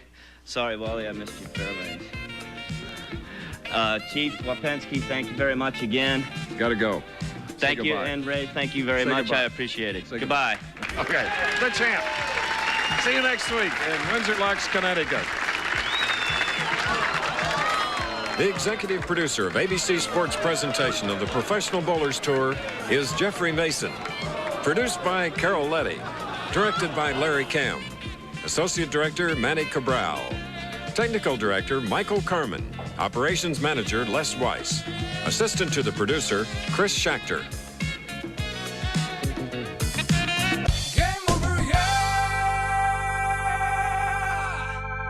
One strike away from sending this to sudden death.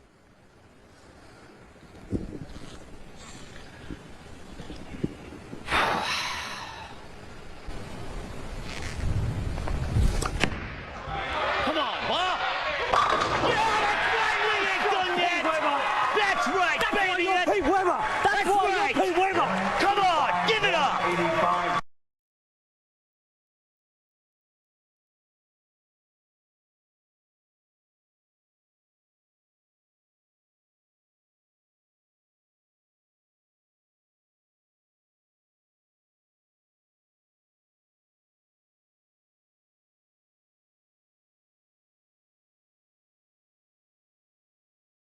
What's happening? Am I interrupting? I'm late as fuck. What's happening, y'all? Well, we're just wrapping the show up, nigga. What you doing?